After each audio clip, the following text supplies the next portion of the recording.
The day shuts down. The games light up. This is BetMGM Tonight with Brad Evans and Pat Boyle on Westwood One Sports. No fouls to give, no timeouts. Hartenstein checks in to guard the inbound. 3.1 to go. Harper to trigger. Wembanyama hasn't lost it. Wemby puts it. Holden! We go overtime. Spurs got numbers. Holmgren down behind the plate. 5 on 4. Wemby's going to pull a deep three. Oh my goodness. A logo shot. 28-footer. Ties it at 108. Castle. Lobbing. Wembanyama! He's unbelievable, folks. He's unbelievable. And it's just going to throw it up court to Luke Cornett. And the San Antonio Spurs on an epic night from their superstar. 41 and 24 boards for Victor Wembanyama. The Spurs take game one. Hey-o! Welcome on in to a Tuesday night edition of BetMGM Tonight here on Westwood One Sports. He's Brad Evans. I'm Pat Boyle. And we are brought to you by BetMGM. Make it legendary. Download the app today. Please gamble responsibly. We're with you every Monday through Friday, 6 to 11 p.m. Eastern. You can watch the show live on YouTube. Just search BetMGM Tonight and hit that subscribe button. You can watch the show live on Twitter at BetMGM Tonight. And you can listen to the show on the Westwood One Sports app, the Odyssey app, SiriusXM Channel 375, and hundreds of local affiliates throughout North America. Our talk and text line is 310-840-4910. Big show tonight. The Knicks season officially begins. Conference Finals, Game 1 against the Cavs. We'll break it down here in a very short time, 20 minutes from now. We're going to have our Odyssey NBA insider, Nick Friedel, join us in 1 hour from now at 7 p.m. Eastern. The man that put the J in jump shot, Eddie Johnson, will join us at 9 p.m. Eastern to talk NBA playoffs. We've got our All-40s Mount Rushmore, the Sports Geo game, and we're going to go streaking, of course, in 40 minutes from now. But, Brad, holy smokes. I thought this series was going to break viewership records going into it. And if Game 1 was any indication, this might be one of the greatest series of all time. You heard the mashup there, nicely produced by Brandon Combs. That was Mike Tirico, Reggie Johnson, Jamal Crawford, NBC Peacock. The call last night, Western Conference Finals, Game 1, and Victor Wembanyama and the San Antonio Spurs reigned supreme. They led for most of the game. Then OKC with a fiery comeback in the fourth. The Thunder looked like they were going to win it in overtime with a 7-0 run. And then that freaking logo 3. Are you freaking kidding me? From the alien. 41 points, 24 rebounds, 3 blocks. I mean, look, man, I had multiple people tweeting at me, oh, you're going to start loving Wemby now? You're going to start loving Wemby now?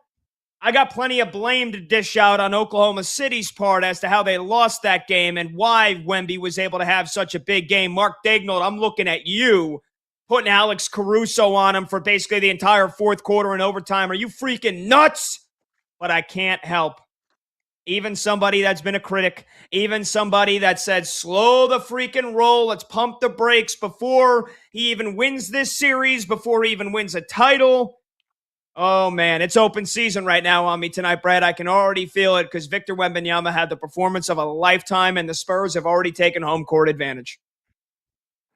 Oh, Pat, I hope you wore a cup on tonight's show because you're going to take a lot of kicks to the midsection, mi amigo. It's going to be painful. But, yeah, I mean, you got your comeuppance coming down the chute. Just a brilliant performance. There's no question about it. One of the most scintillating efforts you will ever see any level of basketball, period. In the story. One of the greatest games I've seen in postseason history.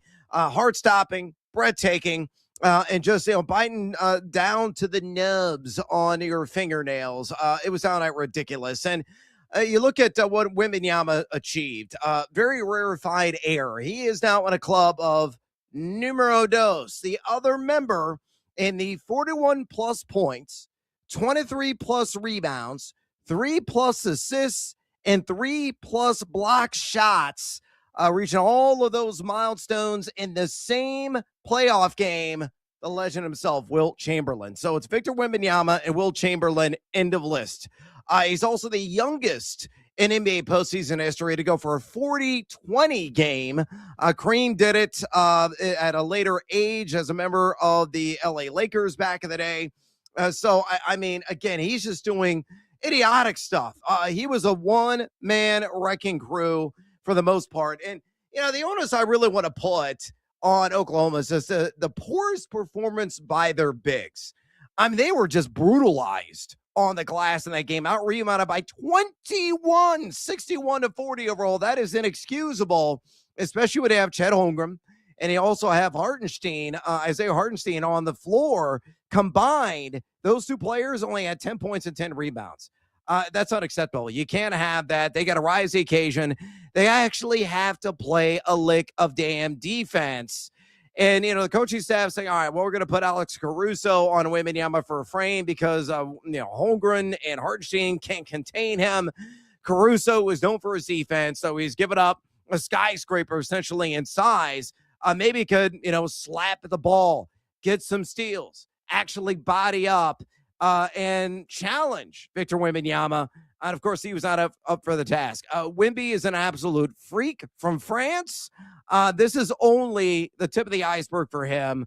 And I think there's going to be more just sensational performances to come.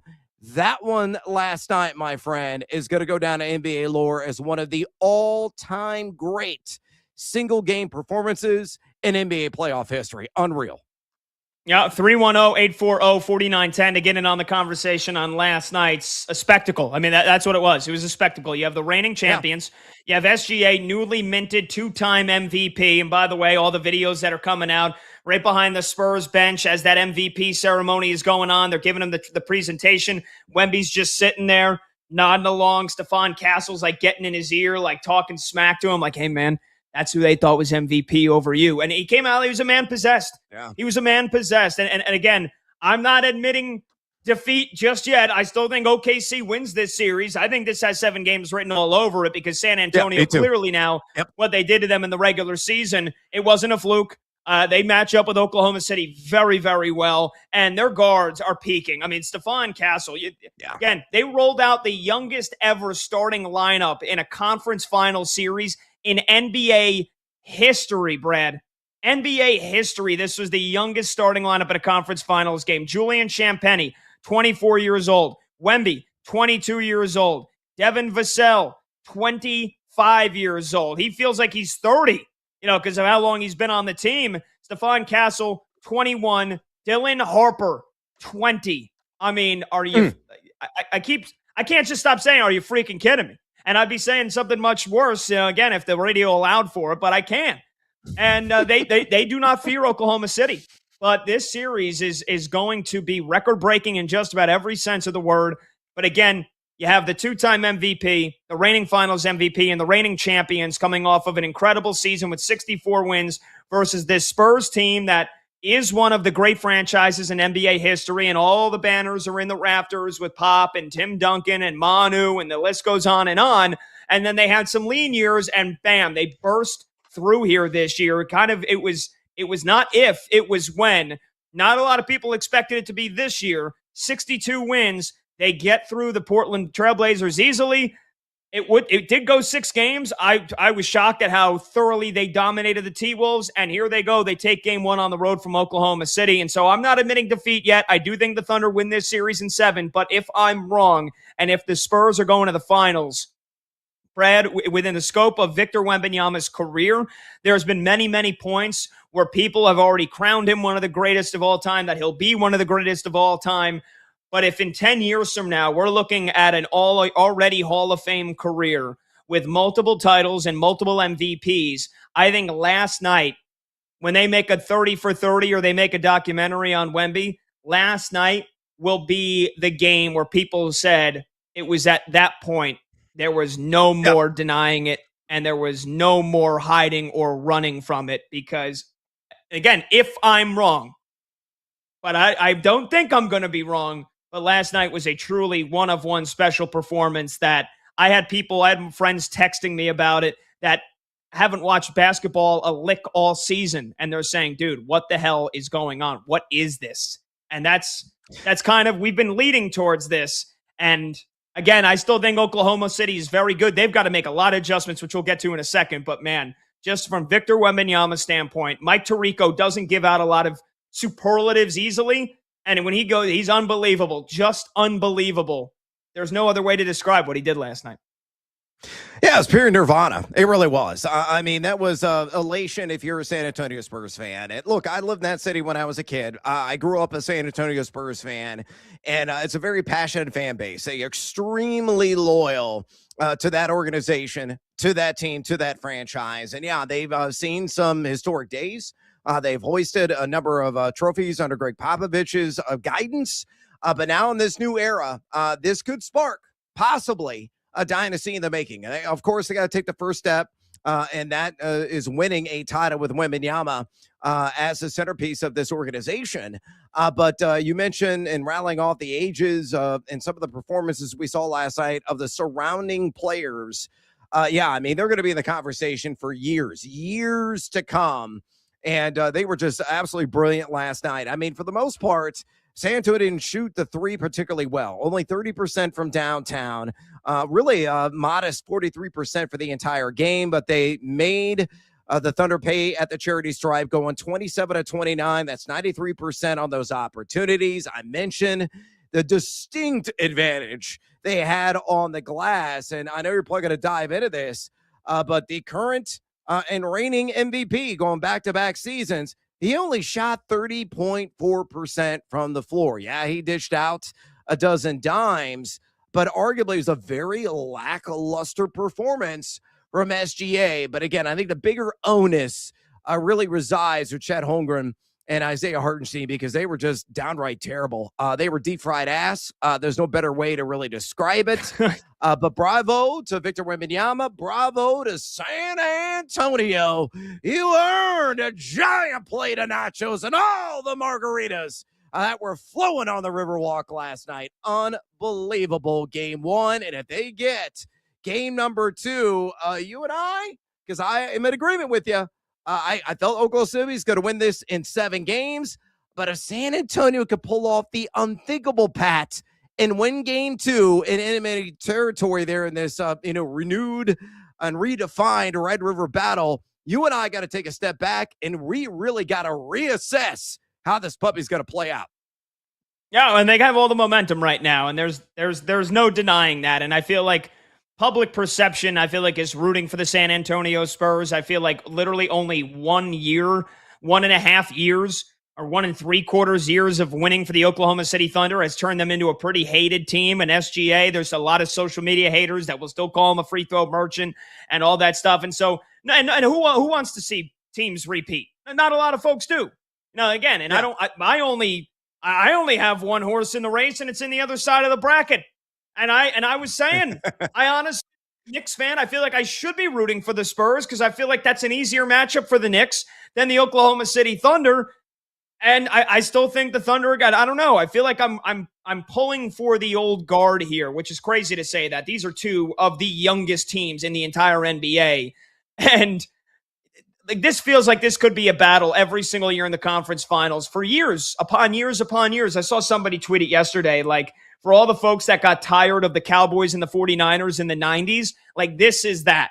And I feel like last night was maybe not the first, but one of the many reminders that, like, yeah, these teams aren't going anywhere. And again, one last thing with Wemby and the Spurs, to do this last night without De'Aaron Fox, who missed the game with the sprained ankle, the 28-year-old all-star guard, 18.5 points per game this year.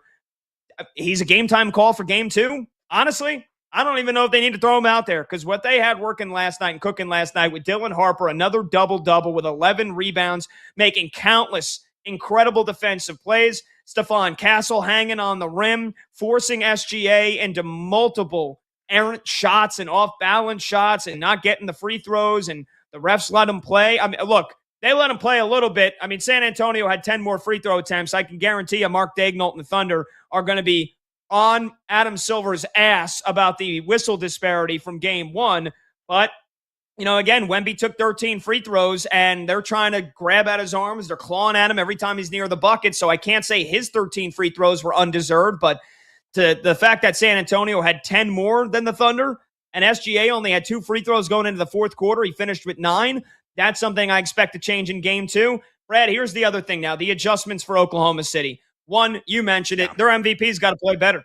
SGA didn't get a lot of foul calls early on, right? For all the free throw merchant folks out there on social media, they were having their day through the first 3 quarters, when he only took 2 free throws, but he also struggled. I mean, they made him, they picked him up 94 feet, and they forced somebody else to bring it up, and then they were face guarding. Castle and Dylan Harper and Vassell were face guarding SGA, doing everything in their human possibility to deny him the ball. And when he got the ball, it was double teams, it was blitzes, and it was, hey, force Lou Dort to beat us, and it wasn't happening. Force A.J. Mitchell to beat us, and he only took 5 shots. Force Jared McCain to try to beat us, and Cason Wallace, any of these other guards. Force Alex Caruso to beat us, and Alex Caruso beat him. I mean, loss for OKC was the game of a lifetime for Caruso. I've said it before. I'll say it again. I would give up my first unborn child for Alex Caruso to be on the Knicks. 31 points, 2 steals, 2 blocks. If not for him, this game doesn't even get to overtime.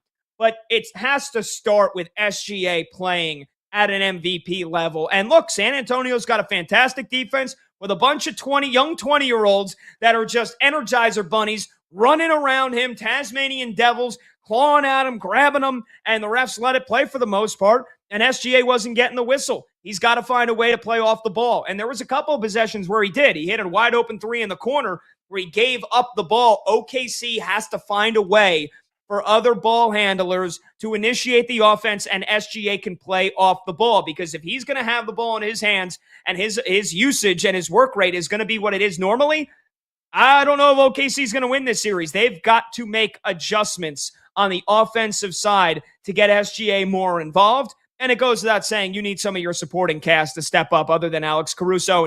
And J-Dub coming back from the hamstring injury was great with 26 points. You're going to need more than that. You need a well-balanced effort. But again, for me, it starts with finding different ways to get SGA open, and SGA just flat out has to play better. He's the 2-time MVP. Sometimes there's nothing else to say but that. Yeah, you already laid this out. I just want to put the cherry on top of the sundae. The schematics defensively of San Antonio were just off the charts effective. And this has been their calling card the entire postseason. They are number 1 among all of the NBA playoff teams in defensive rating, giving up just 1.022 points per possession. This is what they do. They disrupt, they clamp you down, and they suffocate you in the half-court setting in particular. And, credit to Victor Wembanyama and his extreme length and the versatility that he possesses plays a big part in that because of his superior rim protection. But, the guards have played extraordinarily well. And Keldon Johnson, offensively, that's a guy that's a spark plug off the bench for San Antonio. Had 13 points. Didn't write any headline, just quietly went out there and did his job yet again. Nobody else that came off the San Antonio Pine really made a peep outside of Keldon Johnson. But Keldon Johnson, entering the game against OKC this season, an average over 14 points per game, a very valuable 13 points, though taking, kind of a backward step and living in the shadows as the stars ahead of him shine brightest. But, that's the nature of San Antonio, whether it's a starting 5, Keldon Johnson, somebody else coming off the bench. They find a way to win, and it honestly starts not just with Wemby in his entire game, as important as he is, but their defensive effort on the court. They're the best defense still alive in this NBA postseason.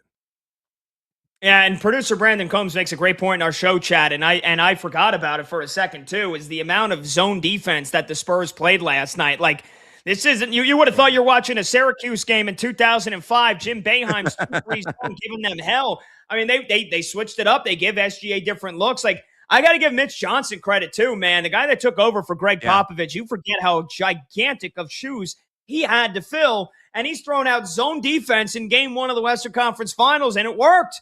They had SGA all frustrated and beleaguered and tired and wasted energy for so much of those first 3 quarters.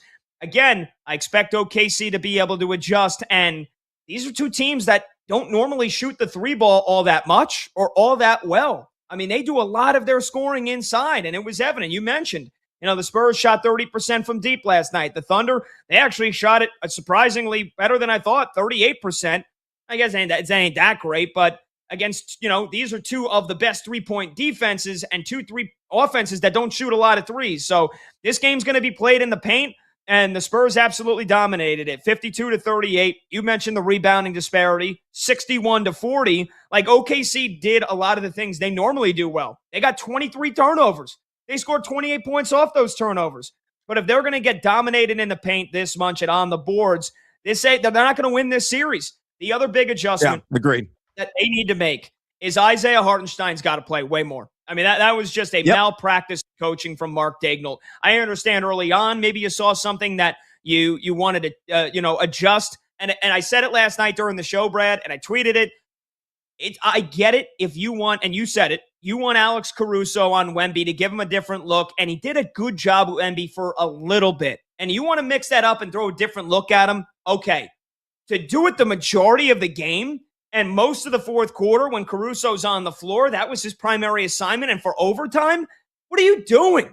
He's giving up a foot in size. He's 6'5", Wemby's 7'4". You're asking to get crushed.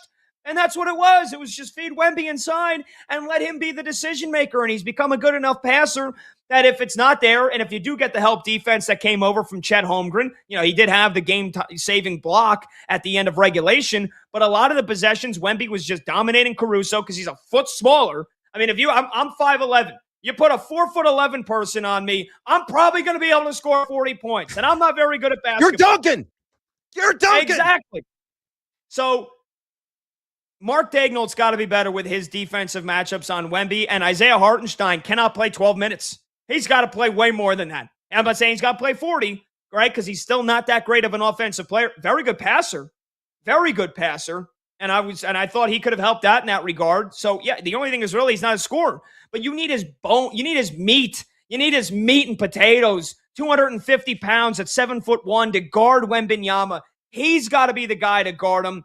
Isaiah Hartenstein must play way more in game 2. That was coaching malpractice of Mark Daigneault. The amount that he had Caruso on Wemby helped to cost them the game. That and SGA's inefficiency. That was the two biggest reasons. Two things that I think OKC can and will correct. But, man, they got outcoached and outplayed in game 1. Last thing I'll say on this, you lost me because my mind got immediately scrambled when you said you need his meat. I'll just leave it at that. You need his meat. That's a lot of meat, man. You need a lot of meat on your plate. You can't have your pudding until you eat your meat, Brad. Your meat. Anyway. That's right. You're listening to BetMGM tonight with Pat Boyle and Brad Evans. We're sponsored by Progressive Commercial Insurance, protecting your business vehicles 24/7. See if you can save at progressivecommercial.com. I mean, that series has me fired up. And I got to save some of the energy because when we come back, we're going to preview game 1 at the Garden tonight. I am going to be an emotional freaking roller coaster. I think the Knicks have one huge advantage for tonight, Brad, and throughout this series, but especially tonight. I'll tell you guys what that is when we come back. We'll break down the game. We'll give out a pick. If you want to join, it's 310-840-4910. He's Brad Evans. I'm Pat Boyle. This is BetMGM tonight on Westwood One Sports.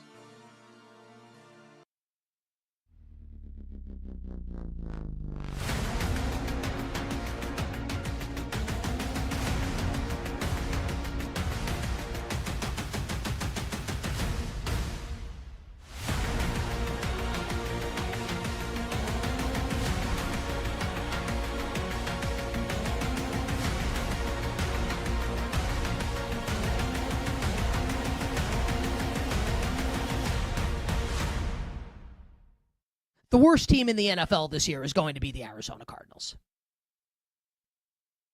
The reason why I bring this up, not just out of nowhere, there's a headline on all the sports websites right now, and if you're on social media, you will see it. The headline is, Jacoby Brissett holding out from Cardinals OTAs. Just consider that sentence for a moment. Jacoby Brissett, who went 1-11 as didn't play terribly, but went 1-11 as the starter last year. He's holding out for more money. The crazier sentence might be, he's going to get it. Jacoby Brissett is guaranteed this year a little over $1 million, which, like, for people like me and you, is like you push women and children out of the way to get it. But Jacoby Brissett is sitting there in the locker room looking across at Gardner Minshew, who is making $5 million guaranteed. And, like, say what you want about Jacoby Brissett. Is he someone who should be starting 17 games in a season for a team? No. But is he better than Gardner Minshew? Of course he is. And at least to begin the year, and we'll see if, like, when and if Arizona just goes with Carson Beck to see what they've got, which won't go well, and then Arizona can be in position to draft its actual quarterback of the future next year. Jacoby Brissett's going to begin the year as the starter, and there are reports that the Cardinals have told him that he is the starting quarterback to begin the year, and Minshew will be the backup, and Beck will be the 3, and eventually, like, what would you set the betting market is that Carson Beck starts at least one game this year for Arizona? Minus 500? It's going to happen. The fact that Jacoby Brissett's holding out, and the fact that he's going to get paid, is a stinging indictment against the team's ability to compete this season. And then you consider that the Arizona Cardinals share a division with 3 actual legitimate Super Bowl contenders. And look, like, let's say you dropped Arizona. Let's say you traded Arizona with Minnesota, right? And Arizona goes to the NFC North, which geographically would not happen, but just hear me out. Okay, you've got Detroit, you've got Green Bay, and you've got Chicago. You can argue successfully that all 3 of those teams are legitimate Super Bowl contenders, and I acknowledge that. But not in the same way the 3 teams in the NFC West are. And you understand the difference. The Cardinals they're not going to win one division game this year. That's 6 losses right there. When Jacoby Brissett eventually runs out of steam, or, they're the 1-8, here's Carson Beck. Like, how do you think that's going to go behind this offensive line? They're going to be terrible, almost by design. The one thing that I'll ask the football gods for, I'm not arrogant enough. I don't have enough hubris.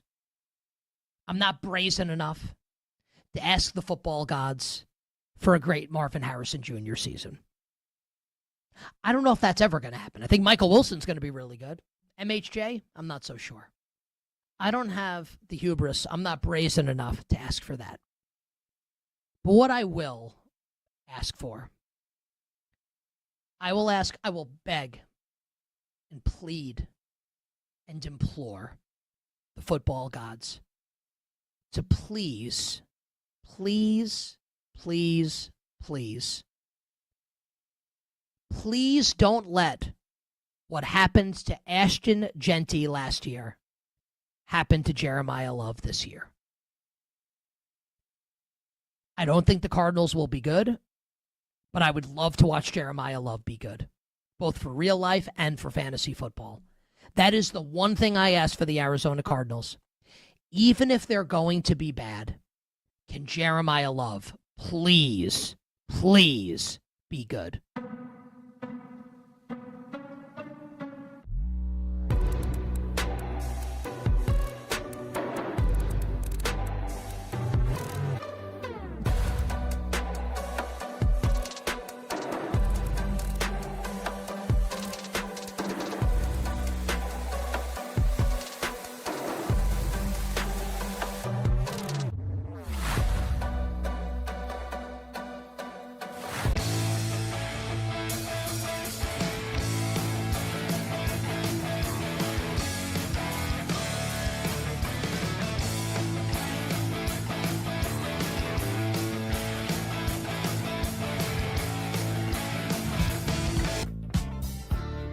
Late games, loud opinions, and money time moments. BetMGM Tonight rolls on.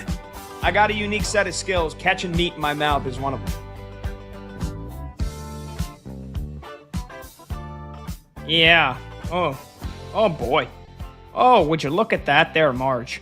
310-840-4910. Welcome on back. BetMGM Tonight, Westwood One Sports. He's Brad Evans strumming on that air guitar. I'm Pat Boyle.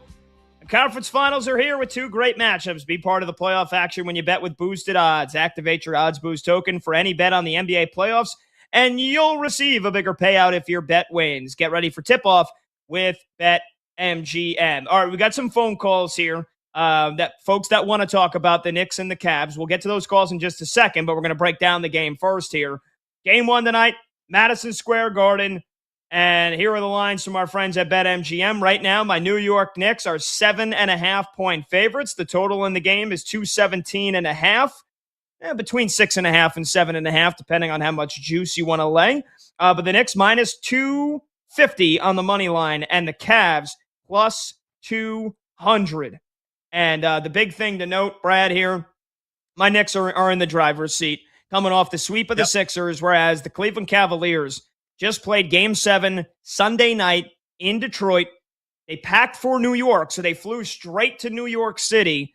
But still, the emotional and physical wear and tear of that Game 7 on Sunday night puts the Knicks in basically the same position that they were in against the Sixers to start last series.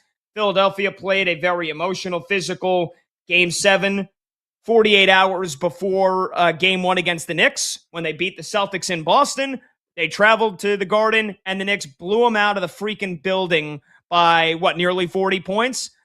I think the Cavs are a little bit mentally tougher, and I think they're a little bit physically fresher / tougher than the Sixers were, but the Knicks should still be in an ideal position here for Game 1. And I said this last series. I didn't know if a Game 1 blowout would set the tone for the rest of the series. It actually did, and I don't think it mattered how soon before that Game 1 the Sixers played a Game 7 in Boston. I think they were getting blown out no matter what now that I look back on it. I have a little bit of trepidation, just a little bit. But after watching what this Knicks offense has become here, and the biggest change, Brad, and we've talked about it, is Karl-Anthony Towns becoming point center and becoming such a huge focal point of this offense. And he's playing the best basketball of his entire career. And for the last 2 years as a Knicks fan, I said, man, if Karl-Anthony Towns could just play to his ceiling, this team can win a title. And I was just waiting. And I felt like I had been waiting at the bottom of the abyss for that to happen. It's happened.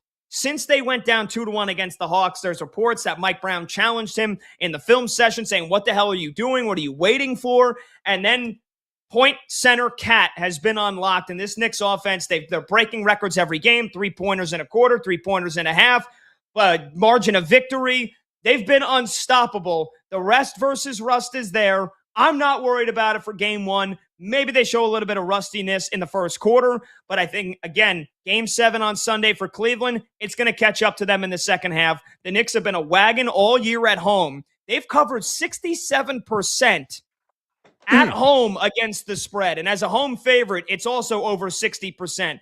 They win at home. They win big at home. I'm expecting a big win at home here tonight for the Knicks in Game 1. I'll take them with the points. Yes, I'm a Knicks fan, but again, I respect the Cavaliers. I respect this offense. We'll get into more of the X's and O's here in just a bit, but for Game 1 tonight, Brad, I think this is going to be another beatdown, and the Knicks will jump out to a 1-0 start.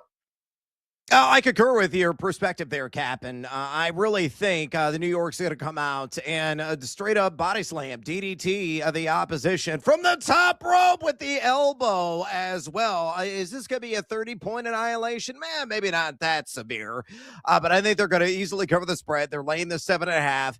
I kind of like the under a little bit because the Knicks, one of their primary calling cards is that stout and stiff defense. They are the most efficient team so far in the NBA playoffs. They have a 20 flat net efficiency rating, which is just off the charts good.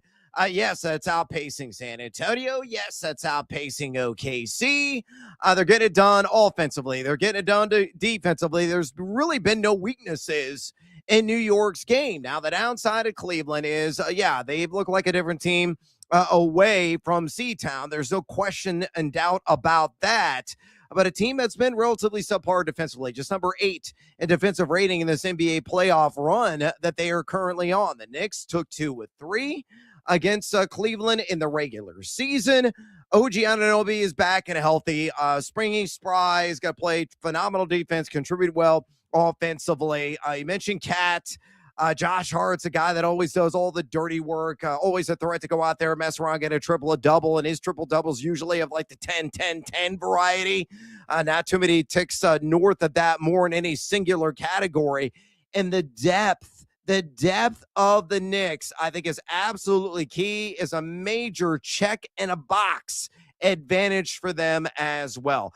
I said it last night. I'm not going to budge no matter the outcome tonight.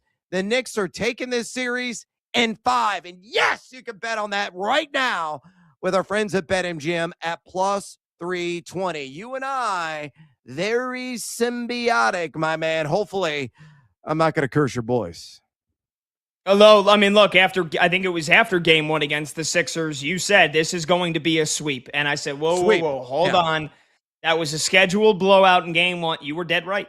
And I was dead, and I was happy to be wrong. I thought it was going to be Knicks in 6. I thought they were going to trip up and lose that game 2 that Embiid did not play in. And as a matter of fact, that was actually Philly's best shot at winning a game. But the Knicks blew them out basically almost every game. And it was a sweep. So you're saying Knicks in 5. Damn it, I'm right there with you. Knicks in 5 as well. Because I think this is going to be a beatdown tonight. I think game 2 will probably be closely contested, but I expect them to win with how great they've played at home. And I think they get 1 at Cleveland, and I think they come back and close them out. And here's the reason why. Not only did the Cavs just come off of playing a 7-game series, they played a 7-game series in the first round against Toronto as well. There's been 5 teams in the last 30 years to play back-to-back 7-game series in the first 2 rounds. Only 1 has gone on to the NBA Finals. 1 and 4 for teams that played 7-game series in the first 2 rounds. Only 1 has then won in the conference finals. That was the 2008 Boston Celtics, which won the NBA title. The 4 teams since then all lost at this stage. I think wear and tear is going to be a big part of this series, especially with James Harden, right? Because you're going to have Mikal Bridges relentlessly guarding him. You're going to have Josh Hart relentlessly guarding Donovan Mitchell. And the biggest thing, too, I said it last night, they've come a long way, and I want to give them credit, especially Jared Allen, for the way he's played in the last 2 series, especially those Game 7s. He's been huge. But Jarrett, the lights were too bright for me, Allen. When the Knicks played them in the first round a couple of years ago, I think the Knicks are going to pull that fear back out of him, or maybe put the fear back in him, if you will, because Mitchell Robinson has had a lot of time to rest and recuperate. And the Hacker Robinson hasn't worked all that well so far in the postseason.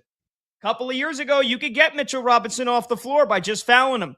And the Knicks were forced to get him off the floor because he was god-awful at free throw shooting. He's been much better this year. And his defensive presence and his rebounding, I think, is still, years later, is going to cause big problems for Jared Allen. It's going to cause big problems for Evan Mobley. And I think Evan Mobley, no matter how great he is defensively, the Knicks can take him away from the rim because Karl Anthony Towns is a able scorer.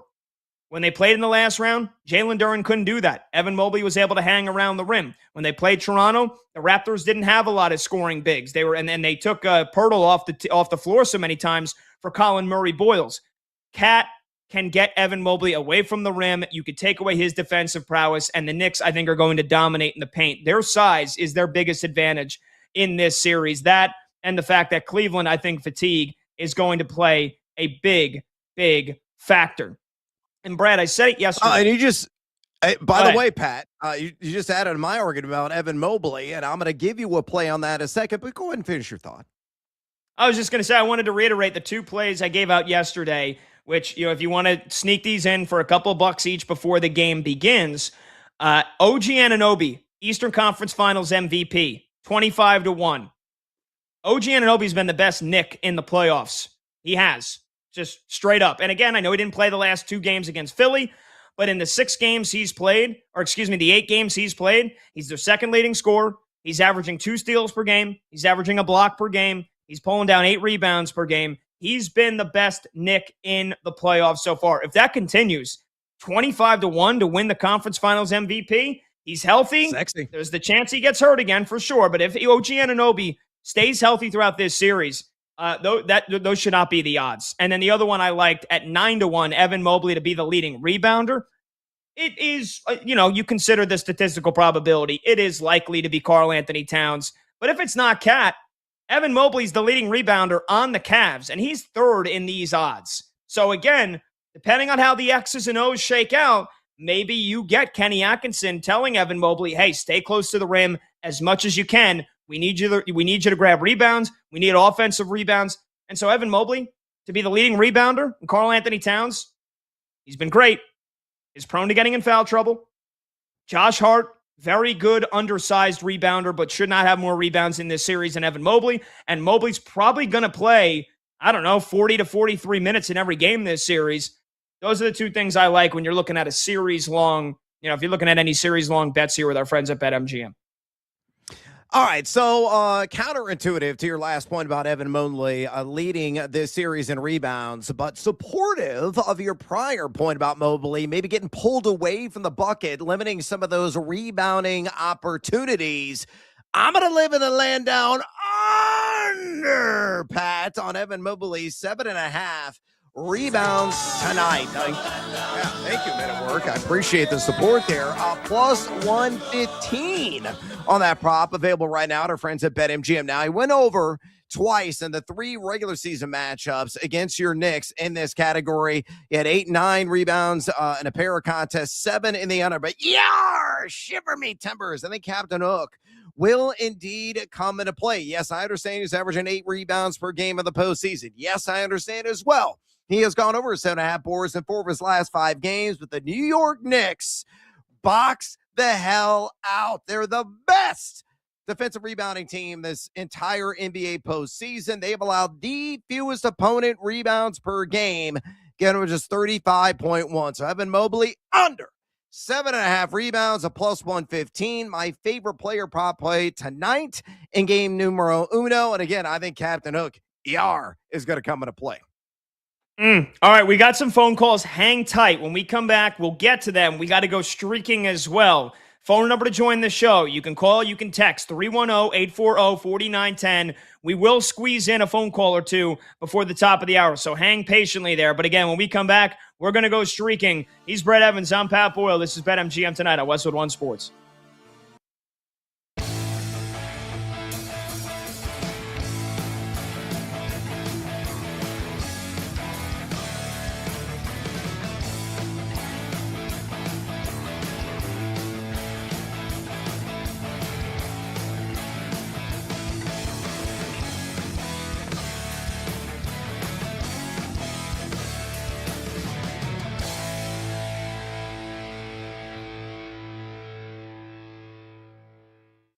Victor Wembanyama is the best player in the world. Does anyone want to argue with me that Wemby is the best player in the world right now? It does not mean that the Spurs are going to win this series. Doesn't mean that. The Thunder are awesome. I actually still think the Thunder are going to win the series. I think they'll come out with adjustments. I would imagine SGA will play better. We'll get to him. It does not mean the Spurs will win the series. But how can you argue? I'm being serious. What is a legitimate, good faith argument that Victor Wembanyama is not the best player in the world already? What is it? What's the argument that SGA is better than Wemby? That Jokic is better than Wemby? That Giannis is better than Wemby? That Luka is better than Wemby? Someone construct the argument for me. The reason why you can't make the argument, and again, it doesn't mean the Spurs are going to win the title, but the reason why you can't make this argument is because Victor Wembanyama is a create-a player in a video game.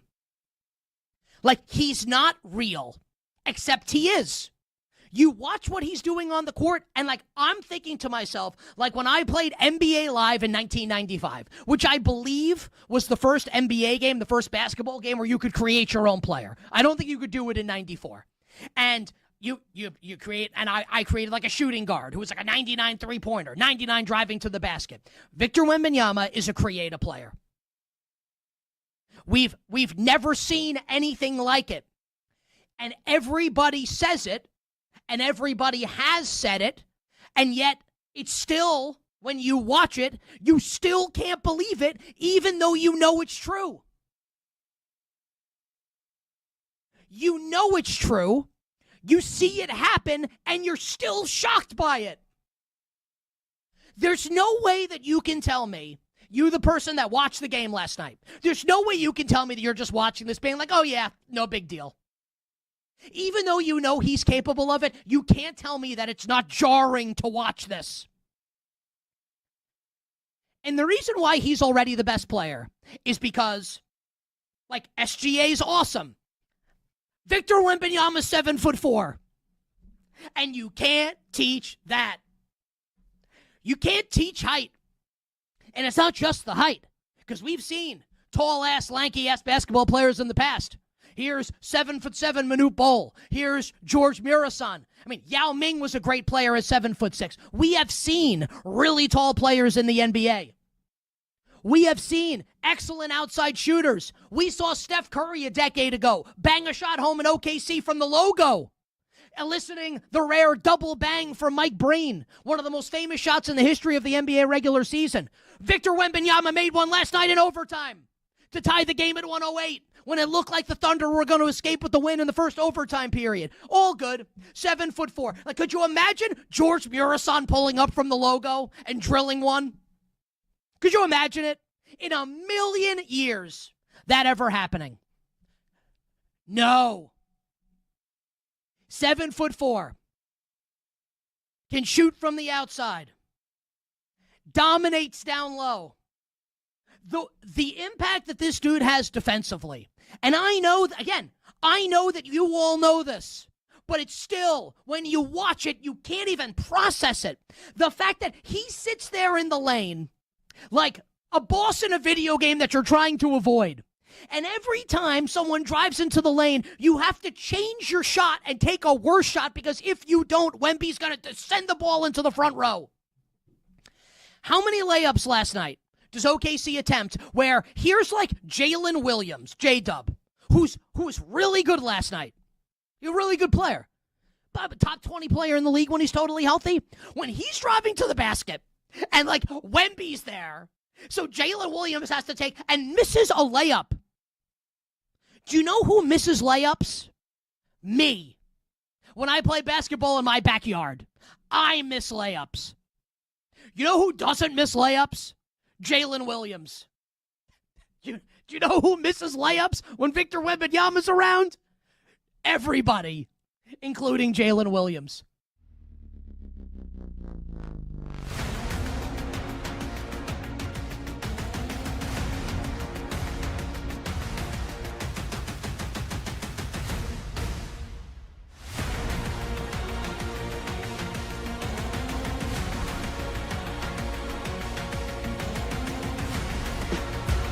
Live lines, late games, and breaking angles. BetMGM tonight with Brad Evans and Pat Boyle. Back now.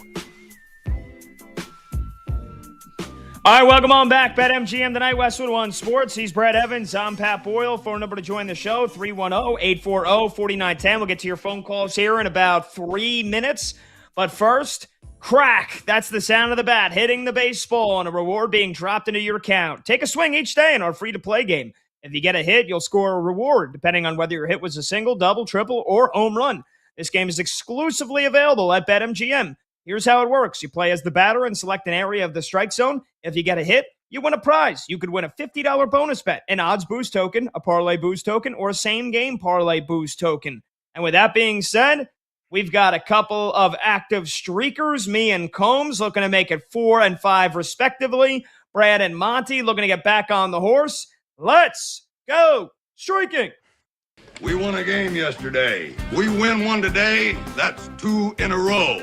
We win one tomorrow, that's called a winning streak. It has happened before. We're going streaking! Yeah! All righty, you guys should know the deal by now. We go around the room. Everybody on the crew picks one batter that we think will correctly get a hit. And I'll start us off here since I got a streak of 3, looking to make it 4. Captain/Daddy Aaron Judge came through for me last night. I'm going to the other greatest hitter on the planet tonight. Showtime, baby. Give me Shohei Ohtani going up against Griffin Canning, who's got an ERA on the Padres over 10. Career numbers for Shohei, He's only 1 for 7. You know, I normally like to lean on that, but today I figured why not just give my boy Monty the plug here, batters-box.com, the VP of this show who runs his statistical analysis website. And wouldn't you know it, Shohei Ohtani right at the very top in terms of the most elite rating for all hitters tonight. So give me Shohei batting leadoff, not pitching tonight, needs to get the bat going. I think this is going to be a big night for Shohei. Again, just need one hit. I think you can expect a couple from Mr. Ohtani. Brad, who you going with? Let's go with the Sasquatch land. And J-Rod, Julio Rodriguez get a hit against the Southsiders from Chicago, that being the White Sox. I am at a -2, a negative streak right now, so I got to get off the schneid. I think J-Rod's going to do it. He's facing Anthony K, the left-hander, for the Southsiders. And you look at J-Rod, he's hitting .283 with a 1,051 OPS against LHPs this season. He's gotten a hit in 8 of his last 12 games. He's 2 for 2 lifetime against Anthony K, who has given up a 41.5% hard hit rate and also a 5.68 road ERA. So Julio Rodriguez split one of the gap, and I'm finally mercifully streaking at 1. All righty. The longest active streaker right now is producer Brandon Combs. He's gotten 4 in a row correct, trying to make it 5 tonight. Combsy, who you going with? I am going with Mr. Clutch, Yordan Alvarez. Last 10 games against the Minnesota Twins, .325 batting average, 13 hits, 4 home runs, 8 RBIs, and 7 runs scored. So I think Yordan gets it done for me tonight, and we go to 5. And plus, hey, batters-box.com, elite rating. What do you know? I love it. All right, speaking of batters-box.com, the hyphen, here's our VP, Michael Montgomery, a.k.a. Monty. I mean, break up the masses. Monty has gone 2 nights in a row without correctly picking a hitter. This is wild stuff. I can't imagine it'll be 3. Monty, who's your guy tonight? Hopefully it's not 3. Give me Munetaka Murakami, the White Sox phenom. He's in that game that Brad talked about in Seattle, going up against Bryce Miller to start, but then apparently Luis Castillo has been moved to the bullpen and is expected to come in after Miller. Very weird opener, not opener situation in Seattle, so hopefully that doesn't bite me here. But Murakami has an elite rating versus either pitcher, Bryce Miller or Castillo, so as long as one of them pitches, I feel good. Both struggle against lefties. Small sample here since Murakami's first season, but in 23 games with an elite rating, he's getting a hit 74% of the time. So I love that trend. And he's hitting .286 on the road, so not worried about him being away from home. All right, very good. And Brad, what are those odds if you take all 4 of our guys and parlay them together to all get a hit? Yeah, so Ohtani, J-Rod, Yordan Alvarez, and Murakami all to get a hit. It is a cool plus 333 at our friends at BetMGM. And as I always say, fade or follow, that is up to you. All righty, let's grab a quick phone call here, 310-840-4910. My guy Johnny is in Atlanta next up on line 1. Johnny, you got about 60 seconds, but the floor is yours, brother. What do you want to say? I was gonna say what I saw last night with the Western Conference it was a dog fight.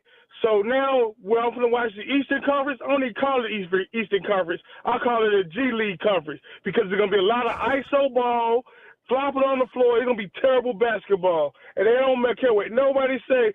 The West taking out the West, and I know your Knicks the Knicks is your team. I don't like to hate, but it's terrible basketball with this Eastern Conference. That's my take. Johnny, I appreciate the call as always. I appreciate the wild, mostly incorrect take. In case you haven't noticed, the Knicks don't play ISO ball, slam the ball into the floor, the rock into the floor with all Jalen Brunson. Everybody else stands around and does nothing anymore. That was Tom Thibodeau basketball. That was under Tibbs. I don't know if they told you, I don't shine shoes no more. They don't shine shoes no more with Mike Brown. They don't run ISO ball with Mike Brown. It's a lot different of an offense. I think you're going to enjoy it. And if you, if you haven't seen any of these 40-point blowouts, Cat playing point center, Knicks offense humming. It's not so much just Jaylen Brown playing ISO. Maybe they still do that in Cleveland with a lot of James Harden and Donovan Mitchell. Knicks don't run the offense like that, brother. But speaking of which, we're going to talk more basketball, NBA playoffs, the game last night with our Odyssey NBA insider, Nick Friedel, when we return. Don't go anywhere. This is BetMGM tonight on Westwood One Sports.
First of all, it was so surprising to us because we spoke to Mitch Marner right after.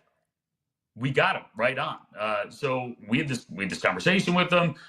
He was joking around a bit. He was in a great mood. I mean, why not? He'd been such a dynamic force throughout. And John Tortorella actually like walked in front of the camera, like while he was like, oh, that was Torts. He's like, you know, so I was like, he's probably in a good mood. He's like kidding around with people.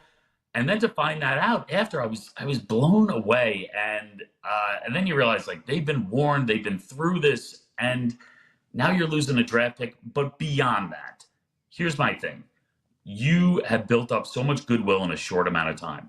If you're John Tortorella with that team, right? You came on, they were floundering. You righted the ship. You've been winning with them. You've got them into the Western Conference Final. And now people at home in Vegas believe we can make another run. And then all of a sudden, you kind of threw that away. And people are wondering, what exactly are you doing? Why would you do this right now? Why would you create a distraction? Now, Torts knows better than I, and maybe he knows his team, and he thinks that this is the best thing for them. But it seemed odd because the story was so good before that moment, and then it changed dramatically. And then this is really all people were talking about with Vegas.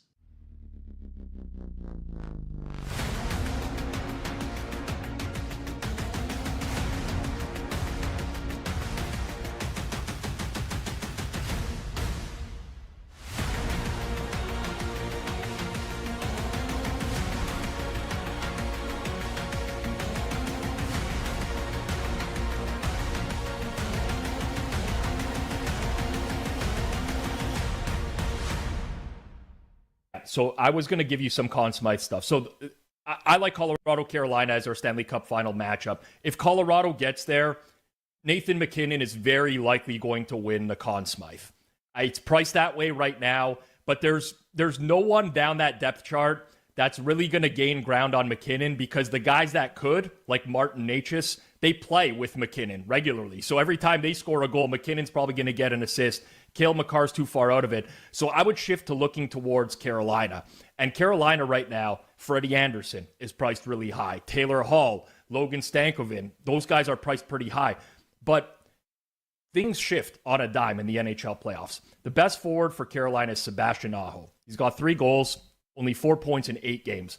All it takes is one good series. All of a sudden, he will vault himself up to being like 5-1 to win the Conn Smythe. He's getting by far the most minutes on the team, so he has the most opportunity. And most importantly, he's not playing with the guys that he's chasing in terms of Conn Smythe. So if you look down the list, you can find guys like Sebastian Aho, Seth Jarvis. They're in like the 70-1 range. Little sprinkle on those. I think those are valuable bets.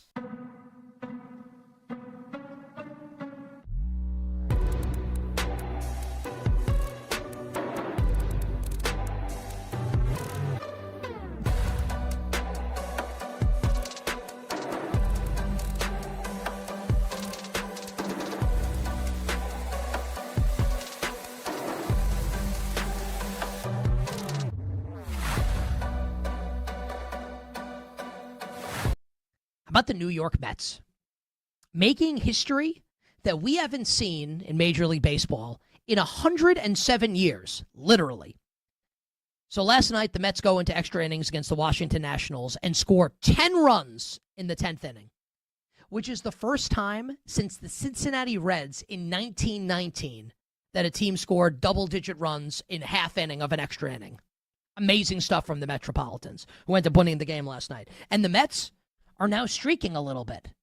They obviously took 2 or 3 from the Yankees this weekend in really impressive fashion. I hated it as a Yankee fan, but look, like, it happened. The Mets have won 3 straight. They've won 7 of their last 10. They're now only 5 games under 500. Now, they're not going to win the NL East. They're 10.5 games back, obviously, of the Atlanta Braves. But they're only 6.5 games out of the final wild card spot. Now, you might think it's silly. We're talking about this before Memorial Day. But just to say, like, for as bad as it's been to start the year for the Mets, and Clay Holmes is going to be out for an extended period of time. The day shuts down. The games light up. This is BetMGM Tonight with Brad Evans and Pat Boyle on Westwood One Sports. Hey, welcome on back to BetMGM Tonight here on Westwood One Sports. He's Brad Evans. I'm Pat Boyle, and we are brought to you by BetMGM. Make it legendary. Download the app today. Please gamble responsibly. Hour number 2 kicks off now. You could watch the show live on YouTube. Just search BetMGM tonight and hit that subscribe button. You could watch the show live on Twitter at BetMGM tonight. And you can listen to the program on the Westwood One Sports app, the Odyssey app, SiriusXM Channel 375, and hundreds of local affiliates throughout North America. All right, it's time to bring in our Odyssey NBA insider, Nick Friedel. And boy, oh boy, what a game last night. We got game one of the conference finals in the East coming up in just over an hour. Knicks and the Cavs. Nick, before we get to Wemby's jaw-dropping night and the Spurs winning game one, I want to just singularly focus here on the adjustments that OKC needs to make, because I know you've said it time and time again, the Thunder are going to win the NBA Finals. And well, before the Knicks swept the Sixers, and mostly my emotional fan bias thinks the Knicks can win now, but I still think the Thunder are probably going to win it. Look, they need to make adjustments if they're going to win this series against the Spurs and have a chance to repeat as champions. So for me, it's Isaiah Hartenstein has to play more. Only played 12 minutes last night as Wemby's dominating, and SGA simply has to play better as the newly minted two-time MVP. So do you agree with those in terms of the adjustments that OKC needs to make? And what else do you feel like the reigning champion Thunder have to do better in order to win game two and win this series? Pat, I agree with both of those. It's always going to go back to SGA because he's the two-time MVP. He's the engine behind everything they do. The Spurs are throwing every body they can at him. It's so clear. The Lakers were doing the same thing. Everybody is getting a touch on SGA. He has to adjust on the fly. The thing I would add to your list is when you're watching the Thunder, they can hit you in 100 different directions. They're the deepest team in the league. It's why I still think they'll end up winning it all. Chet Holmgren has got to be better, especially offensively.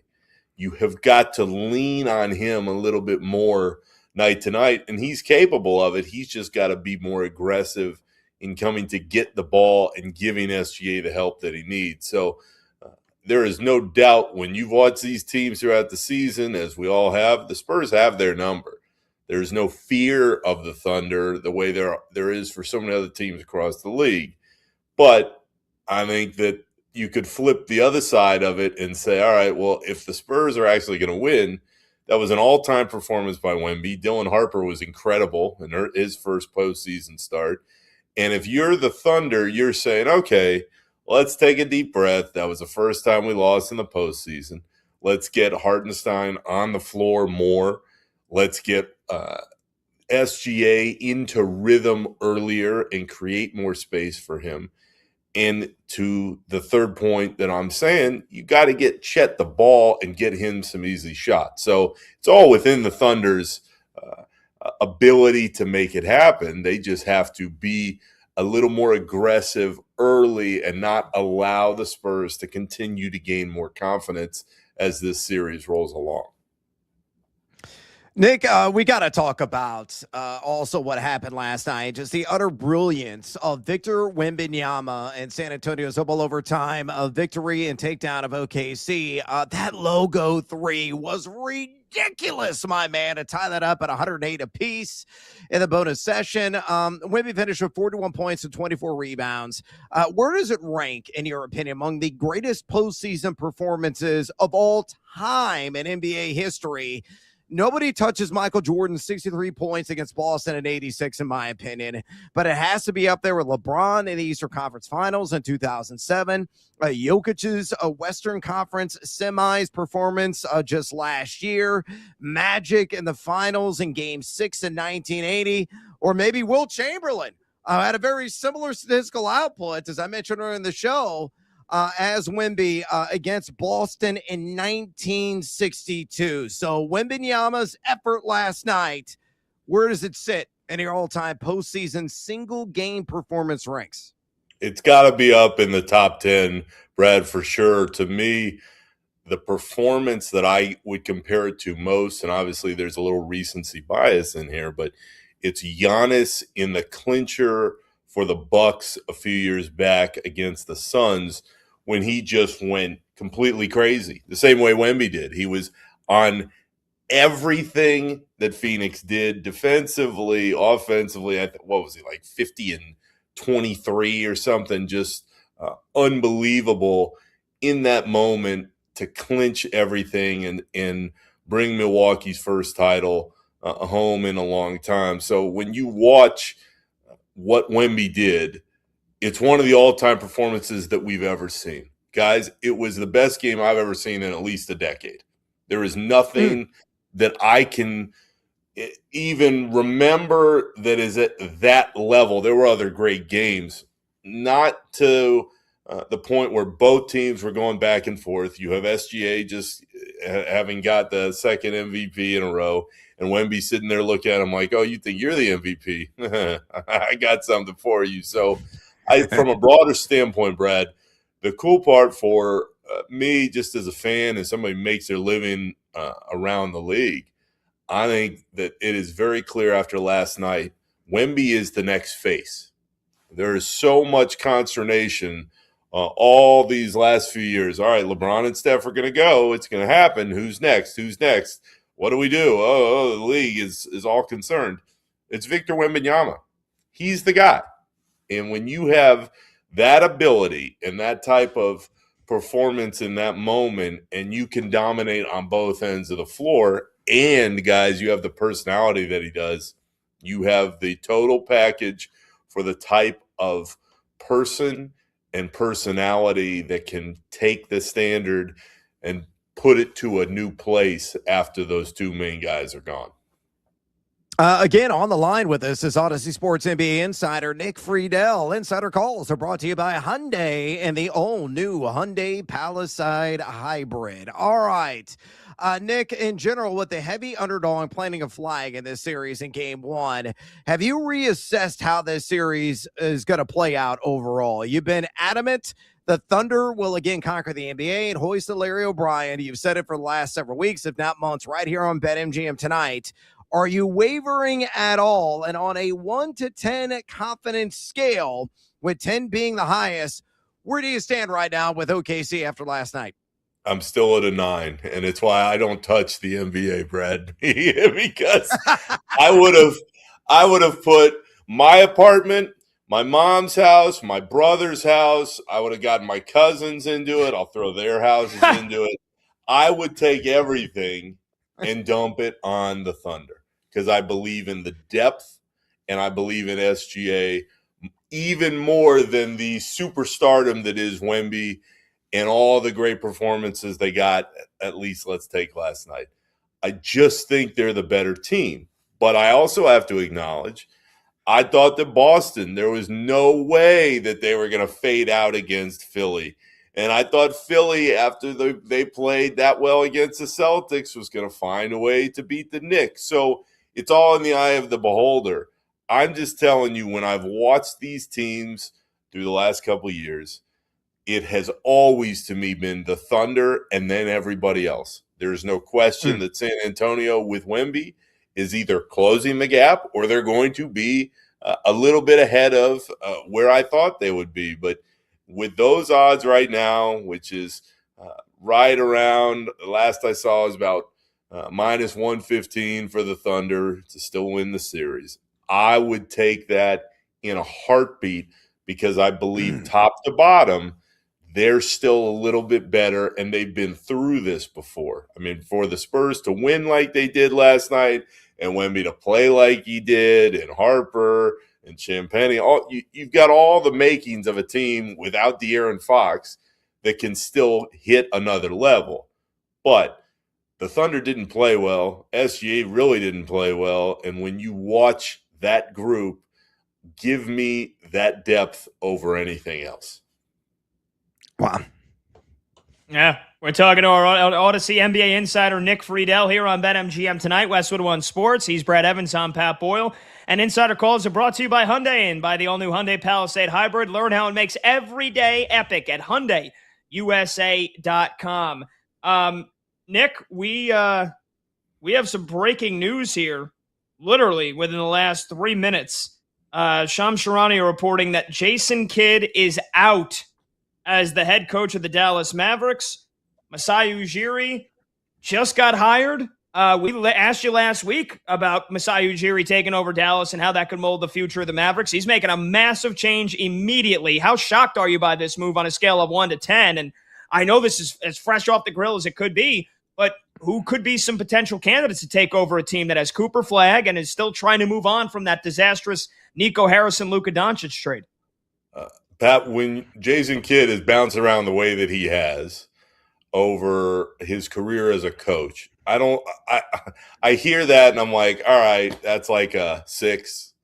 I'm not completely blown away to a point where you go, oh man, I just can't believe it, because it always seems to explode at the end for Kidd. And when a new person comes in, especially one of the stature of Masai Ujiri, he's going to look to hire his own people. And if that doesn't fit right away, then who are you going to go with? You're going to go with the lead executive you just hired. And you're going to say, okay, do your thing.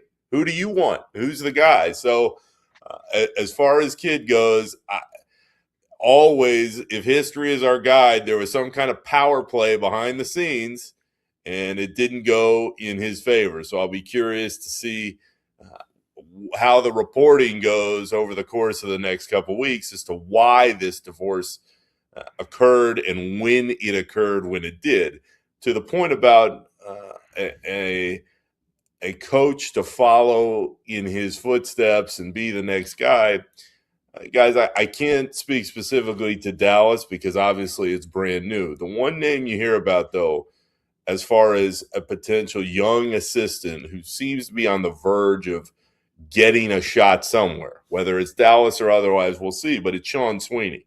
And you started to see the cutaways of him last night in game 1, and he's done a really good job. He was Giannis's guy in Milwaukee for a hot second. He's bounced around a little bit more, but when you start to hear the name over and over again, I know, Brad, we keep talking about the Bulls and what direction they're going to go. They just made a big front office change of their own. You never know exactly who somebody's looking at until it's finalized. What you do know and can get a read on is who are the names that keep appearing. And what I would tell you, at least in league circles, is the guy who seems like he's getting really close to one of these jobs is Sweeney. And I will be very interested to see what happens here in Dallas. Because, Pat, as you mentioned, look, when you have Cooper Flagg and you have that kind of base and star that you need to build around, there's going to be no shortage of guys across the league that are going to say, okay, put me in there. I'll grow with him. I can make this work.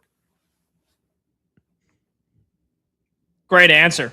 Great answer. And by the way, the Orlando Magic head coaching search just got real interesting as well now that Jason Kidd is available. But, Nick, I want to ask you about the newest head coach of the New Orleans Pelicans, and that's Jamal Mosley. I mean, that didn't take long at all after Orlando fired him following their 3-1 blown series lead against the Pistons and all the rampant rumors about an unhappy locker room.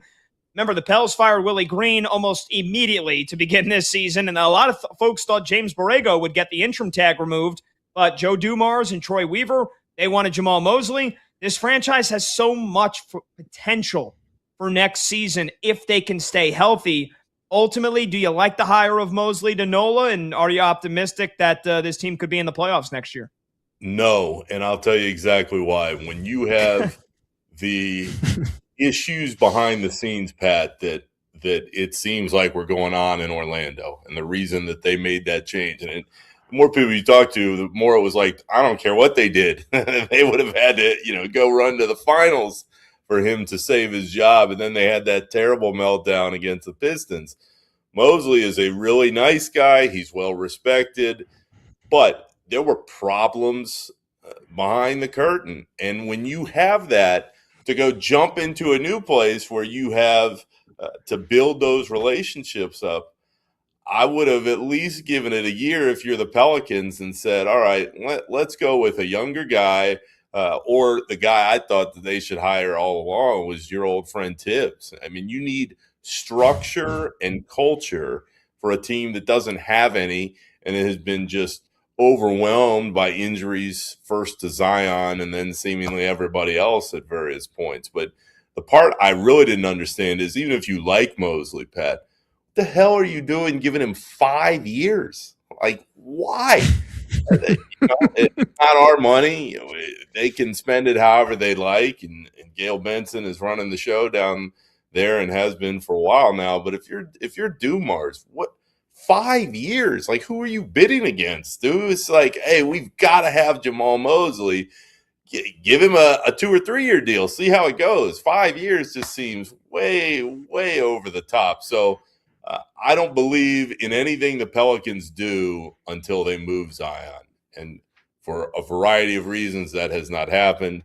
But you can't move forward within that town and within that region for that team unless you move the guy that you've tried to build around for years and years now. It's just not going to happen. And until that realization comes down, I don't care who the coach is, you are not going to have the talent you need to compete night after night. Yeah, I think Mosley's got one hell of an agent as well there, Nick. A 5-year deal. It seems rather exorbitant. I agree with you. Nick, let's talk Detroit. The Pistons laid an ostrich, not an ostrich-sized egg, I should say, but a brontosaurus-sized egg at home in Game 7 against Cleveland. No question, it was a very disappointing end for the number 1 seed in the East. The Pistons have a sensational foundational piece in Cade Cunningham, but what changes are necessary for this team to deliver and to get back to the NBA Finals? Its last appearance in the NBA Finals was 04-05, so over 2 decades ago. What needs to happen? Brad, I think they're stuck, and it's hard to believe that you can be this stuck that early with the pieces that are in place. But where was the guy from the regular season? He just wasn't there consistently. Yeah. With Thompson, he don't want to shoot. I mean, he does not want to shoot from the outside. So this is the dictionary definition to me of a team that dominates the regular season. It reminds me of actually Cleveland from a couple of years ago when you watched and you were like, oh man, whoa. This is really, they are coming together. And then the bright lights of the playoffs hit and you go, uh-oh, what did I see? I trust Cade Cunningham. He will get better. He's going to improve. I don't trust the rest of that core. And if you're the Pistons and you're trying to say, all right, well, just give us more time and we can mature together, it's all well and good, but what's going to make Thompson start shooting? I mean, how do you build that confidence up where he's going to get those open looks, he's going to take them, and he's going to make them? Duren, why was there such a gap between the level of play in one part of the year and the other? So I am not buying on the Pistons from what I just saw, because guys, they shouldn't even have been in the second round if the Magic hadn't had an all-time meltdown themselves. I think the Pistons have some real flaws that got exposed, and I don't see, at least as far as the summer goes, some fix, even if you brought someone in and you went, all right, well, let's make this happen. I think they're in a very tough spot early on from where they should have been. Yeah, and Nick, I just want to follow up on that because, again, your 3 best players are all 25 years old or younger. Cade Cunningham is an All-NBA, is one of the best top 10 player in the NBA. There's no disputing that. But then you have Asar Thompson, who you mentioned, can't shoot the ball, but he's such a good defender. And when he's able to limit his turnovers, he is tremendous at running the fast break. And Duren, 22, going on 23, first-time All-Star. But yeah, again, my joke, and it wasn't a joke because it was a criticism. I was being serious. It's one thing if you said, well, put him on a milk carton. That means that there was a chance of finding him. He was invisible in that series against, for most of the postseason, obviously against Cleveland and for most against Orlando. So, again, I know Pistons GM Trajan Langdon said he wants to keep both Asar Thompson and Jalen Duren. Duren's a restricted free agent. So you got some other teams, maybe the Lakers, maybe the Bulls can offer him, assuming he's going to be all NBA. He can sign a 4-year max for 30% of a team's salary cap.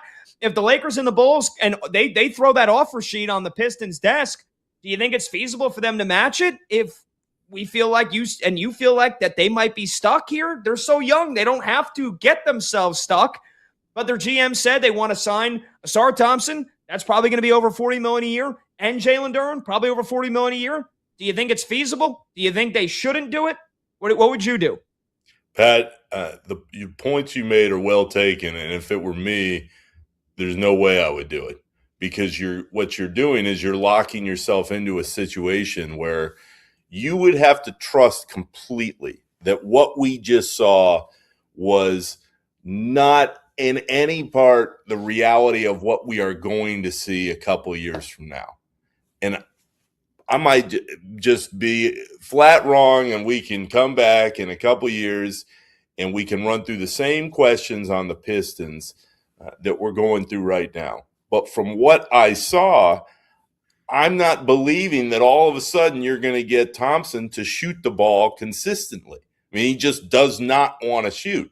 When you have that type of issue, it doesn't just go away over time. I mean, that is something that is very, very serious. And it's kind of sad, because for a team that is so young and in theory has so much runway, you've got to make these kind of decisions. But Pat, if I'm sitting there and I watch what I just watched in the first 2 rounds, and I'm going, all right, do I really trust what I see? Hell no. I trust Cade Cunningham. I do not trust the rest of the core around him. I mean, how often in those games, and we've been talking about it for 3-4 weeks, you know what you were getting from Cade Cunningham, and Tobias Harris, to his credit, mostly aside from Game 7, really played pretty well. but who are you trusting night to night in the rest of that group in the playoffs? I mean, they just entered this weird zone where the regular season really doesn't matter for them now moving forward. It does in finding a rhythm and keeping guys healthy. What I mean is they'll be judged on what happens in the playoffs. We saw them dominate in the regular season. What did it get them? I mean, it should have gotten them knocked out in the first round. So they're going to have to make some difficult decisions. But from where I sit and from what I saw, I do not believe that you can invest in those 2 guys that heavy moving forward. I agree. And if the Lakers or the Bulls come knocking with a 4-year, $165, $170 million contract for Jalen Duren, I'd say, all right, let him walk. Let him walk. Yeah. All right, Nick, last one here really quickly. By the way, our Odyssey Sports NBA insider, Nick Friedel, with us here on BetMGM tonight. Insider calls are brought to you by Hyundai and by the all-new Hyundai Palisade Hybrid. Learn how it makes every day epic at HyundaiUSA.com. Save the best for last. Game 1 tonight, conference finals at the Garden. I said it earlier, this is kind of where the Knicks season truly begins. You know, they fired Tom Thibodeau for this reason, for Mike Brown to take them over the hump and get them to the finals. They've had 9 days off. OG Anunoby's healthy and playing tonight, and the Cavs just played their second straight 7-game series and played Game 7 on Sunday in Detroit. My Knicks are heavy favorites. We've been talking about them for months. Now is when push comes to shove. I think they're going to win. I think you think they're going to win. But what must happen for Cleveland, in your opinion, if they're going to win this series? Or what would you be most concerned about going wrong for the Knicks? Either way you want to take it. Pat, I would say that Donovan Mitchell has to show the rest of the world that he can be the type of player he believes he is. And what I mean by that is Jalen Brunson is a basketball killer. We know when Brunson is on the floor that he makes everybody else around him better, and they believe that when the game is close and they hand him the ball, it's over. Get him the ball, and that's a wrap. You don't have that same feeling with Donovan Mitchell. I think the Cavs have the pieces to give the Knicks a hell of a series, in that you have the length of Mobley, you have Jared Allen. I do not believe in Harden, and guys, I can't believe we live in a world where either Harden or Towns is going to the finals, given where they've been over the last few years. But credit to them that they've gotten to this point. But Pat, if you're looking for reasons why, if you're the Knicks, to not be overconfident, I didn't think there was a shot in hell that the Pacers could come in last year and go into MSG, win like they did, have the impact in that series. And they did. And it's why Tibbs isn't there as we speak. But I just think that the Knicks are just a little bit better. They have just a little bit more talent. And if you're buying the Knicks, what you're buying is, you know what you're getting from Brunson every night. What are you getting from Towns? Is Anunoby going to be there the same way? Is he healthy? He seems to be right now. How does that look over the next couple weeks? So It's all lined up for the Knicks. This is their time to get back into the finals and give somebody a hell of a series in the next couple weeks. But I think there are way too many people that are writing off the Cavs completely. And just look at last year. The Pacers, the Indiana Pacers, they were going to be in the finals. Nobody thought that. Then they got there and they did what they did in the Garden, and they earned their respect. So I think the Knicks win. I think they can win pretty convincingly. I just don't buy that I'm certain about it because of what I just watched before. Okay. All right. Maybe that was the last little roadblock that I needed to not be a complete douche going into game one tonight in this series. But Nick, you're the man. You're the best. We appreciate all your time, brother, and can't wait to catch up with you next week. You got it, guys. Great to be with you, and good luck to your squad. See you, Nick. There you go. That was Odyssey Sports NBA insider Nick Friedel. Insider calls are brought to you by Hyundai and the all-new Hyundai Palisade Hybrid. All right, we got to grab a quick break. 310-840-4910, the number to join the show. When we come back, Rashee Rice going to prison. 30 days. We'll get into it when we come back. He's Brad Evans. I'm Pat Boyle. This is BetMGM tonight on Westwood One Sports.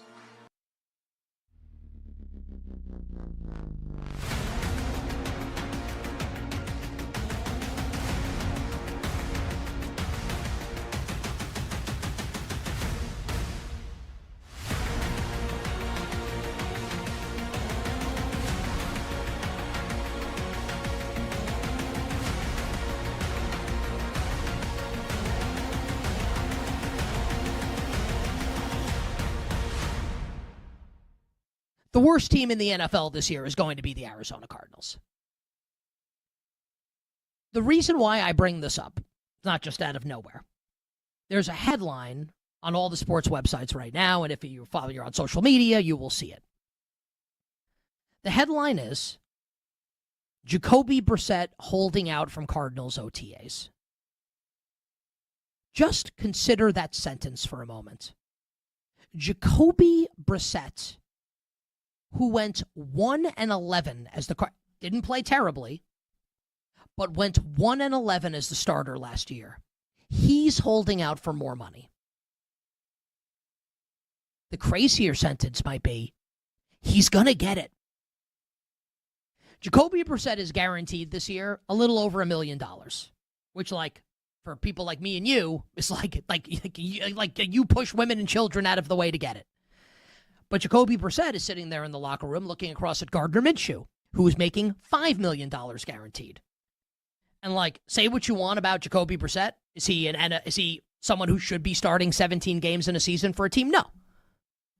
But is he better than Gardner Minshew? Of course he is.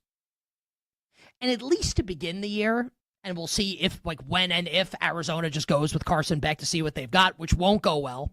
And then Arizona can be in position to draft its actual quarterback of the future next year.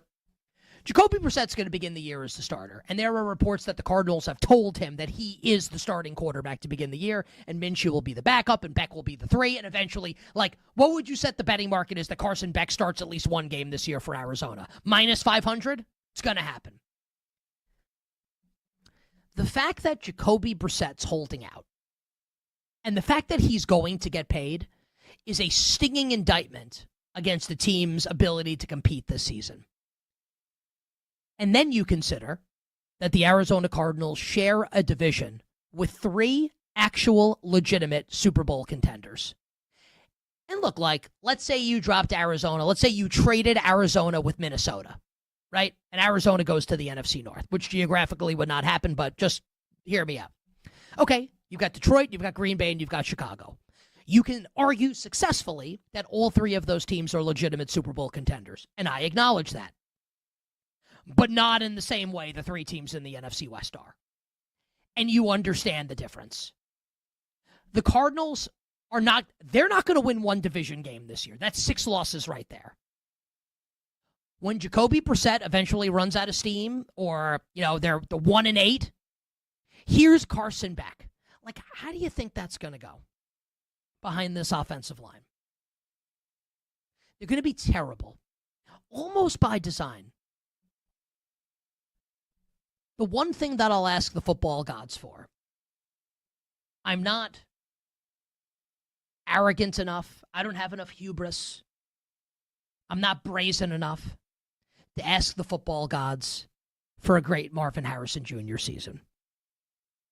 I don't know if that's ever going to happen. I think Michael Wilson's going to be really good. MHJ, I'm not so sure. I don't have the hubris. I'm not brazen enough to ask for that. But what I will ask for, I will beg and plead and implore the football gods to please, please, please, please, please don't let what happened to Ashton Genty last year happen to Jeremiah Love this year. I don't think the Cardinals will be good, but I would love to watch Jeremiah Love be good, both for real life and for fantasy football. That is the one thing I ask for the Arizona Cardinals. Even if they're going to be bad, can Jeremiah Love please, please be good?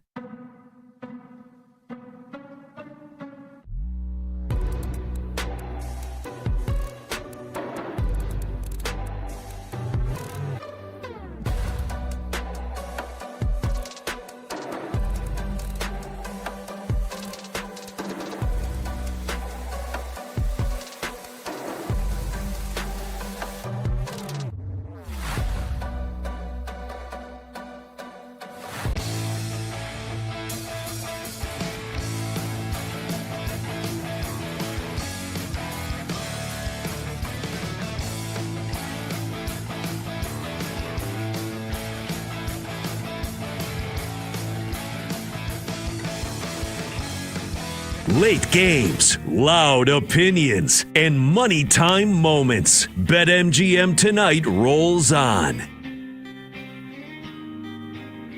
Welcome on back. BetMGM Tonight, Westwood One Sports. He's Brad Evans. I'm Pat Boyle. This segment is sponsored by Progressive Insurance. Save on commercial auto insurance from Progressive. Get a fast quote at progressivecommercial.com.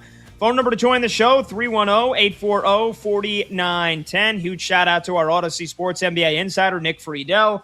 Always a great time. Always love asking him, any variety of questions. X's and O's, predictions, a little bit of sports betting, what he thinks, coaching decisions, front office decisions, draft. We literally sprung the breaking news that Jason Kidd has been fired as the Mavericks, and he gave us a tremendous answer. So he's one of the best in the business. We love Nick. Thanks to Nick for joining us as always. BetMGM players will receive an Any Sport Parlay Boost token. To use the Parlay Boost token, add a parlay wager made up of any sport wagers to your bet slip and activate the token. If you win your wager that was made with that token, you will receive extra winnings. All right, Brad, I'll tee you up here and give me your take, fill in a lot of the details here. Rashee Rice is going to prison. Sentenced to serve 30 days in jail after he tested positive for weed. Stay off the weed. He couldn't, violated the terms of his probation for his role in that. Look, this is no joking matter. His role in that crash that left multiple people injured on a Dallas highway a couple of years ago. And so broke his probation. Apparently wasn't supposed to be smoking weed, tested positive for THC. Not only that, not only 30 days in jail and he's going to miss OTAs and mandatory minicamp, but then we get the news and the reporting from Adam Schefter and others that literally, what was it, just yesterday? He had a cleanup surgery on his right knee to remove loose debris that was causing inflammation, and that's going to sideline him 2 months. On top of the 30 days, he's going to be in prison. And so this is a very murky future now for one of the once very young, bright receivers in the NFL, bright futures. And he still can have that, but man, this feels like it's rock bottom for Rashee Rice. There's no question about it. He is such an integral part of that offensive system and such an important player to Patrick Mahomes. How important is he? Well, look, in just 8 games played last season, this is how good he was. He was number 11 in totality among wide receivers in yards after the catch. Whether it's setting up some of that quick hitting action in the screen game, some quick hitters on, sharp slant routes across the middle of the field, other 9 routes down the field. All the guy does is true up real estate with the ball in his hands. He's one of the best in business in that category. He only averaged 10.8 yards per catch last season, but still that yak was astonishingly good. In terms of yards per route run, he was wide receiver 15 with 2.21. A guy that gets more than adequate separation. He was top 24 of the league and average yards of separation per target. I mean, he's got the skills to pay the bills, but he's got to put his butt on the field. Now we got all kinds of complications. Obviously, with the violation of his probation, of the mandatory 30-day jail sentence, as you just outlined, that's attached to that miscue, that mistake. That's a downside. That enhances the risk of him in season. If he gets popped again with another violation of that probation, he needs to go back for jail time again, and it could be longer the second time around. I don't know all the exact details as a part of his sentence, but also this knee issue raises a major red flag. You know, that alone by itself was going to cost him 2 months. So he's out for OTAs. He's out for minicamp, all that valuable developmental time. And I'd say, it's not that big of a deal. He's a veteran. He's a plug-and-play guy. Could come in and turn around instant dividend. I would say not so fast, my friend, if you have that point of view. And again, I always take things from a fantasy football perspective. That's how one-track minded I often am, Pat. And I was looking at the ADP, average draft position data, and best ball drafts, where Rashee Rice is going, wide receiver 10.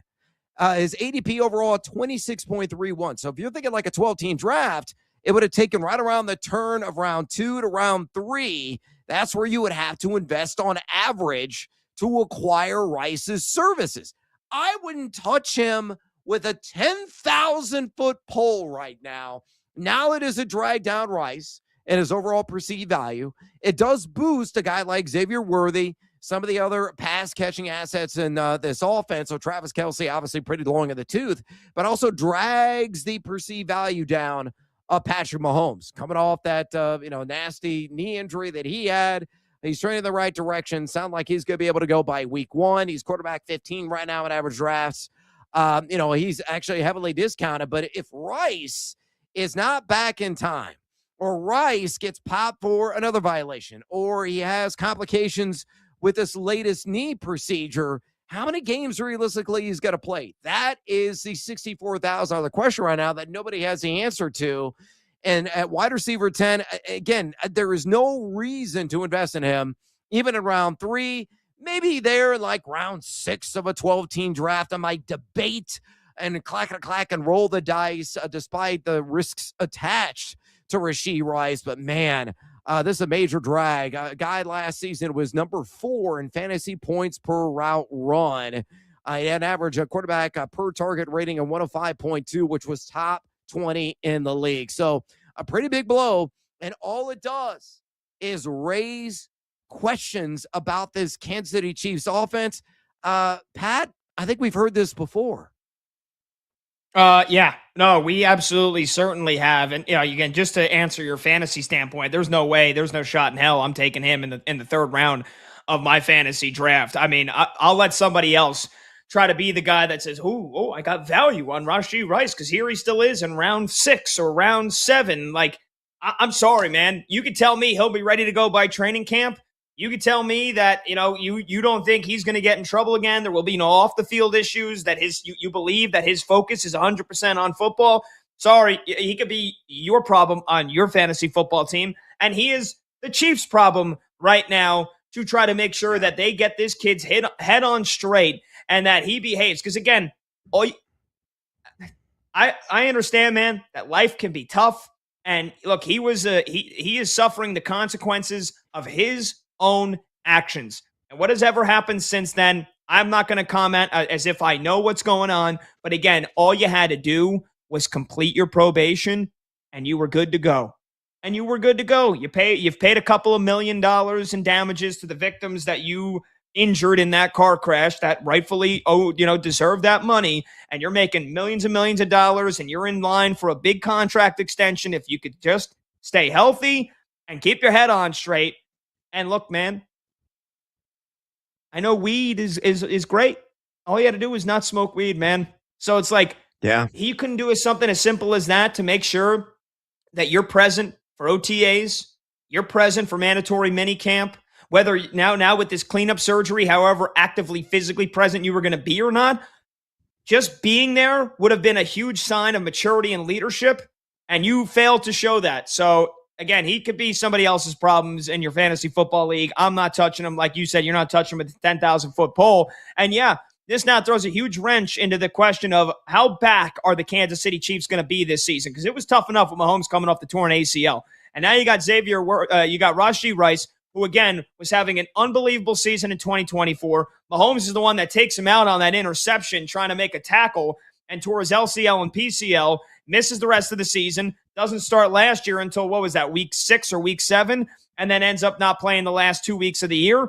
And so you thought maybe this was a fresh start. This was a chance to kind of connect the bridge from 2024 to the player that we still think can be a top 10 receiver in football. And now he has hurt his chances of doing that. And he's hurt the Kansas City Chiefs offense's chances of doing that. It's a long road ahead. This is rock bottom. I still think he can overcome all this and be a star and be an all-pro receiver this year. But, man, I just don't know if you could trust his focus or his maturity. Stay all right. No, you cannot. Weed. There you go. All right, we got some phone calls we got to get to, 310-840-4910. But coming off the news of Aaron Rodgers officially signing with the Steelers yesterday, going on 43 years old, how about our all-40s Mount Rushmore? Who are the greatest players in the Big Four sports that played into their 40s or in their 40s? He's Brad Evans. I'm Pat Boyle. This is BetMGM tonight on Westwood One Sports.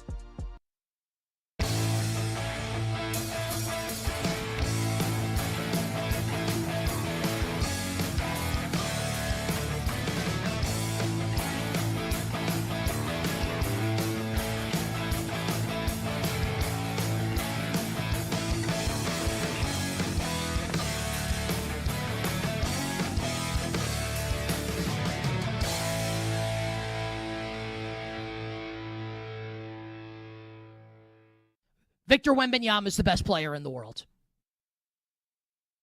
Does anyone want to argue with me that Wemby is the best player in the world right now? It does not mean that the Spurs are going to win this series. Doesn't mean that. The Thunder are awesome. I actually still think the Thunder are going to win the series. I think they'll come out with adjustments. I would imagine SGA will play better. We'll get to him. It does not mean the Spurs will win the series. But how can you argue? I'm being serious. What is a legitimate, good faith argument that Victor Wembanyama is not the best player in the world already? What is it? What's the argument that SGA is better than Wemby? That Jokic is better than Wemby? That Giannis is better than Wemby? That Luka is better than Wemby? Someone construct the argument for me. The reason why you can't make the argument, and again, it doesn't mean the Spurs are going to win the title, but the reason why you can't make this argument is because Victor Wembanyama is a creative player in a video game. Like, he's not real, except he is. You watch what he's doing on the court, and I'm thinking to myself, when I played NBA Live in 1995, which I believe was the first NBA game, the first basketball game where you could create your own player. I don't think you could do it in 94. And you create, and I created a shooting guard who was a 99 three-pointer, 99 driving to the basket. Victor Wembanyama is a creative player. We've never seen anything like it. And everybody says it. And everybody has said it, and yet it's still, when you watch it, you still can't believe it, even though you know it's true. You know it's true, you see it happen, and you're still shocked by it. There's no way that you can tell me, you the person that watched the game last night, there's no way you can tell me that you're just watching this being oh yeah, no big deal. Even though you know he's capable of it, you can't tell me that it's not jarring to watch this. And the reason why he's already the best player is because, SGA's awesome. Victor Wembanyama's 7'4". And you can't teach that. You can't teach height. And it's not just the height, because we've seen tall-ass, lanky-ass basketball players in the past. Here's 7'7" Manute Bol. Here's George Murasan. Yao Ming was a great player at 7'6". We have seen really tall players in the NBA. We have seen excellent outside shooters. We saw Steph Curry a decade ago bang a shot home in OKC from the logo, eliciting the rare double bang from Mike Breen, one of the most famous shots in the history of the NBA regular season. Victor Wembanyama made one last night in overtime to tie the game at 108 when it looked like the Thunder were going to escape with the win in the first overtime period. All good. 7'4". Like, could you imagine George Murison pulling up from the logo and drilling one? Could you imagine it? In a million years, that ever happening? No. 7'4". Can shoot from the outside. Dominates down low. The impact that this dude has defensively. And I know, I know that you all know this. But it's still, when you watch it, you can't even process it. The fact that he sits there in the lane like a boss in a video game that you're trying to avoid. And every time someone drives into the lane, you have to change your shot and take a worse shot, because if you don't, Wemby's going to send the ball into the front row. How many layups last night does OKC attempt where here's like Jalen Williams, J-Dub, who's really good last night. He's a really good player. Top 20 player in the league when he's totally healthy. When he's driving to the basket and like Wemby's there, so Jalen Williams has to take and misses a layup. Do you know who misses layups? Me. When I play basketball in my backyard, I miss layups. You know who doesn't miss layups? Jalen Williams. Do you know who misses layups when Victor Wembanyama's around? Everybody, including Jalen Williams.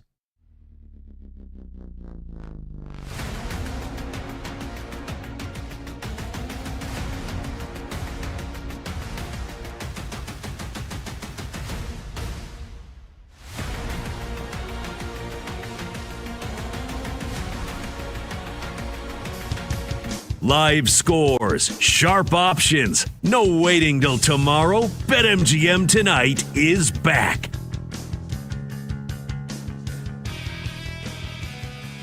All right, welcome on back. BetMGM Tonight, Westwood One Sports. He's Brad Evans. I'm Pat Boyle. Phone number to join the show. We got a bunch of callers we're going to get to. If we don't get to you here in the next 5 minutes, hang tight, and we'll start the next segment with a bunch of your phone calls, because we've only got a spot or two open on our phone line. So if you want to join, 310-840-4910. We got some callers on the Chiefs and Rashee Rice. We've got some callers on, just looking ahead to the future, the NFC East. And, I think we got a caller as well on our Let's Go Streaking segment. So again, Smorgasborg, and we'll get to him at the top of the hour at the latest at 310-840-4910. So hang tight. He's Brad Evans, on Pat Boyle. But again, the big news yesterday, Aaron Rodgers officially set to return for his age 43 season. You know, Brad and I were talking, and we were talking in our pre-show meeting call, and our executive producer, Randy Merkin, who just joined our team, brought this up, and Combs brought this up as well. And we said, well, who are the greatest 40-something players in the history of the Big Four sports? Where would Aaron Rodgers go? Would we maybe do a Mount Rushmore? And so we said, screw it. Why not do a Mount Rushmore of our all-time 40-something athletes in the Big Four sports? So, Brad, if you don't mind, I'll go ahead and go first here. I'll kick this off. Go. We're going to give one for each of the Big Four sports, and I'll start on the ice. Give me Alex Ovechkin, who is 40 years old right now, but again, considering that he just finished up his age 40 season and played 32 games and still was able to score 32 goals and have 32 assists for 64 points. Ovechkin has not mentioned retiring. He's going to be back next year. The all-time leader at 929 goals, and I got a feeling he's probably going to score 30-plus more goals next season. So again, only one season in his 40s, but I'm expecting at least one more, if not a couple of more. Give me Ovechkin for hockey. Let's go to baseball. Give me the say hey kid, Willie Mays, because what he was able to do into his 40s was just absolutely spectacular. Hall of Famer, two-time MVP. But again, played through his age 42 season. At 40 years old, he was an all-star. At 41 years old, he was an all-star. At 42 years old, he was an all-star. And in his age 40 season in 1971 with the Giants, led all of baseball with a 425 OBP. And whatever he started to lack in his speed and his power, he made up for with tremendous vision, tremendous patience, discipline, and still hit for a pretty damn good average and a pretty damn good OPS. So Willie Mays, for me, of course, with all the defense as well, is on my Mount Rushmore of the greatest 40-something-year-olds in the big four sports. Football, this one's easy. I'm not even going to spend more than 10 seconds on it. It's Tom Brady. It's the GOAT. I mean, that's it. Move on. And for basketball, it's LeBron James, who is, I don't think he's going to retire, hasn't officially said yet or not, but the all-time leader in points, a 22-time All-Star, just finished his age 41 season, and is still putting up incredible numbers. Last year, 6th in the MVP voting. This season at age 41, he scored 21 points per game, shot 59% from two-point range, shot 52% from the field, dished out over 7 assists per game and over 6 rebounds per game. LeBron's still playing at an all-star caliber level. So my Mount Rushmore of 40-somethings is Ovechkin, Willie Mays, Tom Brady, and LeBron. Brad, over to you. All right, hockey. Let's put the biscuit in the basket. It's got to be Gordie Howe, a guy that had an obscene amount of goals, 107 to be exact, after the age of 40, just in the NHL. He was a 4-time All-Star appearance guy as well in his 40s. Hell, he scored 12 goals at the age of 51 with Hartford, and we can't forget what he accomplished with the now defunct World Hockey Association, 121 goals, and that was all between the ages of 45 to 50. So Gordie Howe, absolute legend at his advanced age, and one of the greatest players on the ice in history as a result. Baseball's Nolan Ryan for me. The Express had a pair of no-nos after the age of 40, kicked the bleep out of Robin Ventura as well into his 40s, 1,437 strikeouts at his 40s. He was a 4-time league strikeout champ in his 40s, 71 wins to go along with it, retiring at age 46. And I'm with you. It's Tom Brady in football for all the reasons that we don't have to mention. That's a layup. It's obvious. And I'm also going LeBron James, again, 2-time All-Star. And his first 2 years in his 40s, averaging 24.4 points per game. Last season, 7.8 rebounds per game, 8.2 dimes. And then this year, falling about 20.9 points per game, 6.1 rebounds per game, and 7.2 assists per game. And I agree with you. He's going to be back next year, likely for the Lake Show, and will only add to his legend. So my Mount Rushmore of all 40-somethings, Gordie Howe, Nolan Ryan, Tom Brady, and LeBron James. I have little to no complaints. So that's a great one. Shout out to our video producer, Michael Montgomery, Monty, for putting those together, those Mount Rushmores. If you're watching live on YouTube or on Twitter, you could see Brad's Mount Rushmore. Very nicely done by Monty. Very nicely done indeed. We want to hear from you. Who is your Mount Rushmore of the greatest 40-something-year-old athletes in the big four sports? You want to call in, you want to text in, you can give us all 4. You can give us any sport you want. Again, for me, it was Ovechkin, Willie Mays, Tom Brady, and LeBron. And for Brad, Gordie Howe, Nolan Ryan, Brady, and LeBron. 310-840-4910. We got a bunch of phone calls. We'll open up the phone lines, whatever you want to get in on coming up next, and your Mount Rushmore. And then also, we're going to continue our off-season long breakdown of the teams in the NFL. The Jets are next on BetMGM tonight.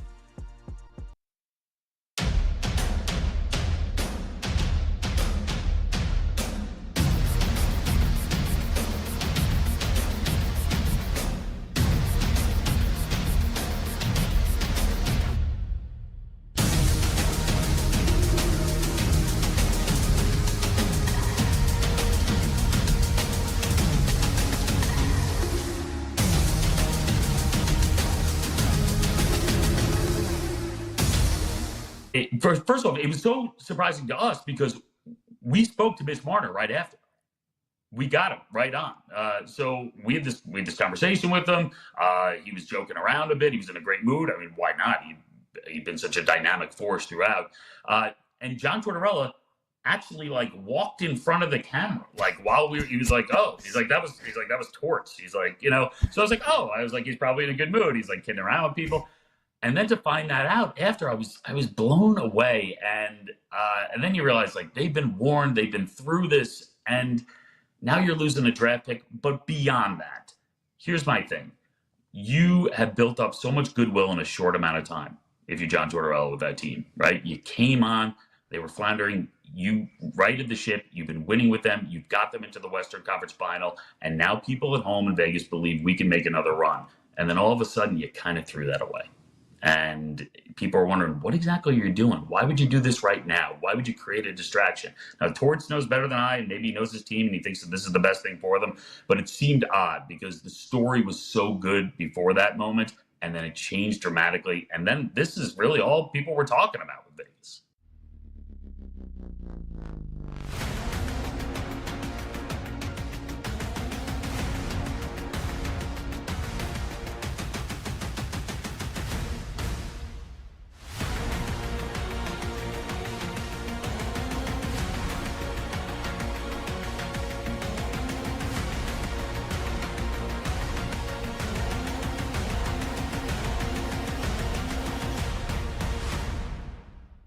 So I was going to give you some Conn Smythe stuff. So I like Colorado, Carolina as our Stanley Cup final matchup. If Colorado gets there, Nathan MacKinnon is very likely going to win the Conn Smythe.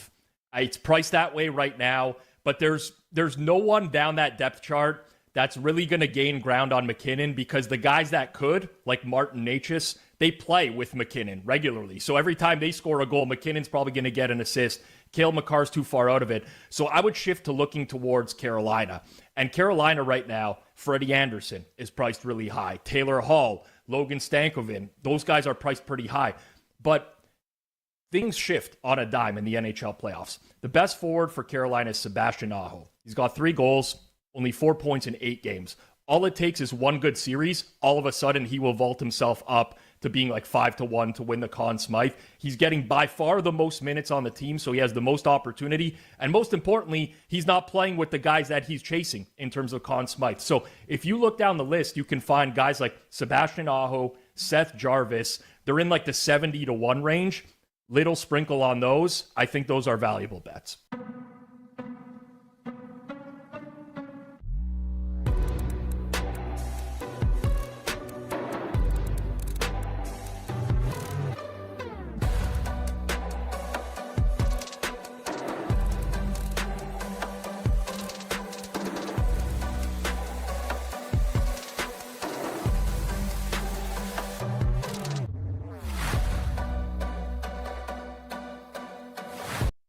About the New York Mets making history that we haven't seen in Major League Baseball in 107 years, literally.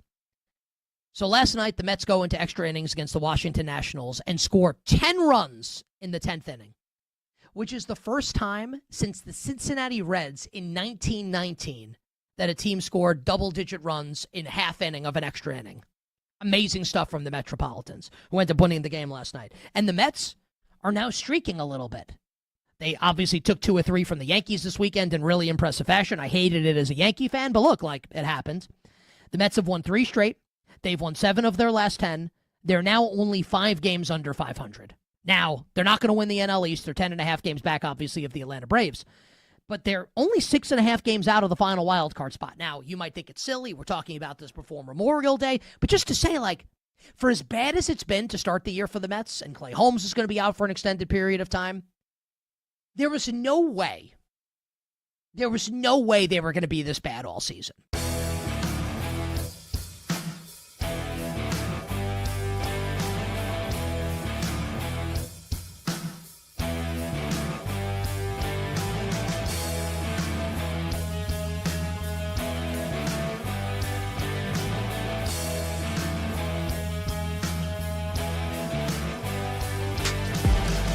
The day shuts down. The games light up.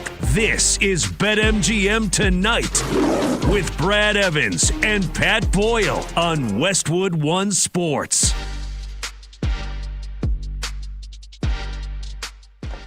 Hey! Welcome on back to BetMGM tonight here on Westwood One Sports. He's Brett Evans. I'm Pat Boyle. And we are brought to you by BetMGM. Make it legendary. Download the app today. Please gamble responsibly. Hour number 3 kicks off right now, and you can watch the show live on YouTube. Just search BetMGM tonight and hit that subscribe button. You can watch the show live on Twitter at BetMGM tonight. And you can listen to the show on the Westwood One Sports app, the Odyssey app, SiriusXM Channel 375, and hundreds of local affiliates throughout North America. We're going to get to a bunch of phone calls here in just a moment. The number to join the show, our talk and text line, is 310-840-4910. That's right. You can call or simply just text your thoughts on the show or any of the topics we dive into. 310-840-4910. Just before we do that, Brad, for anybody that has missed the show so far and you want to get in on the action, opening segment, we reacted to the Wemby Masterclass last night in Oklahoma City. 41 points, 24 rebounds. The Spurs hang on to win in double OT in a spectacle of a game against the reigning champion Thunder, 122-115. A logo 3 in overtime, and just a defensive gem and an all-around brilliant game from Wemby. So how do you feel about that OKC San Antonio series? Brad and I still think the Thunder win it, and we think they win it in 7. But, man, that was a hell of a performance from San Antonio. We also previewed Game 1 of the conference finals, Knicks and Cavs. That game tipping off in a matter of minutes. We'll keep you posted on that one throughout. We did our Let's Go Streaking segment. Talked to Nick Friedel about all the big NBA news. Jason Kidd out as head coach as the Dallas Mavericks. And we did our Mount Rushmore, our all-40s Mount Rushmore, the greatest 40-something-year-old athletes in the Big Four sports. So, again, you want to get in on any of that, 310-840-4910. Brad, before we get to the phone calls, I just want to say one last time, the butterflies have hit. I'm nervous. I love your prediction of Knicks in 5.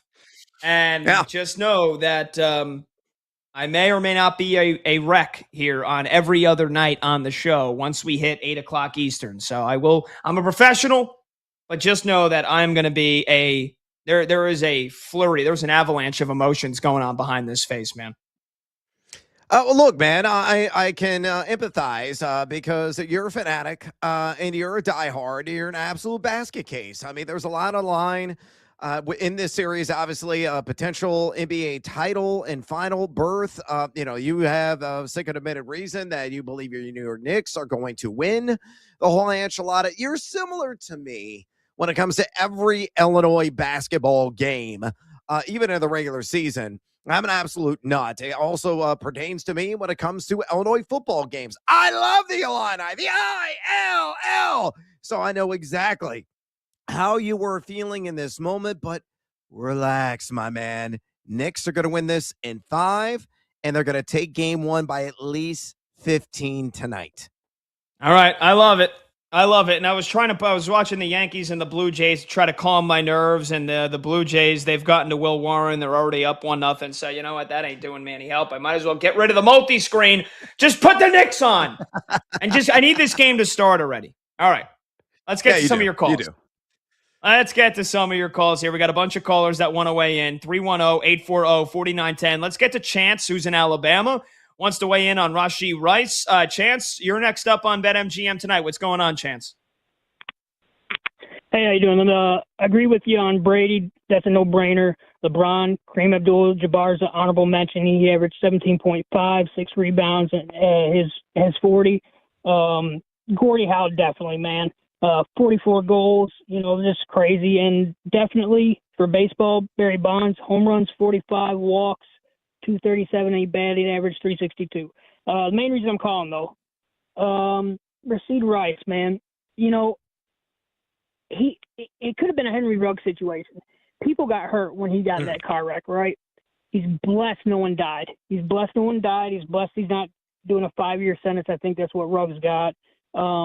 He's blessed he just got probation. And if you can't just stay off drugs while you're on probation after the blessing you received by getting probation because of your money and you can afford good lawyers. If you were broke, you probably would be going to jail. But, just stay clean, man. And I think if the Chiefs had any decency, any integrity, or any honor, they cut his ass. I mean, he's a joke. I mean, the dude is just a troublemaker. He's not Randy Moss. He's not Terrell Owens. He's not worth the freaking headache, in my opinion. Cut him. Move on. Chance, we appreciate the call here, Brad. Here's the thing about the Chiefs: they have a history with troubled players, players that have gotten into trouble off the field. So this is right in their wheelhouse, right? I mean, this is kind of no surprise that they're not going to cut Rashee Rice. There's not a chance in hell. No, this is par for the course of them. So any kind of nefarious acts are going to sweep under the rug. He's going to, pay the price, whatever the penalties that are attached. He's going to serve the time. He's going to rest the knee. Now, he can't rehab the knee if he's behind bars. So that's a major downside. We're going to see if there's any repercussions that come out of that. I understand where the caller is coming from. I thought the Ruggs comp is completely fair, and you're exactly right. That situation, that accident could have been a million times worse for, the sake of humanity. But look, let's call a spade a spade. Rice is a player this team needs, and if he is out of trouble, he serves his time, doesn't get popped again, he's going to be on the field catching valuable passes from Patrick Mahomes, because that's how most NFL teams play. And it's most certainly how the Kansas City Chiefs play. Yeah, I mean, again, Tyreek Hill, Kareem Hunt, it's just to name a few. Those are some of the more high-profile players. So, yeah, Rashee Rice, if the NFL doesn't suspend him for any more here, or if they allow him to play football, he's going to play football for the Kansas City Chiefs, and that's going to be the end of it. But, Chance, appreciate you taking an honorable stance there. I'm not saying I agree with it, and it's... Yeah, there's no chance they're going to cut him. He's going to be playing football. If he's healthy to play for week 1, he'll be on the field. Unless the NFL swoops in and dells out any more further punishment. They declined any further comment, though, when he was taken to jail earlier this afternoon. 310-840-4910. Let's get to Paulie, who's in Norfolk. Next up on line 3 here on BetMGM tonight. Paulie, what's going on? Yeah, man. Hell to the W, man. And let's go Knicks, baby. What we talking yes, sir. about, man? Let's go. Man. That's right, man. Let's go Knicks, man. But look, Rashee Rice, I'm going to say this, players are players. And at the end of the day, responsibility ends on the players. But when is Kansas City going to take responsibility for this one particular player? I mean, he's already been in a bunch of situations already. We're talking about a head coach who lost his son to drug addiction. I mean, why wasn't this guy in some type of program already? Why are you not chaperoning him like Dallas did with Dez Bryant? So, yes, it's on the player. It is. But when you got a player with a pattern, when is the organization going to take accountability too? Because I know they knew every detail of his probation. So that's the question I'm going to ask. I'm going to put it on the other side of the organization, man. When are they going to start stepping up also, man? And I'm out of here, man. Hell to the W, man. Let's go Knicks, baby. Yeah, let's go, Paulie. Let's go. Now, hail to the W is, the Washington Commanders. So I'm not going to co-sign that, but the let's go Knicks, I will absolutely 100% co-sign. But, Brad, you want to take Paulie's thoughts on Rashee Rice first here? What do you think? Well, I mean, he's saying they should have handled the situation better. Maybe had like a handler, somebody who's constantly watching over Rashee Rice. He's a grown-ass man. That's the bottom line here. He probably got all the help and associates thrown his way from the organization to ensure that he wasn't going to make, a mistake. Unfortunately, he's human. He made a mistake, and now he's suffering the consequences that are affiliated with that mistake and the 30-day jail sentence. And of course, he got the cleanup procedure unrelated with the loose debris in his knee on top of it. So, I mean, we can say, yes, point fingers at the organization all we want. I think they made inroads in trying to protect their player, offer whatever services were necessary. Some guys just don't listen. Some guys just don't take the direction.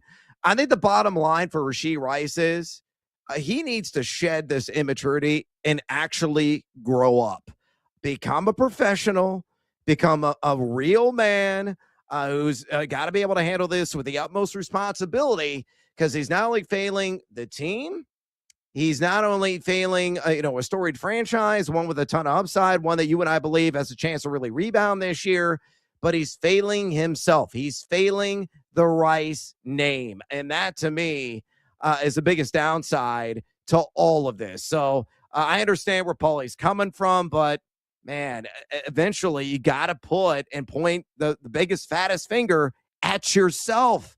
Cue the Michael Jackson in the background, the little man in the mirror. That's what he needs right now.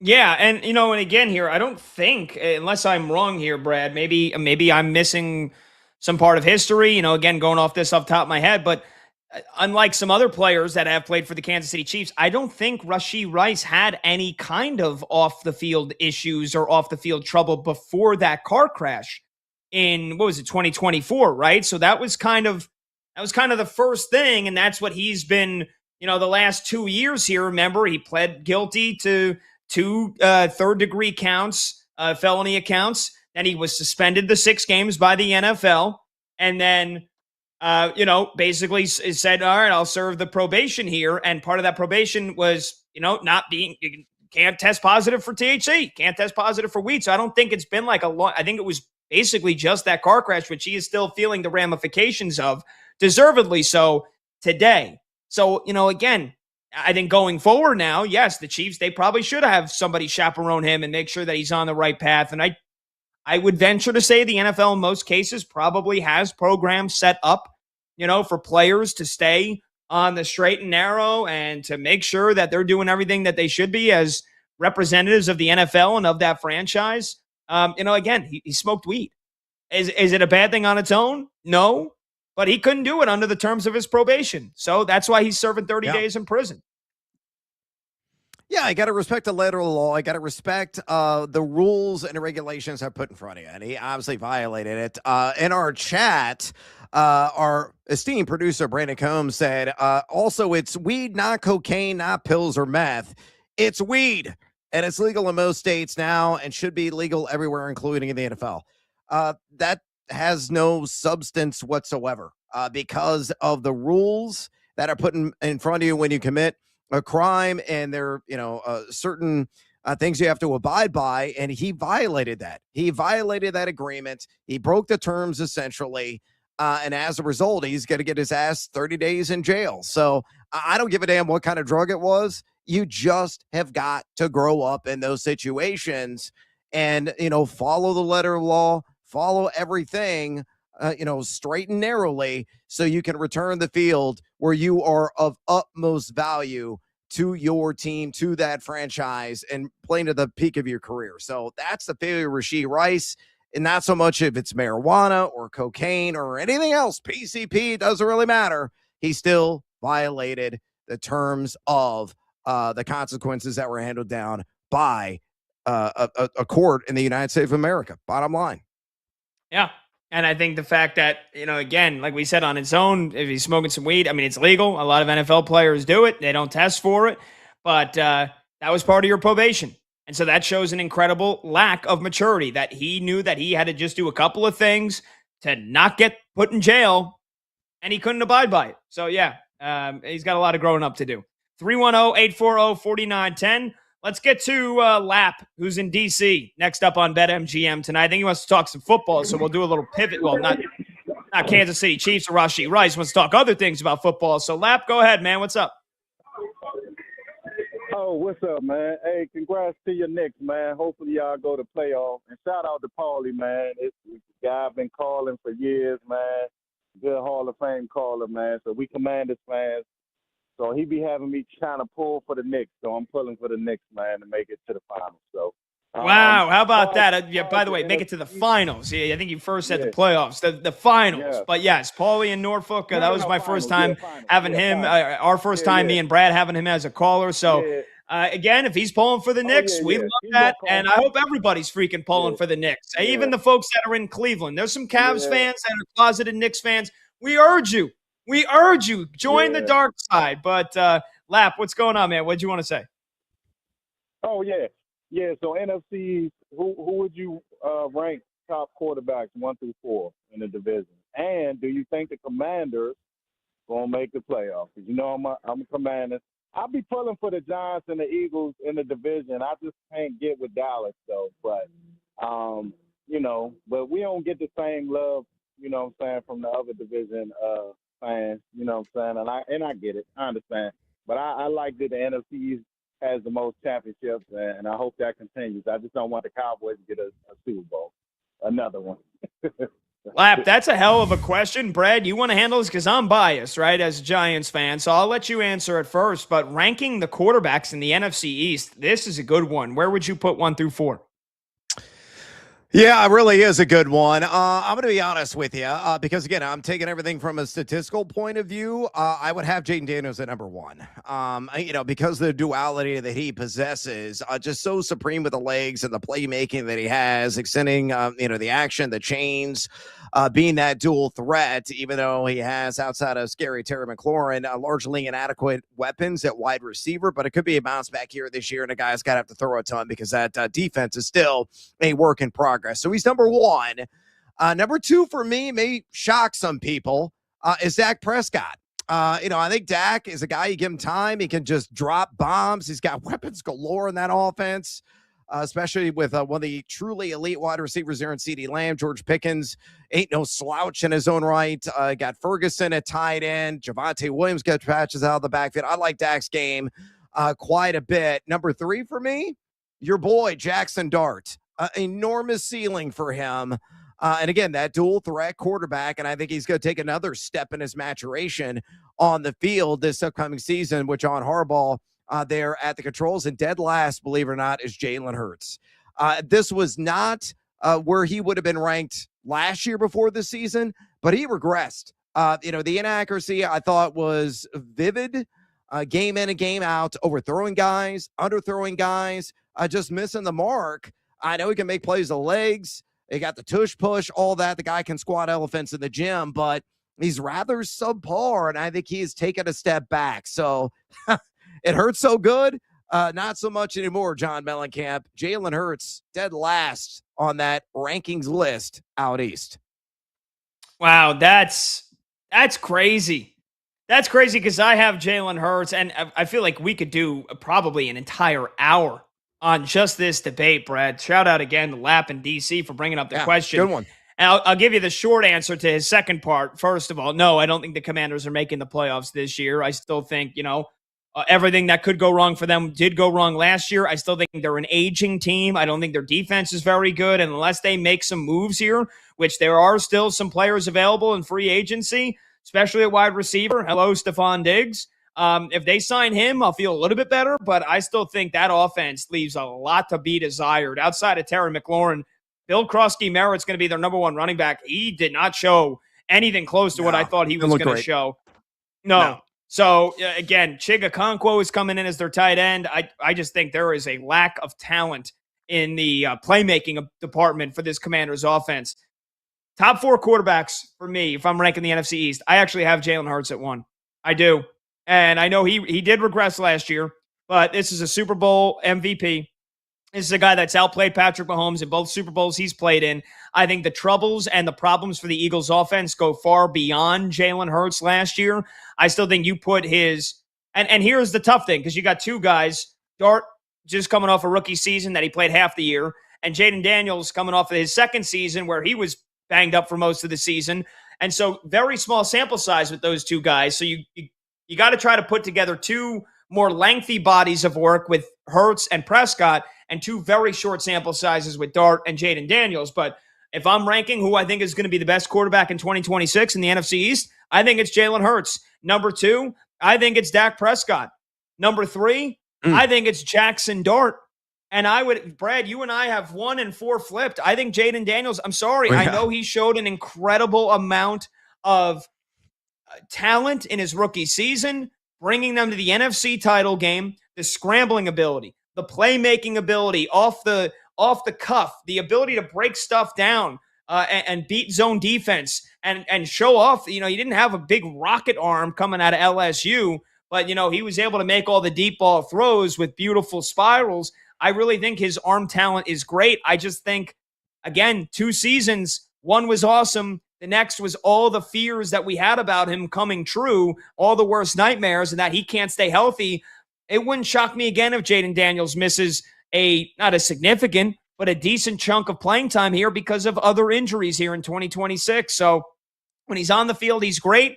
I still think that he probably would be the worst quarterback in this division in 2026. And again, the playmakers around him are a big reason why. But Hurts is 1, Prescott 2, Jackson Dart for me is 3, Jaden Daniels is 4. But that's a hell of a debate right there.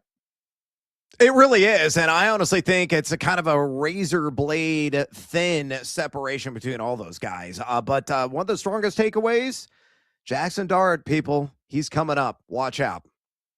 Yeah, and that was I'm trying to hold back the fan bias there. There is part of me that does think Jackson Dart could be the best quarterback in that division this year. But again, he's a guy that needs to be able to slide and stay out of the medical tent as well. 310-840-4910. All right, we'll get to some more calls in a little bit. Coming back, we got our first scoreboard update for the Cavs and the Knicks.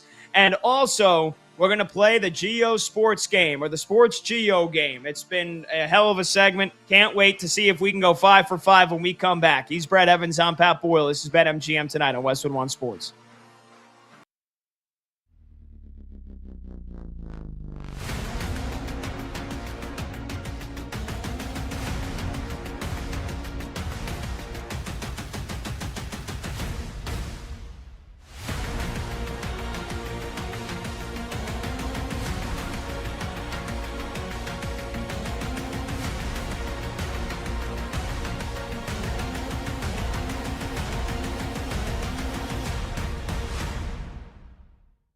The worst team in the NFL this year is going to be the Arizona Cardinals.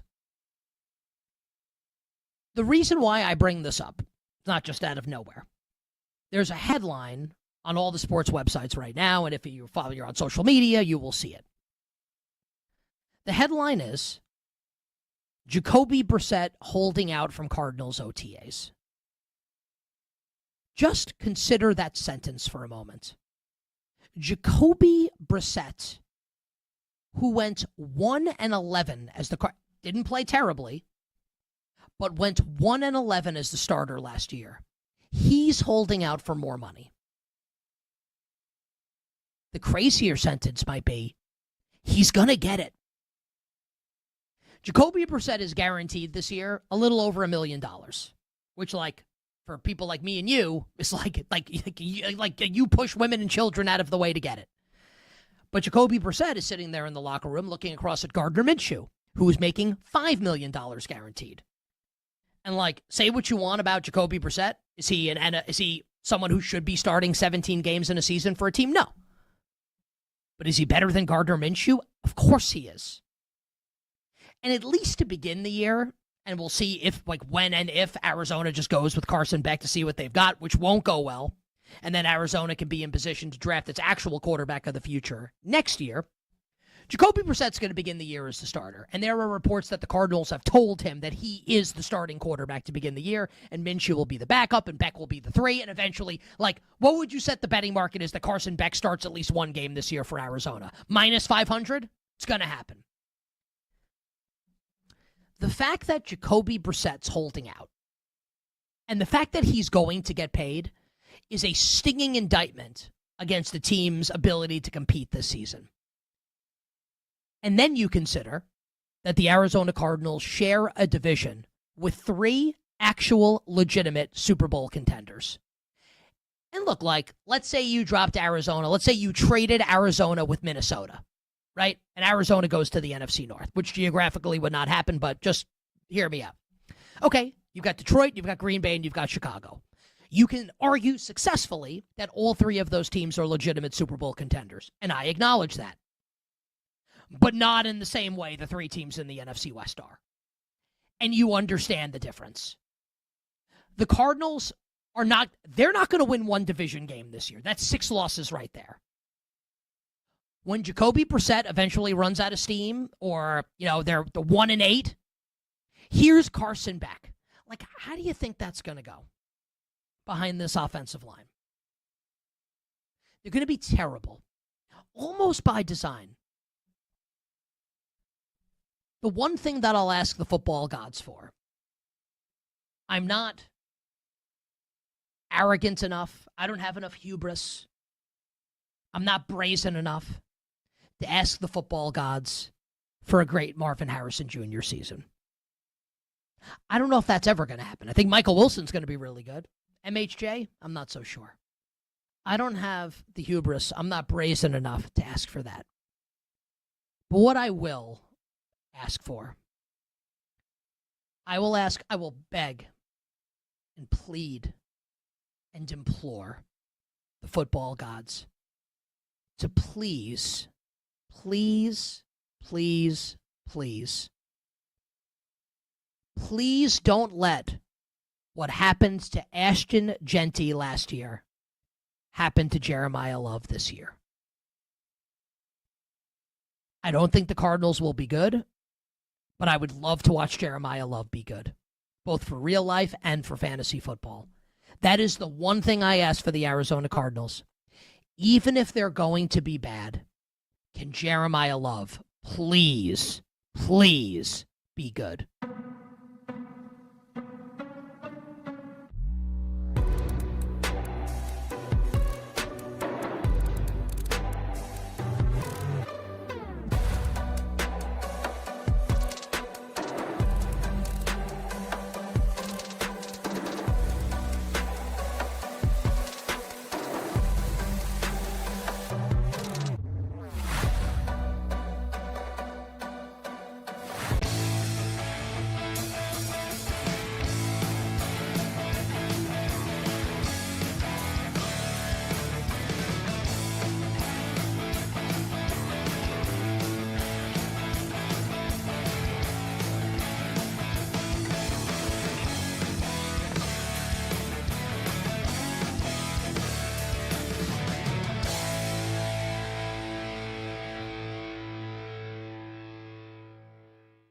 Victor Wembanyama is the best player in the world. Does anyone want to argue with me that Wemby is the best player in the world right now? It does not mean that the Spurs are going to win this series. Doesn't mean that. The Thunder are awesome. I actually still think the Thunder are going to win the series. I think they'll come out with adjustments. I would imagine SGA will play better. We'll get to him. It does not mean the Spurs will win the series. But how can you argue? I'm being serious. What is a legitimate, good faith argument that Victor Wembanyama is not the best player in the world? Already. What is Victor Wembanyama is the best player in the world?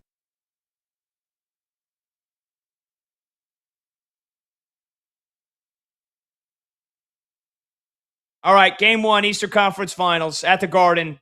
Defensive battle so far. And the Cavs lead the Knicks 10-8. The Knicks not off to a great start offensively. They are just 4 for 13 from the field. Haven't hit a single three yet. So if you were leaning on the rust side of rest versus rust, this looks like a team that hasn't played in 9 games. I don't think that will matter too much in the second half when I think fatigue, emotional fatigue, physical fatigue will be a factor for the Cavaliers. But they needed to get off to a good start. And they have. And it looks like Dennis Schroeder just popped the 3. So it's 13-8 Cavs. Donovan Mitchell, Spida leading the way with 7 points. Meanwhile, for my Knicks, Jalen Brunson's got 4. And I saw Brunson pointing towards his ribs or his stomach before the last TV timeout. But he's out there on the floor right now. So I have no idea what that was about. Hopefully it's nothing at all. But again, Cavs lead the Knicks 13-8 with 4:33 left to go in the first quarter. Game one, Eastern Conference Finals. Brad, this is a rusty start, to say the least, for my New York Knicks. It is, but relax, man. I think the tide is coming. The points could be piling up, and they're going to win going away. Though stranger things have happened. I mean, see, last night, you and I were convinced that OKC was going to win by roughly 10 or so points. And of course, they lost in double overtime. So it's the playoffs, man. It's a 7-game series. Anything could happen. By the way, let me give you a Chicago Cubs update. They're down 3-0 once again to the Milwaukee Brewers. Mizorowski wheeling and dealing. 2 2/3 innings pitched. He has yet to give up a hit. He has walked 1. He has struck out 4. Ben Brown has been a bit wild for the Cubs. As Churio was 1 for 2. He's got a run scored. Terang 1 for 1 with a run scored. William Contreras, excuse me, 1 for 2 with a run scored. RBIs from Mitchell and Bowers. Bowers had a bomb last night in the left field bleachers, and he's got another RBI tonight. So on the north side of Chicago, Cubs down 3-0 as Mizorowski. I mean, it's early, but he does have a no-no through 2 2/3 innings. And we're going to see if he can close out this inning as he's facing Michael Busch right now. Yeah. So you're telling me that the Brewers could be in first place in the NL Central by the end of tonight? Uh-oh. I'm not. Yeah. Look, I don't need any bad karma. Great. I'm just going to leave it at that. I don't need any bad karma. Yep. I got my Knicks. I don't give a damn what happens in that NL Central over the next 2 weeks. And if the Knicks make the NBA Finals, I don't give a damn what happens over the next month. I don't need any bad karma coming back my way. So we'll leave it at that. All right. Combs is here. Producer Brandon Combs. Video producer Monty is here. It's become one of our favorite segments on the show. It's a game that has taken over the country. Let's play the Sports Geo game. I don't know. Am I saying, by the way, Brad, is it the Sports Geo game or is it the Geo Sports game? Because I've been a good little boy here. Ever since we started playing this on the show, I don't play it outside the show. I play it on our show every night, and that's about it. I don't want the spoilers. I don't want to be a cheater. What is it officially called? I believe it is officially called the Sports Geo game. Yeah. Invented by Frank Michael Smith. It is the daily sports geography game. Okay. And the website, though, as Monty is saying, is geosports.app. So, whatever. Oh, either way. Maybe it is the other way. Yeah, either way you want to take it. We like it. We gave him the plug. We play it. It's geography meets sports. It's trivia. It's everything. Let's freaking go. Let's do it. Combs, question number 1. Monty, get that big, gigantic, beautiful globe of planet Earth of ours up on the screen.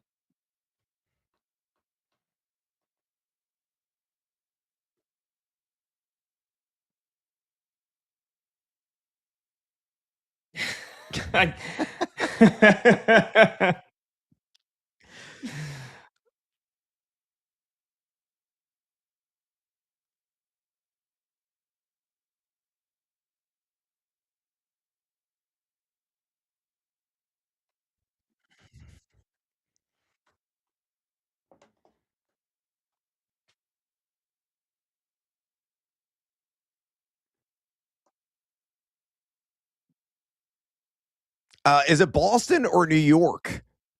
Yeah, I was going to say it's got to be one of those two.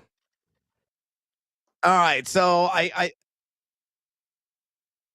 going to ask Monty. He's working right now on trying to get the globe up. But hey, Monty, what state is Boston in?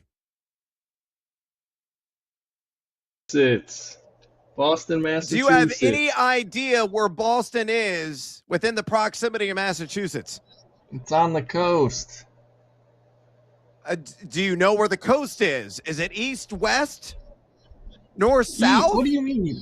It's like, I don't know, east and south, I think. I think it's southeast. Yeah, all you have to do is...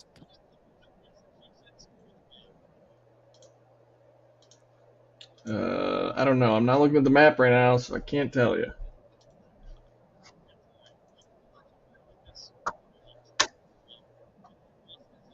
Yeah, so do I. All right, do it.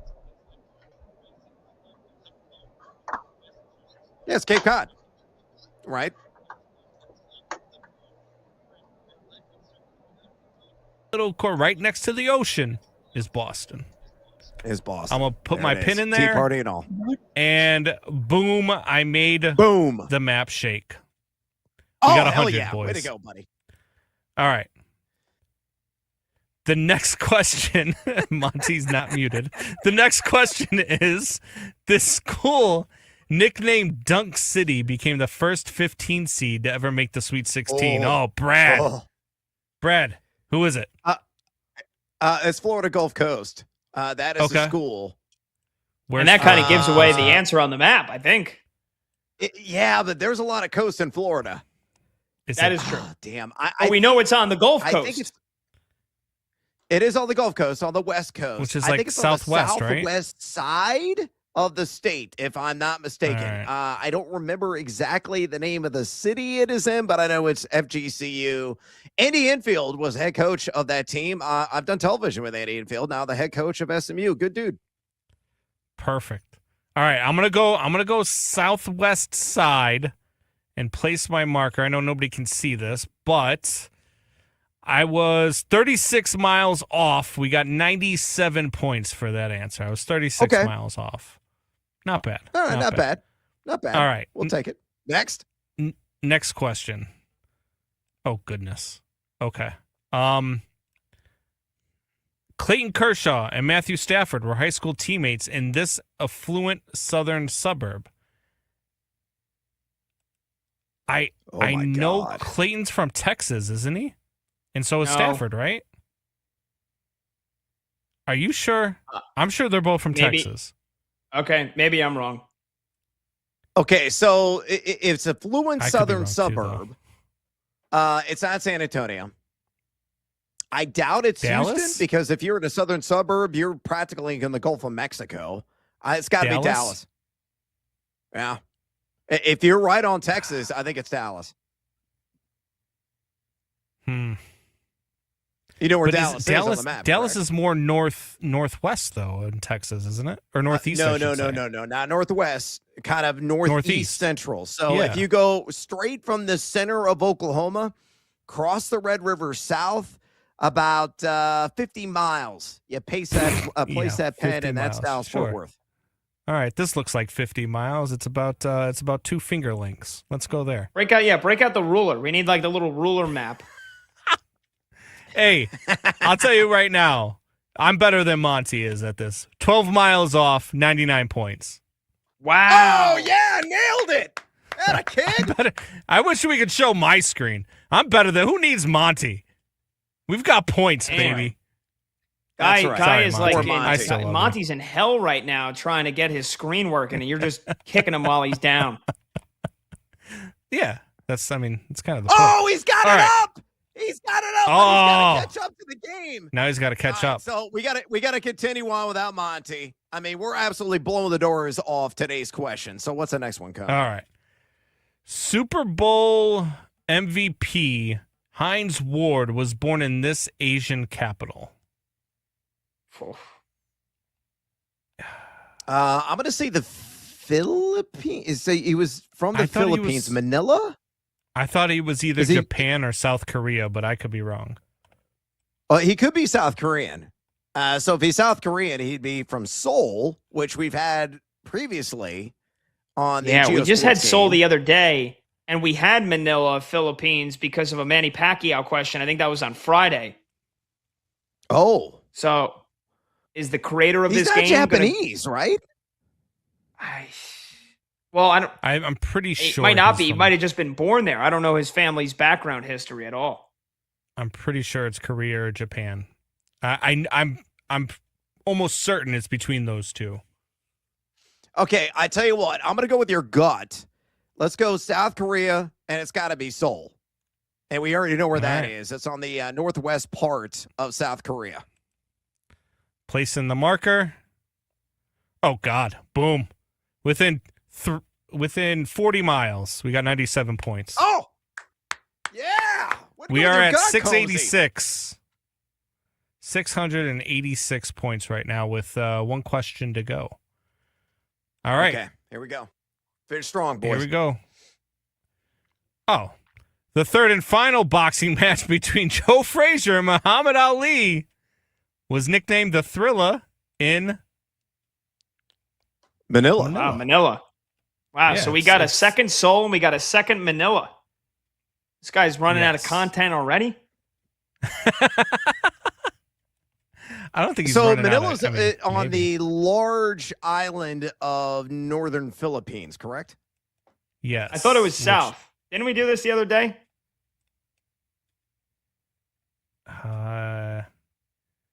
Yes. We did do it the other day. I believe it's right where my marker is, because now I can have the map on the screen. Oh, look at that. Go with Monty's gut. I think it's All right here. Monty, go ahead. Bang it home. Bang it home, Monty. Doesn't that look similar to Friday? Yeah. Hang it I home. wasn't here Friday, so I trust you guys. Do it, Monty. Plant the flag. Yeah. Nailed 7 miles off. 7 miles. Heck yeah. All right, so we go with Monty's score. Monty, what was your Well, score? no, I think Monty just clicked anywhere on the map for the I just first three to clicked get us anywhere up to to catch speed. up. Yeah, he did. Okay. So what Well, was here- your official score then, Combsy? I'm not gonna lie, I'm still looking for the Philippines. Oh, there they are. All right. Sorry, I couldn't find it at first. It was The north, big right, island on Monty? the north side. Yes, On the north on side, the western correct. coast. There's like a little inlet, Yep. and that's where Manila is. And drum roll. I think we got an all-time high, guys. And we finished with that one. Got us 95 times 3, so 285 points on that one. 971 points is our final. Oh, out of 1,000, America. We geniuses. Pat said the guy's running out of content.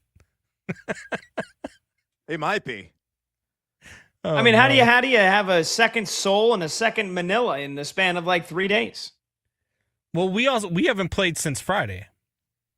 So I mean, if he's doing this every day, I mean, you're almost, you're 4 days later, and it's different questions. They're different questions. They're just tied to the same areas. I mean, look, he's keeping us entertained, and he's giving us a segment on the show. So maybe I should stop talking smack. Hat tip to you. Maybe he's from he's exactly. from Seoul, so he likes to put them in there as much as he can. Maybe he is. Who knows? Maybe he's just got a lot of soul. And on that, we'll take a break. Maybe. 310-840-4910. When we come back, we'll play a little blind rank. What is that, you may ask? Well, tune in, hang out with us, find out when we come back, and we'll get you a scoreboard update on the Knicks and the Cavs and a little baseball scoreboard as well. He's Brad Evans. I'm Pat Boyle. This is BetMGM tonight at Westwood One Sports. Victor Wembanyama is the best player in the world. Does anyone want to argue with me that Wemby is the best player in the world right now? It does not mean that the Spurs are going to win this series. Doesn't mean that. The Thunder are awesome. I actually still think the Thunder are going to win the series. I think they'll come out with adjustments. I would imagine SGA will play better. We'll get to him. It does not mean the Spurs will win the series. But how can you argue? I'm being serious.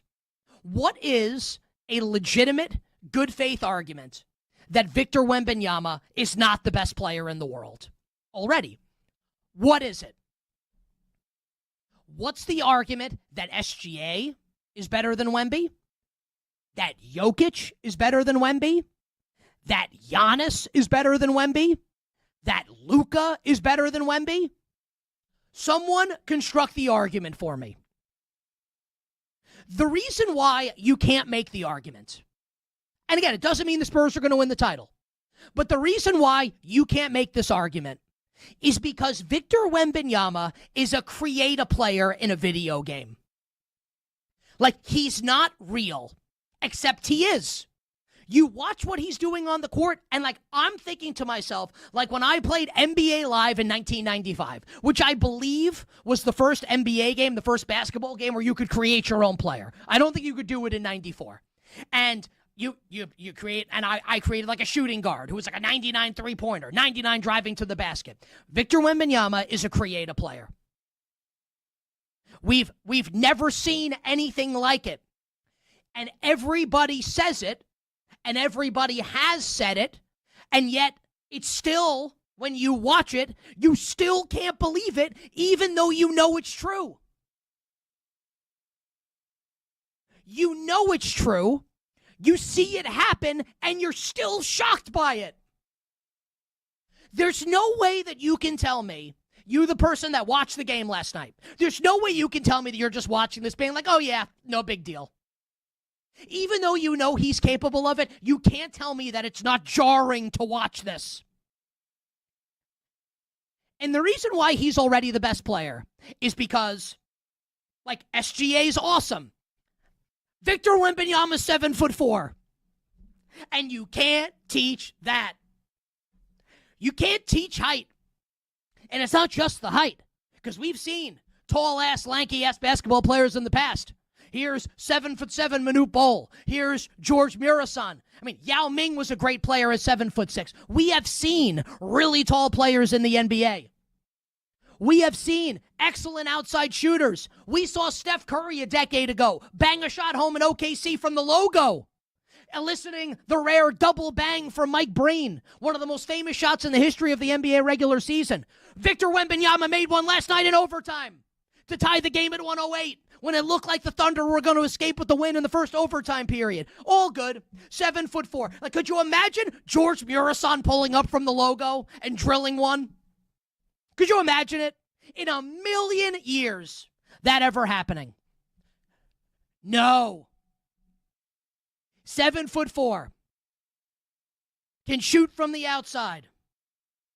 Dominates down low. The impact that this dude has defensively. And I know, I know that you all know this. But it's still, when you watch it, you can't even process it. The fact that he sits there in the lane like a boss in a video game that you're trying to avoid. And every time someone drives into the lane, you have to change your shot and take a worse shot, because if you don't, Wemby's going to send the ball into the front row.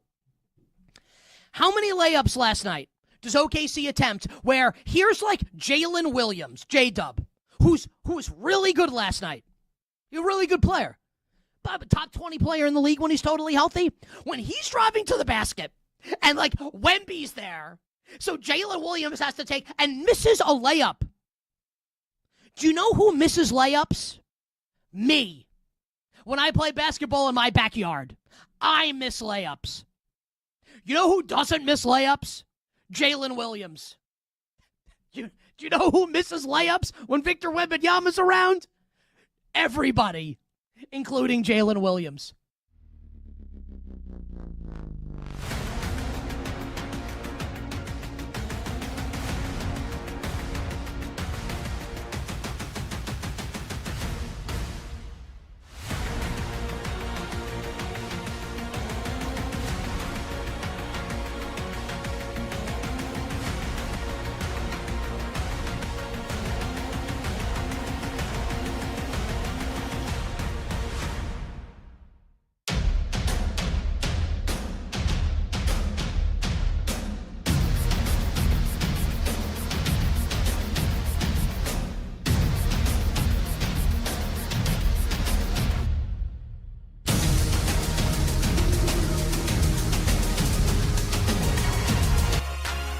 Live scores, sharp options, no waiting till tomorrow. BetMGM Tonight is back.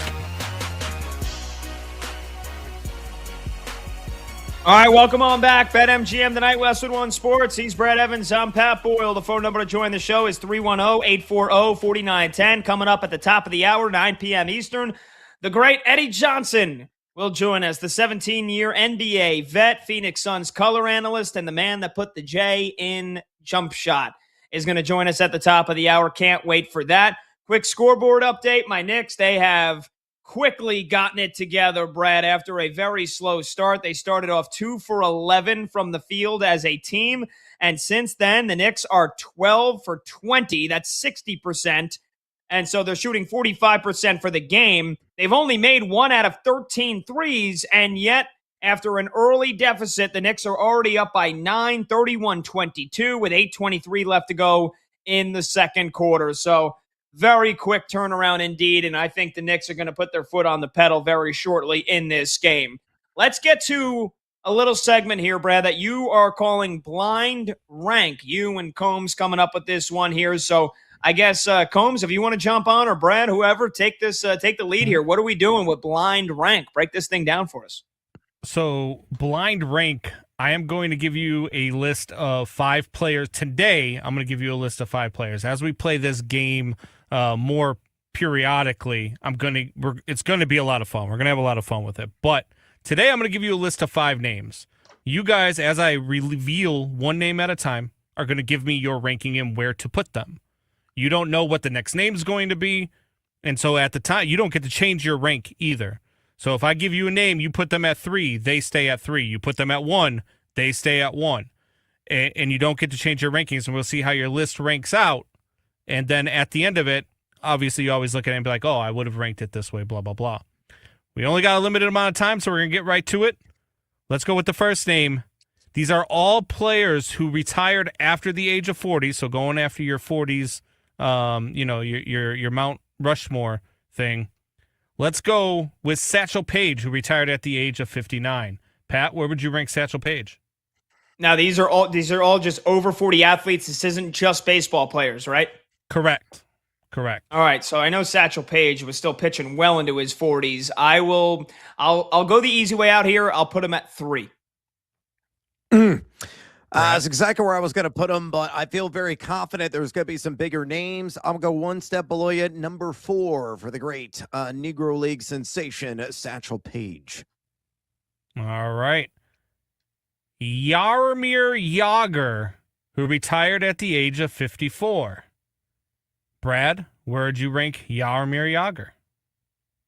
He played hockey. 5. Yeah. Yeah, no disrespect to Jagr. He's one of the greats all time. And the fact that he literally played into his 50s and was still playing in the NHL when, he was like 47, 48, I think, is incredible. But yeah, I'm going to go ahead and hope that there's bigger names on this list. So I'll put him at 5 as well. All right. So you guys both put him at 5. And just so you guys know, I went with names that I knew would not be on your Mount Rushmore. So there might not be bigger names. You never know. All right. I'm in trouble. Serena Williams, who retired at the age of 41. Well, hasn't technically yet retired, but hasn't played since 2022. Brad, where would you put Serena? Serena's got to be number 3. Venus was a pretty damn good tennis player. Serena obviously crushed it when she was on the court, and she could dance. I've seen it. Super Bowl halftime. All over Drake. I'm going to go ahead and put Serena Williams at number 1. 23 Grand Slam titles. That's one shy of Margaret Court for the all-time record. One of the most dominant tennis players we've ever seen in the entire sport. You can make the case she is the most dominant, regardless of gender. I will put Serena at number 1. All right. George Foreman, who retired at the age of 48. Pat, where are you putting George? Not his grills. Yeah, and his grills. 2-time world heavyweight boxing champion, won it in 73, and then famously getting it again. What was he, 40-something? I mean, it was he's the oldest heavyweight champ, I think. Yeah. Yeah. So that's pretty incredible on its own. I'm gonna put George Foreman at number 4. Brad? And I'm going to put George Foreman at numero uno just because, true story, I did have a Foreman grill. All right. And last one, Warren Moon, who retired at the age of 44. Oh, God bless him.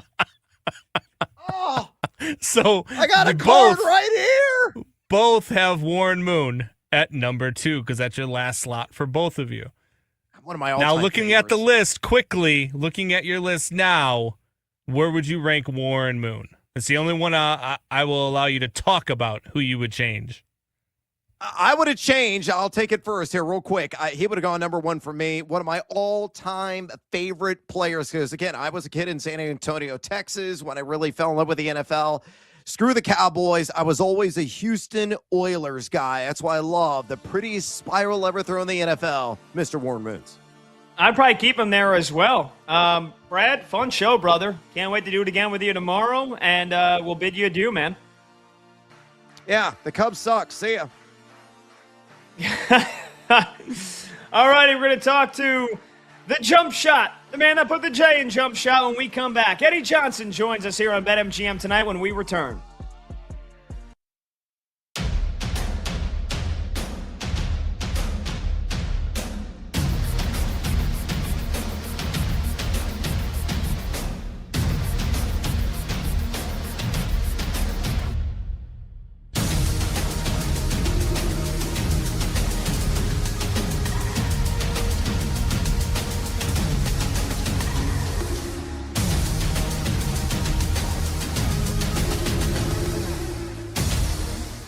First of all, it was so surprising to us because we spoke to Mitch Marner right after.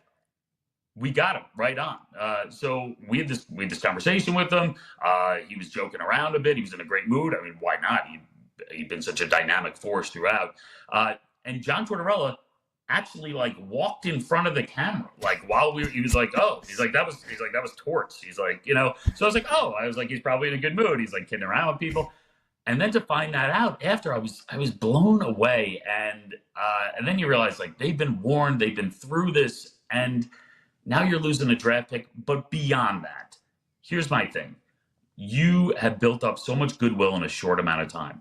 If you're John Tortorella with that team, right? You came on, they were floundering. You righted the ship. You've been winning with them. You got them into the Western Conference Final. And now people at home in Vegas believe we can make another run. And then all of a sudden, you kind of threw that away. And people are wondering, what exactly are you doing? Why would you do this right now? Why would you create a distraction? Now, Torts knows better than I, and maybe he knows his team, and he thinks that this is the best thing for them. But it seemed odd because the story was so good before that moment, and then it changed dramatically. And then this is really all people were talking about with Vegas.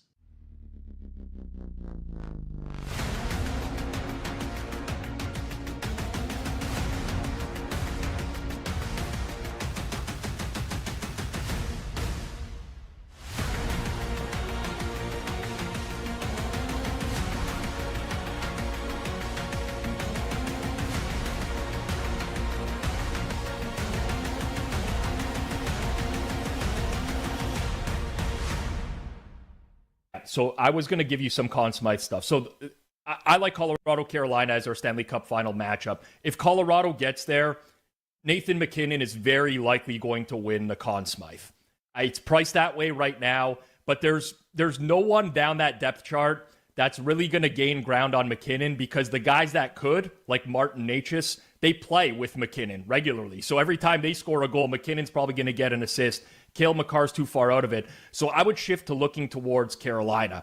And Carolina right now, Freddie Anderson is priced really high. Taylor Hall, Logan Stankoven, those guys are priced pretty high.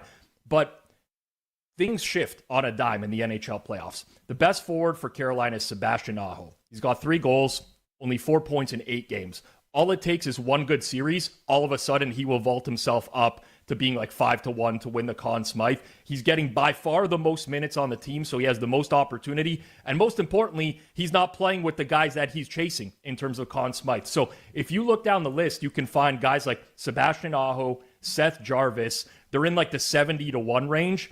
Little sprinkle on those. I think those are valuable bets.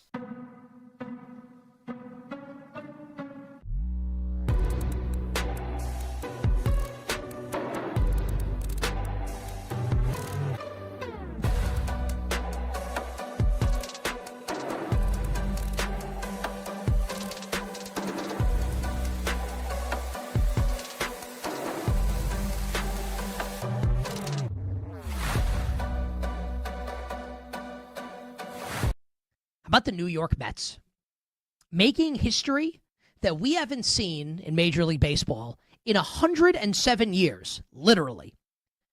So last night, the Mets go into extra innings against the Washington Nationals and score 10 runs in the 10th inning, which is the first time since the Cincinnati Reds in 1919 that a team scored double-digit runs in half inning of an extra inning. Amazing stuff from the Metropolitans, who ended up winning the game last night. And the Mets are now streaking a little bit. They obviously took 2 or 3 from the Yankees this weekend in really impressive fashion. I hated it as a Yankee fan, but look, like, it happened. The Mets have won 3 straight. They've won 7 of their last 10. They're now only 5 games under 500. Now, they're not going to win the NL East. They're 10.5 games back, obviously, of the Atlanta Braves. But they're only 6.5 games out of the final wild card spot. Now, you might think it's silly. We're talking about this before Memorial Day. But just to say, like, for as bad as it's been to start the year for the Mets, and Clay Holmes is going to be out for an extended period of time, there was no way they were going to be this bad all season.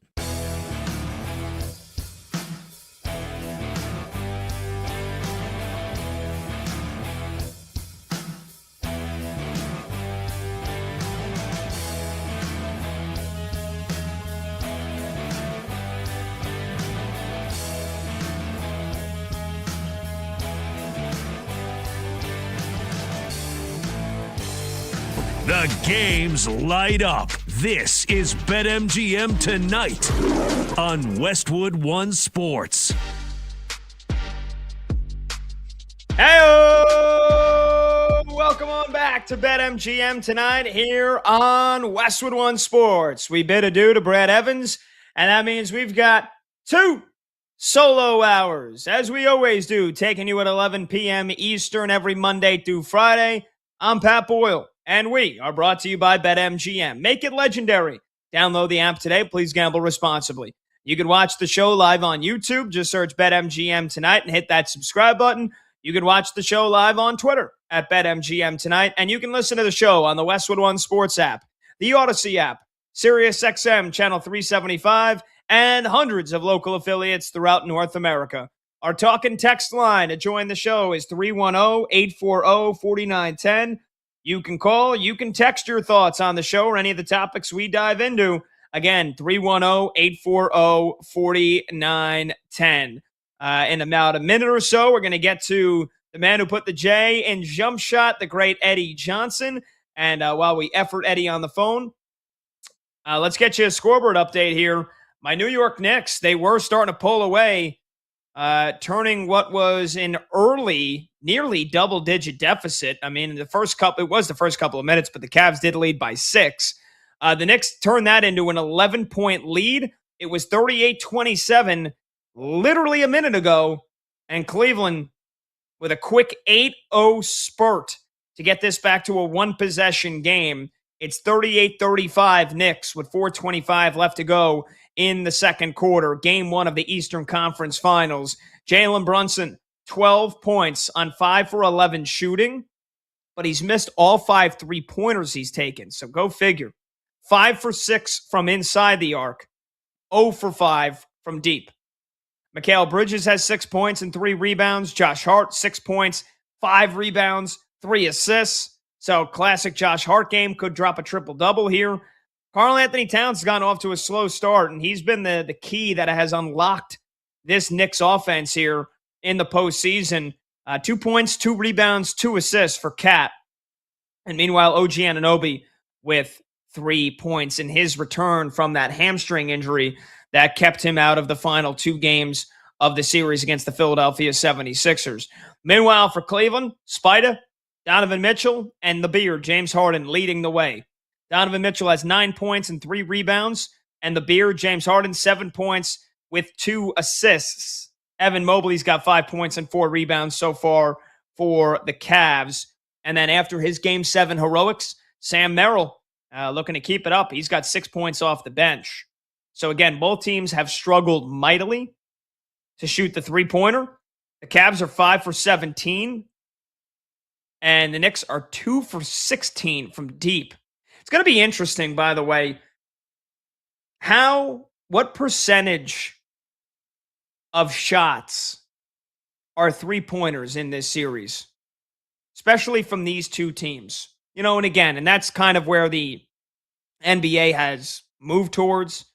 The Boston Celtics, they were one of the first, very often taking over 50% of their shots from deep, just raining down threes. It was their greatest strength, but as we saw in the series against the Philadelphia 76ers, it was also their greatest weakness when they're not hitting those threes. And I'm a bit surprised how many threes the Knicks have taken here already in the first half of Game 1. They've taken 37 shots. 16 of them are from deep. Quick math tells you that is 43%. That's a bit surprising to me. Maybe the rest of the series, maybe on the road, I can see it. The Cavs are coming off a Game 7 on Sunday night. The Knicks should want to, I get you want to play with pace, right? You want to wear them down. You want to get them in a track meet. But also, just because you play with pace doesn't mean you got to pull up for a ton of threes here. I think the Knicks need to get back to being dominant in the paint, attacking the rim, and getting high percentage shots. Because this isn't going to surprise me. The Cavaliers taking a ton of threes. I feel like they probably think that's their only option to beat the Knicks tonight. They know that they've got heavy legs. They know that they just flew on Sunday night from Detroit to New York City after playing a second straight Game 7. They think, all right, we've got a chance to steal Game 1. We're kind of playing with house money. We're just going to take a ton of threes and see if we can make them. And so far, they've taken 34 shots, and 18 of them have been from deep. So more than half their shots are from three. That's not surprising to me at all. What is surprising is the Knicks have taken as many threes as they have, and they barely hit any. So the Knicks defense is doing a hell of a job. Cleveland's only got 35 points, and we've got 3.5 minutes to go until halftime. I mean, Cleveland's going to be lucky to get to 45 by half. The Knicks, I can make the argument, they should be up by double digits, and they were until this recent little run here from the Cavs, but the Knicks offense has to be much better. They got a freaking lock in. So again, 38-35 with 3:30 to go left in the second quarter. Game 1 of this Eastern Conference Finals, and Jared Allen's going to the free throw line. Number to join the show, 310-840-4910. All right, we are still efforting Eddie Johnson, 17-year NBA vet, Phoenix Suns color analyst, and host of the NBA Today show on Sirius XM NBA Radio with Justin Termini. So as we wait for Eddie, I'm going to pivot. I got some more thoughts here on last night's game between the Suns, the Spurs and the Thunder. I just cannot believe, and a part of the job, right, I'll give you a peek behind the curtain here. Part of the job for me is it's good and it's bad, right? There's times where I want to just watch a game and I kind of want to watch it, not mindlessly, right? Because I didn't play basketball professionally, but I feel like I've learned so much about the sport over just the last 10 years in my adult life, watching, listening to NBA podcasts, listening very closely to how a really good color analyst breaks down a game, watching film, watching plenty of highlights, and just being a student of the game. Right? I'll never be able to talk, in-depth X's and O's like a player or a coach or somebody that played the game at the college level or professional level can. And so I never just watch the game mindlessly, but I'm always watching the games now with a sense of like, okay, what's my take on this? What's the takeaway if I'm, when I do my show, what am I leading with? What's the dominant theme here? And sometimes they're very easy. Game 7s, a team's having their season ended. Yesterday, coming off the Game 7 between the Pistons and the Cavs, it was, Detroit's a lot further away from being a title contender than I think we thought they were. At least I thought they were. And for me, it's Jalen Duren. I'd let him freaking walk this summer if he gets a max contract offer from a team like the Lakers or the Bulls. Sometimes it's tough. Sometimes you got to, let's say it's game 3 of a series and it's 1-1 and you've already seen some great and some bad.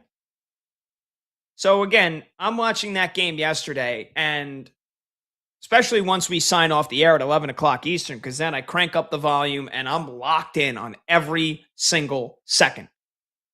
It's a good challenge. I like it, but it's a good challenge doing a show while the games are going on. And I'm watching overtime and double overtime of the Spurs and the Thunder yesterday, and I've got about 15 different takes flooding through my brain.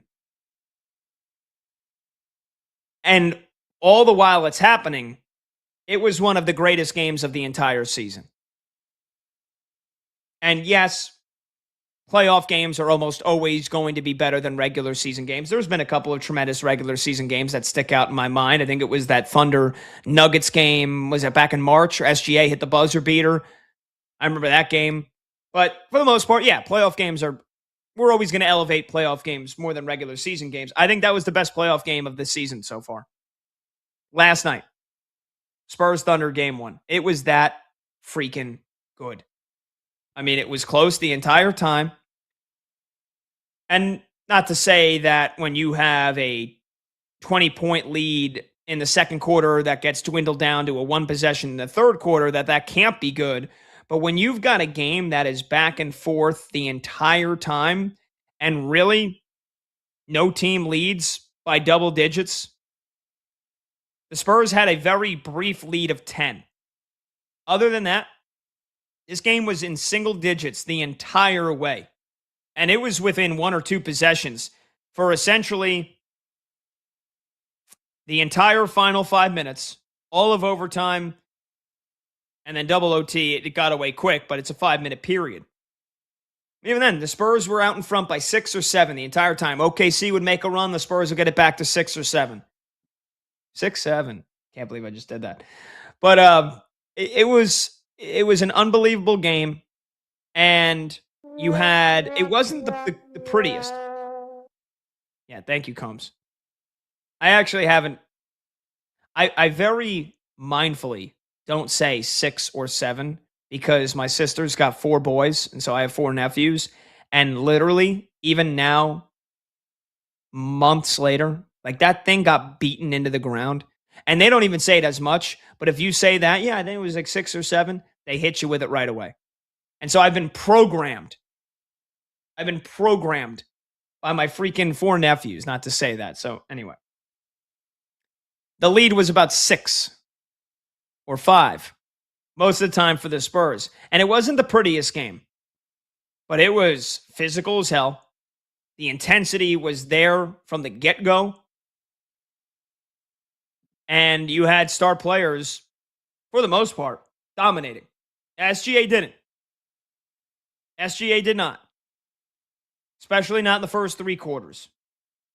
But I think just the game itself, I mean, man, I was watching that and I'm thinking, oh my God, I have this take, I have that take, I have this take. So me and Brad, our opening segment, we did it for 23 minutes on this game, and I felt like I didn't even scratch the surface. So I don't think we're going to chat with Eddie Johnson at this point.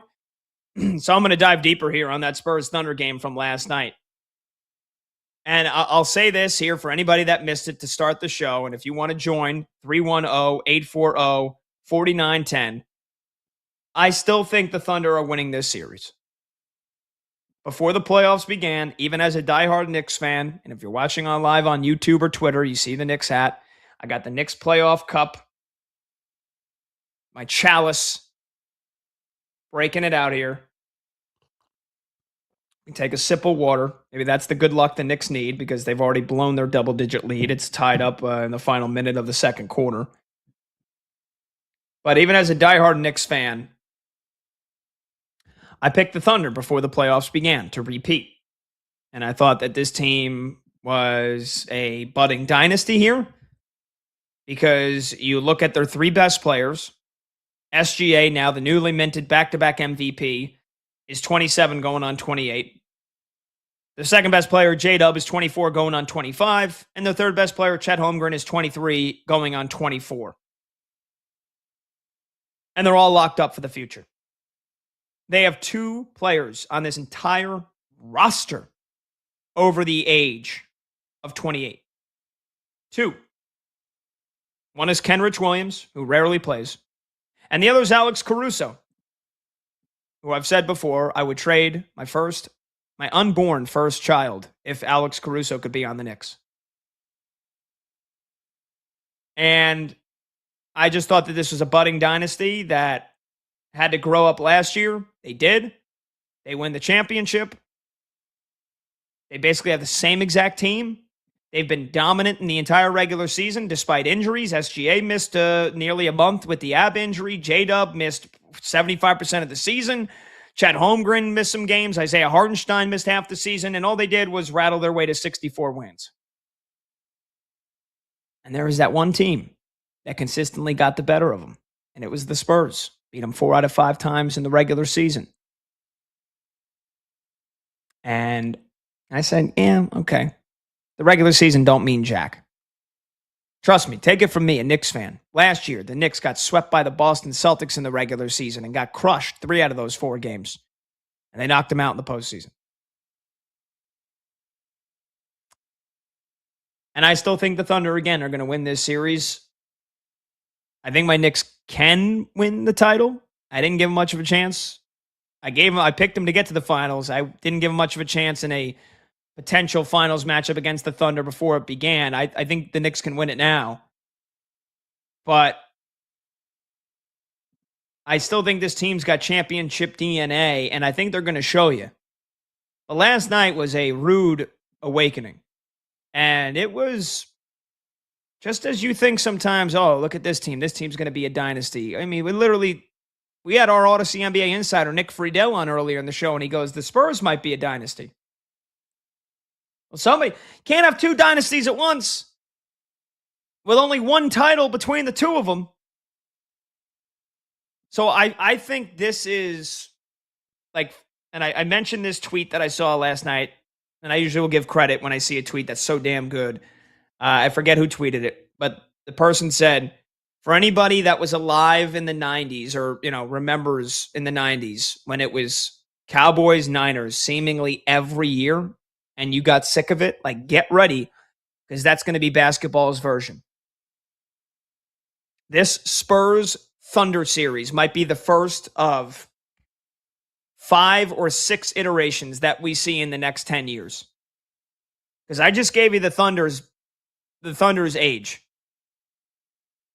The Spurs are even younger. Maybe not by average age, because they have Harrison Barnes and they have Luke Cornett. But the starting lineup they rolled out last night was the youngest ever in a conference finals game in NBA history. Where Devin Vassell is the oldest player at 25. Dylan Harper's 20. Stephon Castle's 21. Wemby's 23. Julian Champagne's 24. It's actually incredible. Wemby, 22. I don't want to make him older than he already is. Or I don't want to, shortchange him here. So this Spurs team, they're not afraid of OKC. And I don't think they're going to back down. And the game we saw from Wemby last night was one of the most dominant performances I've seen in the last couple of years, considering the circumstances. The Thunder, historically great defense last year, incredible defense again this year, and he scored 41 points and had 24 rebounds and made some of it just look so easy. So easy. It was one of the most dominant playoff performances I've seen in a while. 41 and 24. Now, again, he needed double overtime to get those numbers, but still, the logo 3 to tie it up in overtime. As the game went on, he took more control. He got better. And so by the time overtime and double overtime rolls around, like Wemby was clearly the best player on the floor. Now, is that going to be the case for the rest of the series? No. I think SGA will be. And SGA had one of the worst games I've seen from him in a while. 24 points and 12 assists, but he shot just 7 of 23 from the field. Spurs did a great job with him. But SGA playing better, which is something I expect is going to be the catalyst to the Thunder winning Game 2 and winning the rest of this series. I got some more thoughts on it. We'll take your calls, 310-840-4910. But we are going to reset and get Eddie Johnson on the line. And so we'll talk to the man who put the J in jump shot when we return. I'm Pat Boyle. This is BetMGM tonight right here on Westwood One Sports.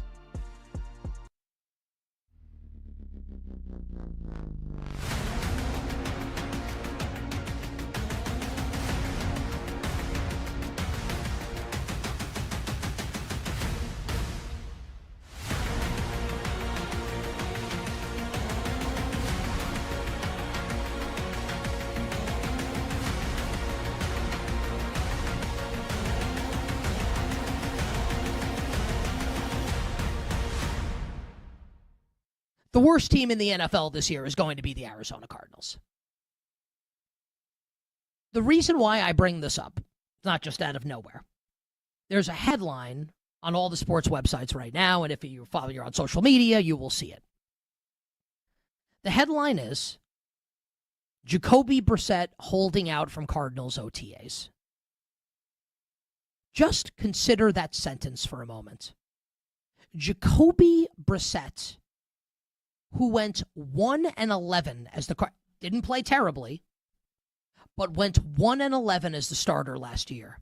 He's holding out for more money. The crazier sentence might be, he's going to get it. Jacoby Brissett is guaranteed this year a little over $1 million, which, like, for people like me and you, is like you push women and children out of the way to get it.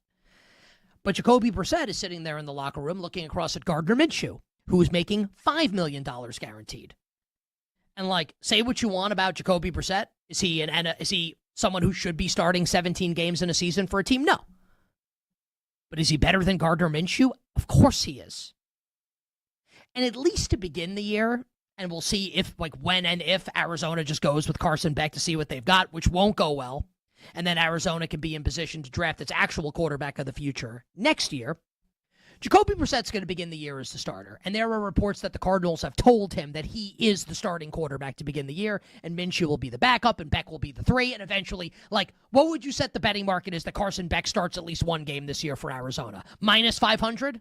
It's going to happen. The fact that Jacoby Brissett's holding out, and the fact that he's going to get paid, is a stinging indictment against the team's ability to compete this season. And then you consider that the Arizona Cardinals share a division with 3 actual legitimate Super Bowl contenders. And look, like, let's say you dropped Arizona. Let's say you traded Arizona with Minnesota, right? And Arizona goes to the NFC North, which geographically would not happen, but just hear me out. Okay, you've got Detroit, you've got Green Bay, and you've got Chicago. You can argue successfully that all 3 of those teams are legitimate Super Bowl contenders, and I acknowledge that. But not in the same way the 3 teams in the NFC West are. And you understand the difference. The Cardinals they're not going to win one division game this year. That's 6 losses right there. When Jacoby Brissett eventually runs out of steam, or, they're the 1-8, here's Carson Beck. Like, how do you think that's going to go behind this offensive line? They're going to be terrible, almost by design. The one thing that I'll ask the football gods for, I'm not arrogant enough. I don't have enough hubris. I'm not brazen enough to ask the football gods for a great Marvin Harrison Jr. season. I don't know if that's ever going to happen. I think Michael Wilson's going to be really good. MHJ, I'm not so sure. I don't have the hubris. I'm not brazen enough to ask for that. But what I will ask for, I will beg and plead and implore the football gods to please, please, please, please, please don't let what happened to Ashton Genty last year happen to Jeremiah Love this year.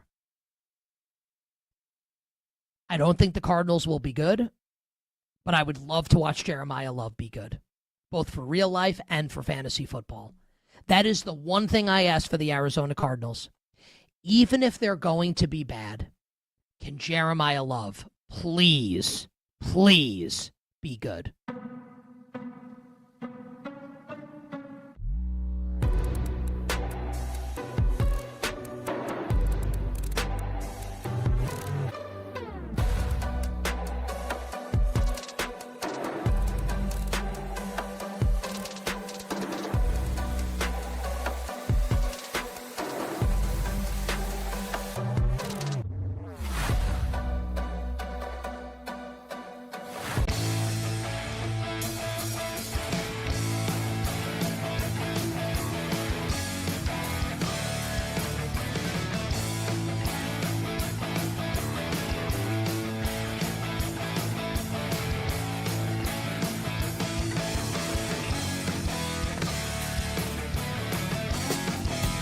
Late games, loud opinions, and money time moments. BetMGM tonight rolls on. All right, welcome back. BetMGM tonight, Westwood One Sports. I'm Pat Boyle. Halftime at the Garden. Knicks are up by 11. That quickly evaporated. The Cavs have the lead at halftime, 48-46 in Game 1 of the Eastern Conference Finals. Spida, Donovan Mitchell's got 16 points. Jalen Brunson's got 14 points. To talk all things NBA playoffs, let's bring in the man who put the J in jump shot, Eddie Johnson, the 17-year NBA veteran, also the Phoenix Suns color analyst and host of the NBA Today Show on SiriusXM NBA Radio with Justin Termini. You can find him on Twitter at JumpShot8. Eddie, it's Pat Boyle. Appreciate the time, man. How you doing? My pleasure, Pat. I'm doing great. Good to hear that. Eddie, I'm a young buck. I wasn't alive to see Jordan in his prime, and I certainly wasn't alive for the Wilt Chamberlain days, but I assume it must have felt like last night's performance from Victor Wembanyama was a hearkening back to those Wilt days. 41 points and 24 rebounds. There is so much to get to with that game one last night and this series, but let's start with the alien. I mean, the logo 3 in OT was unbelievable. Just how good was Wemby's performance last night, in your opinion? Was it one of the great performances you've seen in the past few years? It was one of the best playoff games I've seen overall. Just the competitive spirit from both teams, and then obviously the defense, the big time play from young players on San Antonio, the no quit attitude with Oklahoma City. I mean, it just all piled into one, and it was going to take like miraculous shots to get it done, and that's exactly what Oklahoma City will make you do. They're going to always be around. You're not going to just jump out on top of them and just continue the onslaught. They're going to make their runs. They make their runs better than anybody we've seen in a long time. They make really key shots all the time, from Caruso last night to Jalen Williams, despite Shea not having, a normal Shea night. It just gave us everything. And then, when Wemby topped it off, when, you step across half court and, they saying, oh, no way he'll shoot it. And he pulled some Steph Curry stuff out of his pocket, didn't he? I mean, he just drained it. One of the prettiest jumpers I've seen. I mean, they showed the rotation on the ball when he shot it. I mean, it was just perfect. Yeah, it was, to say the least. Eddie, there always has been, and there always will be, a lot of discussions and barbershops, work offices, at the gym, at the bar about who the GOAT is, but there is a constant debate right now about who the face of the league is or is going to be now that LeBron, Steph, KD, a couple of the other vets in their twilight years. Lots of folks thought last year was going to be Ant-Man, Anthony Edwards. SGA is now the back-to-back MVP. Jokic has already won 3 MVPs, and then there's Wemby. Do you think, regardless of how this series plays out between the Spurs and the Thunder, do you think Victor Wembanyama will be, or maybe already is, the face of the NBA? Well, I think there's growth to that, right? There's growth to being the face. And I think the league has learned its lesson over the years. Remember back with David Stern, he had to change the way he marketed the league. Whereas he wasn't marketing the team, he was marketing individual players. And, obviously it started with Magic and Bird, because at that point in time, there was a lot of teams ready to go under. So you credit Magic and Bird for rejuvenating. And then it flowed to Michael. And then after Michael, right, the league was trying to find that next guy. And they hit a roadblock in a lot of ways, right? They pinpointed certain guys that just didn't work out. Larry Johnson, I think they pinpointed him, but injuries curtailed his career pretty much in regards to being the face of the league. And the league struggled for a long period of time until obviously, Kobe grew up and came along, and then, leading to LeBron. And so, Wemby fits the character of it. He truly does. I mean, he speaks fluent English, so that's an advantage right there. And look, we haven't seen anything like him physically at this size, this agile, right? The ability to knock down Steph Curry range jumpers, but also basically tiptoe dunk right on your face if he's close enough to the rim. We just haven't seen an individual like this, man. And with the personality he has, he can quite honestly become the face of the league, and that would be the first, foreign player to do that. And so that would be amazing if it happened. It's good stuff. We're talking to Eddie Johnson here on BetMGM tonight, Westwood One Sports. I'm Pat Boyle. Eddie, the 17-year NBA vet, Phoenix Suns color analyst, also host of the NBA Today Show on Sirius XM NBA Radio with Justin Termini. You can find him on Twitter at JumpShot8. Eddie, what kind of adjustments do you think OKC must make if they're going to win this series? And are you still taking the Thunder to win this series if you had to pick a side? Well, I actually picked San Antonio. And Why not? I mean, people got on me when I picked them, but San Antonio's won 5 out of 6 games.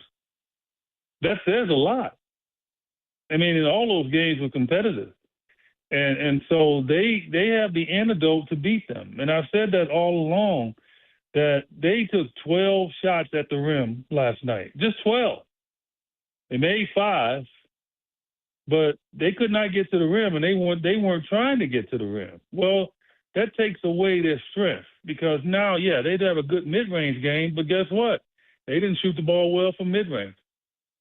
So he is a difference changer. It's just amazing what he can do. And I think San Antonio can get it done. And they beat them without De'Aaron Fox. And they had a ton of turnovers from their backcourt. De'Aaron Fox is in that lineup. They're not turning it over like that. Yeah, it's good points. Good points. Yeah, they got out-rebounded by 21. And the Spurs, yeah, they dominated them in the paint. As you mentioned, they were very hesitant about going into Wemby's pathway, and especially, too, how about the zone that Mitch Johnson had the Spurs employing? It looked like SGA didn't know what to do at times with that zone that the Spurs were throwing at them. So, and again, it's going to be very interesting to see the adjustments without a shadow of a doubt. Back to the Spurs side, Eddie, I was waiting for the youngest starting lineup in conference finals history last night to show their youth, to show their inexperience. And yeah, as you mentioned, they had some bad turnovers in the fourth as OKC mounted their comeback, and De'Aaron Fox not playing had a big reason to do with that. But then the resolve to hang on and come back themselves in OT and then dominate the second OT period, that was remarkable. OKC still got a pretty damn young team themselves. They only got 2 guys over the age of 28, but do you think the Spurs youth, rather than being a weakness, do you think it's actually their best strength, how young and fast this team is? They're not afraid. Let's just put it where it is. They're not afraid. They really stared OKC in the face last night and took whatever they could throw at them. That's impressive. I mean, Dylan Harper, look, he was just unbelievable. You're talking about a young player that's doing the things that he did last night. So they're not intimidated by Oklahoma City. Oklahoma City knows it. But why would you be intimidated? Like, why would you be intimidated when you got Wemby behind you? And I think that's how it's playing out. And that's how it's played out all year for them. That they feel like they can walk on the court and they can beat anybody. And they've proven it all year long. They won 62 games. And I think people forget this. Like, they need experience. The experience they got was kicking 62 teams' butt. Like, at 62 nights, they walked out a winner.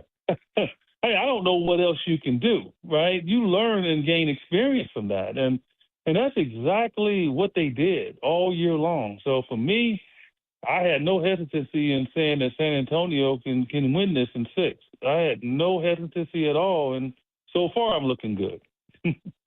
Yes, so far indeed, Eddie. Talking to Eddie Johnson here on BetMGM tonight, Westwood One Sports, the 17-year NBA vet, Phoenix Suns color analyst. Make sure you check out the NBA Today show on Sirius XM NBA Radio with Eddie and Justin Termini. Okay, Eddie, Knicks Cavs going on right now. I said at the half, it's the Cavs leading 48-46.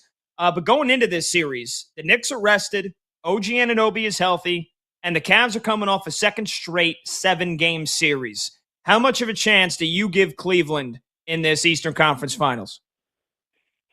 Well, I give them a big chance. I actually think this series will probably go 7 again. So you got Cleveland that would have to play in 7, games, 3 straight series. But, yeah, I think, look, the key for Cleveland is Mobley and Jared Allen. If they can just be a factor, not just offensively but defensively, then Cleveland's going to have a chance. And in the first half, it was just that. Karl-Anthony Towns only had, 1 bucket maybe? I mean, so he's got 5 points now as they start the third quarter. But, he only had 2 points at halftime. OG only had 3 points. See, for me, there's no way with just Brunson in double figures in the first half that they can beat Cleveland. And I think both teams' defense is great. New York has had a lot of time off. They could have some rust, without a doubt. But I think this is going to be a very competitive series. All right. Well, Eddie, as I'm sitting here with my Knicks hat on and my Knicks playoff cup in my hand, that scares me a little bit to hear. Well, look. Everything that you can accomplish, everything that's great is on the other side of hard. And when you get to the conference final, it's not easy. It's no walkthrough. And I think Knicks fans, they should know that better than anybody based on the history over the last 20, 30 years of what they have tried to do. So, it's Cleveland is not going to be an easy out, despite what some people might think. Okay. So you mentioned Jared Allen and Evan Mobley. And Jared Allen, those two dominant game sevens in each of these two past series. I do remember a time when my Knicks knocked out the Cavs in the first round a couple of years back, and Jared Allen said, I think the lights were too bright. I mean, he's come a long way since, but I think a lot of this series for Cleveland will depend on the beard. It'll depend on James Harden. 17 straight years in the playoffs, and yet, Eddie, I know as a former player, maybe it hurts, maybe it not hurts you, but maybe you're kind of, you're hesitant to throw extra criticism on James Harden because I feel like folks like me that do sports talk shows, folks on TV, we're constantly giving it to James Harden because he normally lets his teammates and his fans down at the end of series. And he didn't have a great game 7 last series, but he had a pretty damn good overall series against Toronto. So I'll just ask you this straight up here. What kind of series are you expecting James Harden to play here? And could he maybe redefine his legacy if he puts up some good numbers, regardless if Cleveland wins this series or not? I think James Harden he's got a lot of mileage on his body. And I think, he's played a ton of minutes in his career, right? And I just think he's going to have good games and bad games. This is the way I look at it. It's not going to be, dominant throughout a whole series. He's just going to have some good games and bad games. And Donovan Mitchell's going to have to be the difference maker. Mobley should be the difference maker. I think Harden is past the point where people can put a ton of pressure on him. Unless, other than him not playing well, right? Other than him not showing that aggressiveness that he needs to show with the ball in his hands. But other than that, no, I feel good about, what he's doing and the team that he's on. And I'm not going to be as hard on him as I have in the past because I think Donovan Mitchell, he's the one that should be facing a ton of pressure right now to be able to get his team to the finals. I think that's a great answer, and I agree most of the way, but I still think even at his age, James Harden is still more than capable of having some, nuclear offensive performances. And when he comes up short, go ahead. Sorry, Eddie, go ahead. No, and you're right, and he will, but I just don't think that he has the ability to do it more on a consistent basis anymore. I just don't. And that's why this is the perfect team for him. Because I think they went to Detroit and destroyed Detroit in Game 7, and Harden didn't really play that well offensively. Mm-hmm. And I think that's the key for this Cavs team in that aspect of it. But no, you're right. He has to be held accountable without a doubt. Yeah. Eddie Johnson with us here on BetMGM tonight for another minute or two. I just want to ask you one question about the Knicks. I know you give Cleveland a good shot of winning, and I'll say if I tell you between Jalen Brunson and Karl Anthony Towns, one player plays their A game for the series, one player plays their C game or their B- game. How can the Knicks advance? Like, which pairing are the Knicks advancing if one of those players plays their A game and one maybe plays their C+? In other words, who's the bigger key for the Knicks in this series? Is it Brunson or is it Karl Anthony Towns? I think it's Karl Anthony Towns just based on the offense that they've been running. Ever since the Atlanta series, Mike Brown instituted, a lot of stuff and Jalen was off the ball. and Karl Anthony Towns became the point forward. And I thought everything flowed. I think it woke up OG. Obviously, it woke up Mikal Bridges. Now everybody was getting touches, and Jalen was still getting his numbers. So I love offensively what they have done. And, I think both of them will have to play well. And as we're seeing tonight, it's just one of them playing well.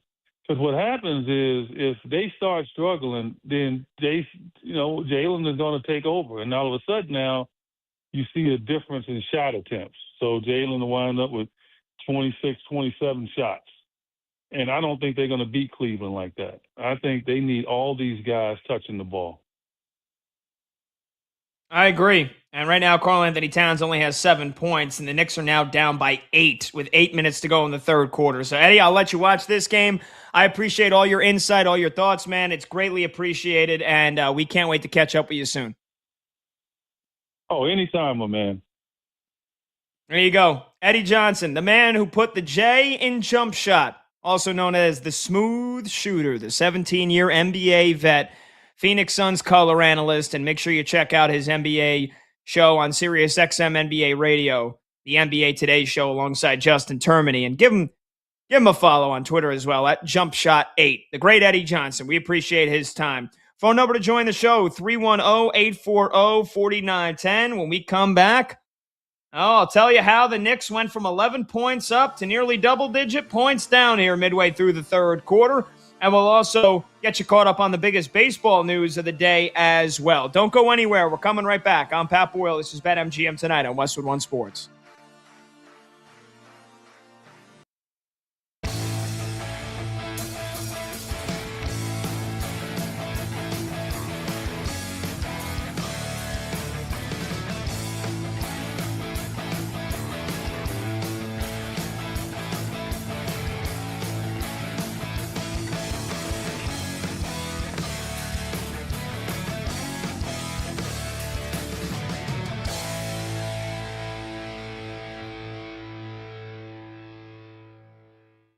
Victor Wembanyama is the best player in the world.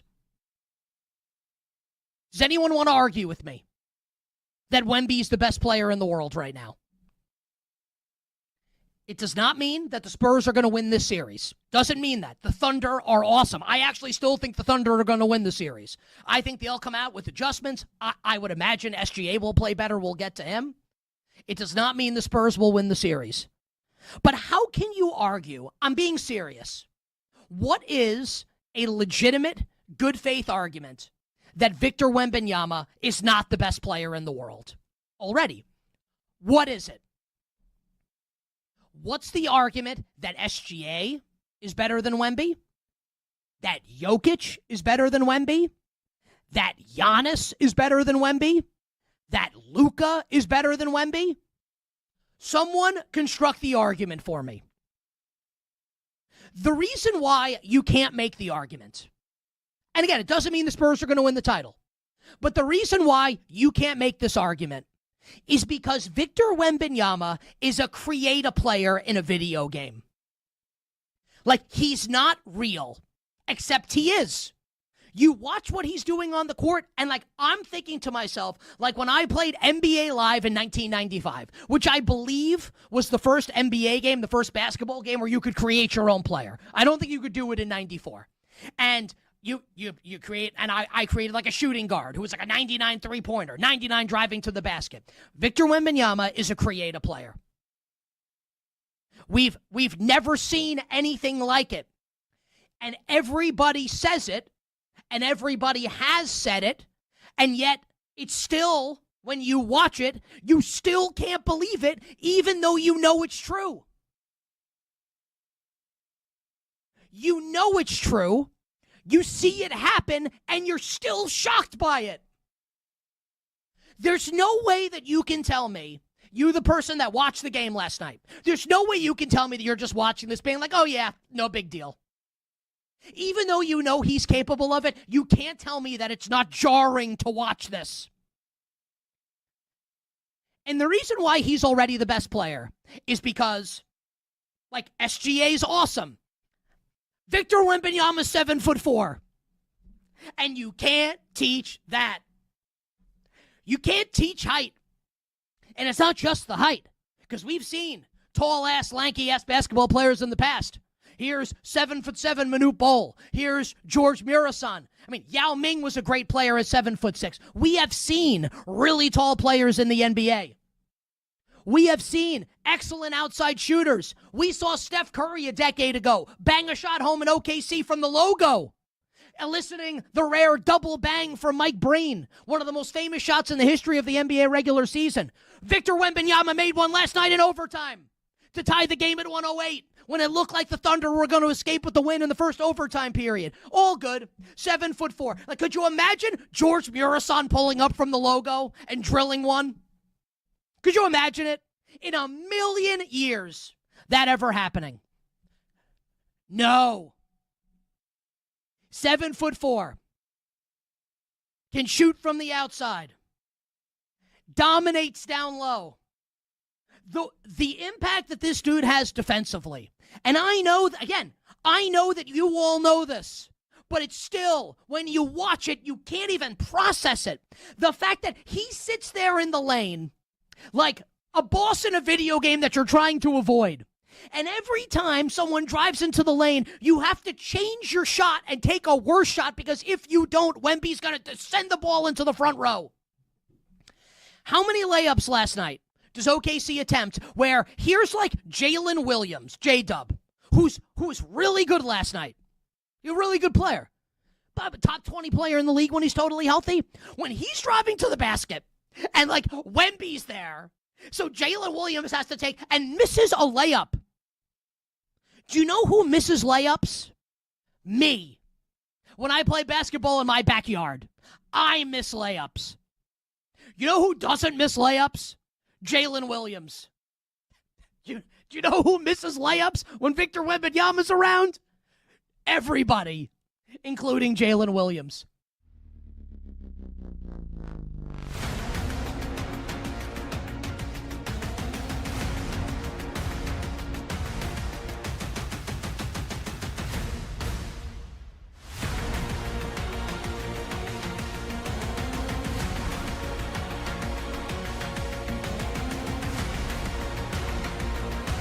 Sharp options. No waiting till tomorrow. BetMGM tonight is back.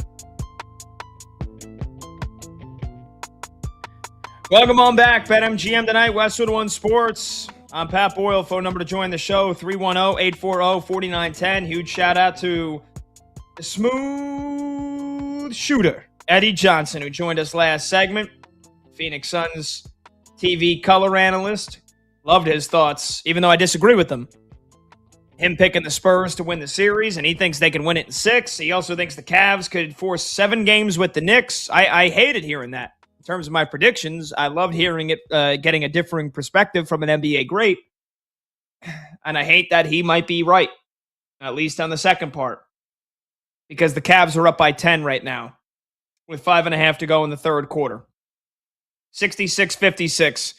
Cleveland leads the New York Knicks, make it 66-58. The Knicks can't hit a 3. I mean, they looked rusty in the first couple of minutes of this game, and then it looks like they shook it off. They were 6 points down in the first few minutes of the game. They went to being up 11 in the second quarter, and they can't stop Cleveland's offense ever since then. The Cavaliers had 35 points.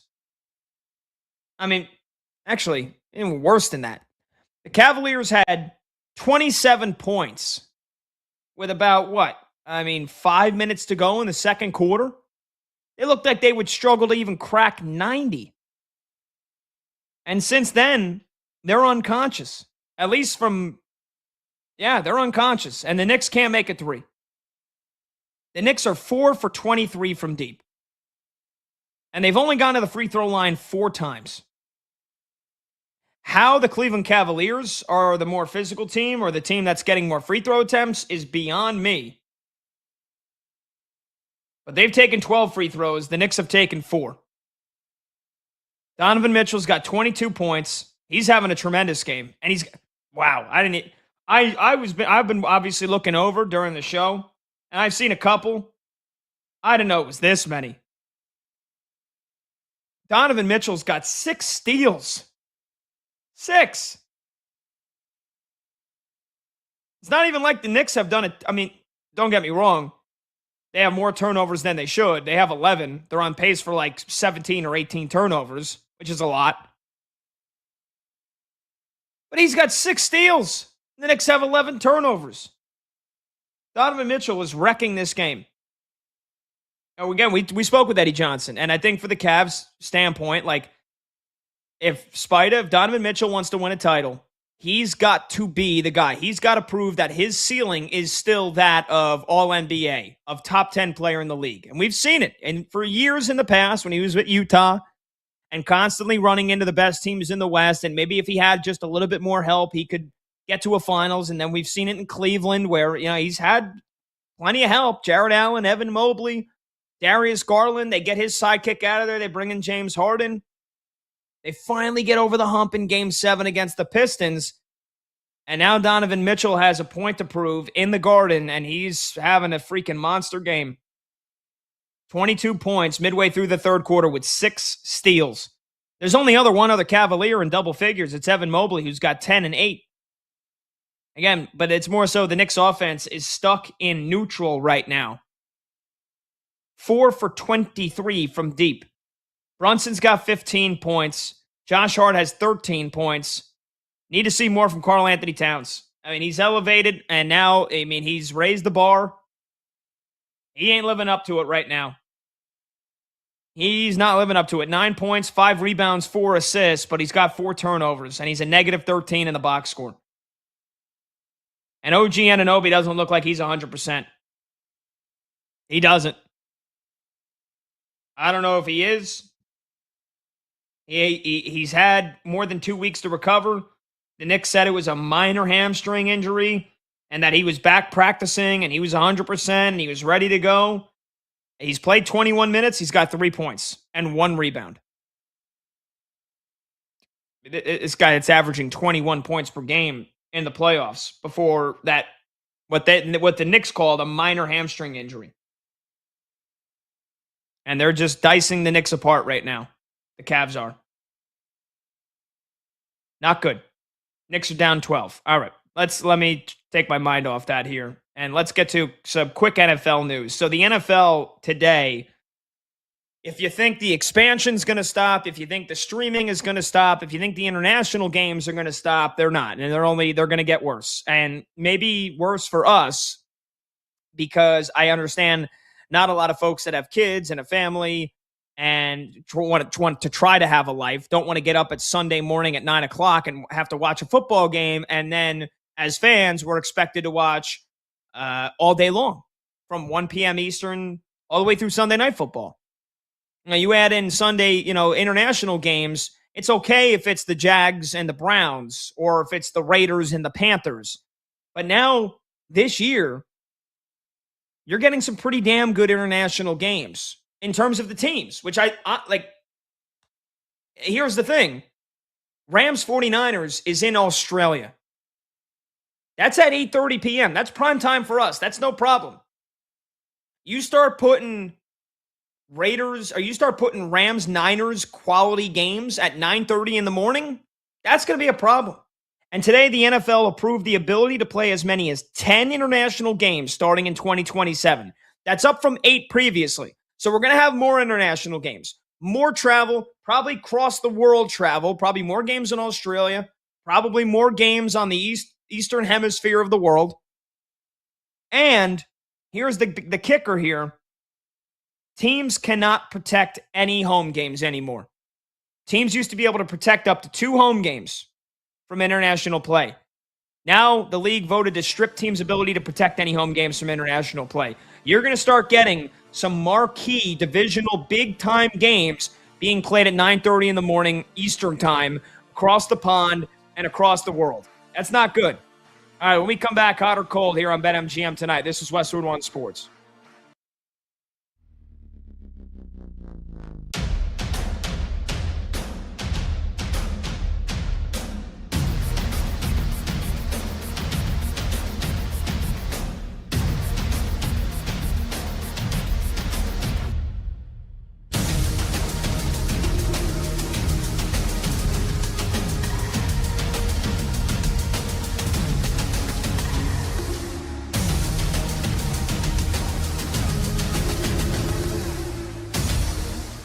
First of all, it was so surprising to us because we spoke to Mitch Marner right after.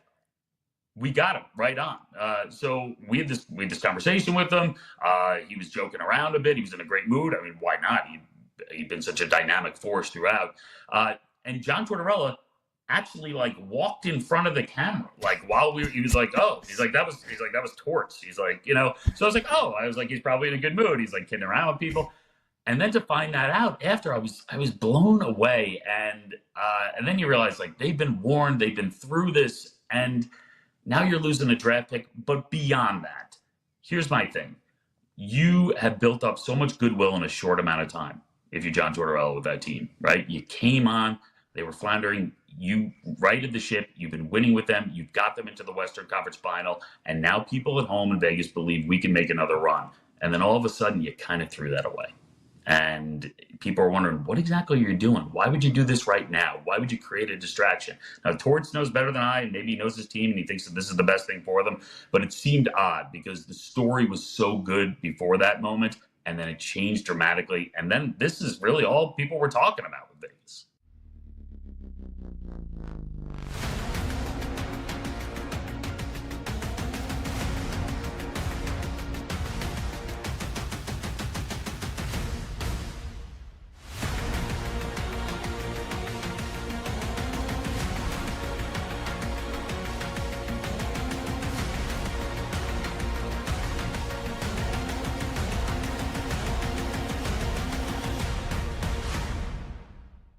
So I was going to give you some Conn Smythe stuff. So I like Colorado, Carolina as our Stanley Cup final matchup. If Colorado gets there, Nathan MacKinnon is very likely going to win the Conn Smythe. It's priced that way right now, but there's no one down that depth chart that's really going to gain ground on MacKinnon because the guys that could, like Martin Necas, they play with MacKinnon regularly. So every time they score a goal, MacKinnon's probably going to get an assist. Cale Makar's too far out of it. So I would shift to looking towards Carolina. And Carolina right now, Freddie Anderson is priced really high. Taylor Hall, Logan Stankoven, those guys are priced pretty high. But things shift on a dime in the NHL playoffs. The best forward for Carolina is Sebastian Aho. He's got 3 goals, only 4 points in 8 games. All it takes is one good series. All of a sudden, he will vault himself up to being 5-1 to win the Conn Smythe. He's getting by far the most minutes on the team, so he has the most opportunity. And most importantly, he's not playing with the guys that he's chasing in terms of Conn Smythe. So if you look down the list, you can find guys like Sebastian Aho, Seth Jarvis. They're in the 70-1 range. Little sprinkle on those. I think those are valuable bets.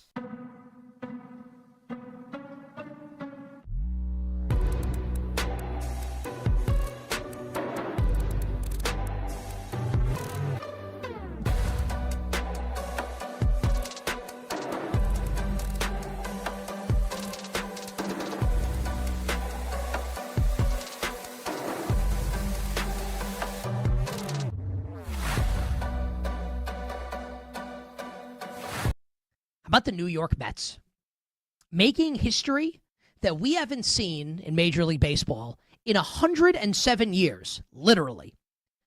So last night, the Mets go into extra innings against the Washington Nationals and score 10 runs in the 10th inning, which is the first time since the Cincinnati Reds in 1919 that a team scored double-digit runs in half inning of an extra inning.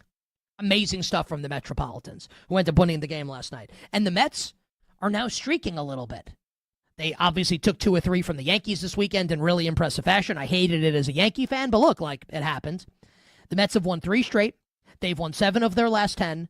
They're now only 5 games under 500. Now, they're not going to win the NL East. They're 10.5 games back, obviously, of the Atlanta Braves. But they're only 6.5 games out of the final wild card spot. Now, you might think it's silly. We're talking about this before Memorial Day. But just to say, for as bad as it's been to start the year for the Mets, and Clay Holmes is going to be out for an extended period of time, there was no way they were going to be this bad all season.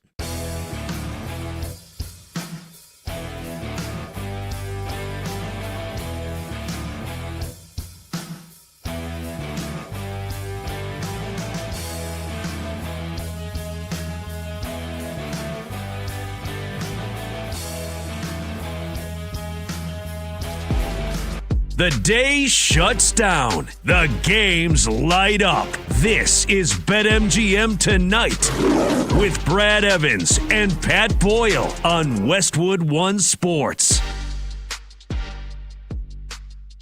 Hey-o! Welcome on back. BetMGM Tonight, Westwood One Sports. I'm Pat Boyle.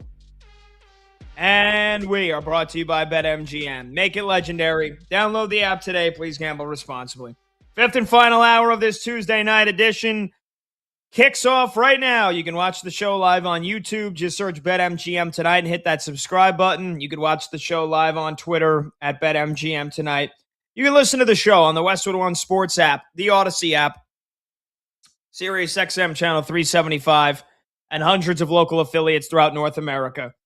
We usually go open phone lines for the final hour of the show. 310-840-4910 is the talk and text line. You can call, you can text 310-840-4910. If I sound a little frustrated, if I sound a little beaten down, well, I am. All right? I don't know what to tell you. Because I'm watching the Knicks, who were dominating the Cavaliers in the first half. Up by 11, suffocating the Cavs and their offense. Knicks look like they're on the verge of getting ready to run away with this thing. And now as it stands, they're down 15 freaking points late in the third quarter. Oh, wow, Brunson hits a shot. Nice. Down to 13. 13-point deficit at Game 1 at home in the Eastern Conference Finals at the Garden. I feel like I'm reliving a nightmare here. The Cavs played Game 7 on Sunday night in Detroit, the second straight 7-game series. This isn't a young, spry Cleveland team. They're not an old team. I mean, they have James Harden, Donovan Mitchell, Jared Allen, Evan Mobley. They're not old by any stretch of the imagination. I mean, I guess you know, Donovan Mitchell is a vet. And he's only 29. But still, the emotional wear and tear, the physicality, the intensity of that last series they played in Detroit. They played a Game 7 on Sunday night. The Knicks have been waiting for 9 days. And the Cavs are they're plastering them. They're beating the hell out of the Knicks right now in this second half. Max Strus at 81-66. Minute 28 left to go in the third quarter. And I told myself, don't get too confident, Pat. Don't get too confident. Because I wouldn't say I was arrogant. I think I predicted last year the Knicks to beat the Pacers in 6 games. There's a lot of people, oh, this is a sweep. This is a sweep. The Pacers, come on, the Pacers. I said, look out, this team plays fast. Could be a problem for the Knicks, who historically under Tom Thibodeau like to play slow. I said, look out, but look, I'm confident the Knicks can win this. And then they had a massive lead in Game 1, and that was one of the worst nights of my sports fandom life. That collapse last year in Game 1. The Halliburton 3 that goes up off the back of the rim and comes back down. The choke, the everything. It set the stage for what that series ended up being, which was the Pacers winning in 6. They win both games in the Garden. And I thought, all right, this year, this should be a scheduled blowout. It should be a scheduled W for the Knicks. And they look great in the beginning. Can't make a 3. 4 for 23 from deep. And now the Cavs are running Hack-a-Mitch. And it's working. And Mitchell Robinson right now cannot be a factor on the floor because he can't hit his free throws, which I thought had changed.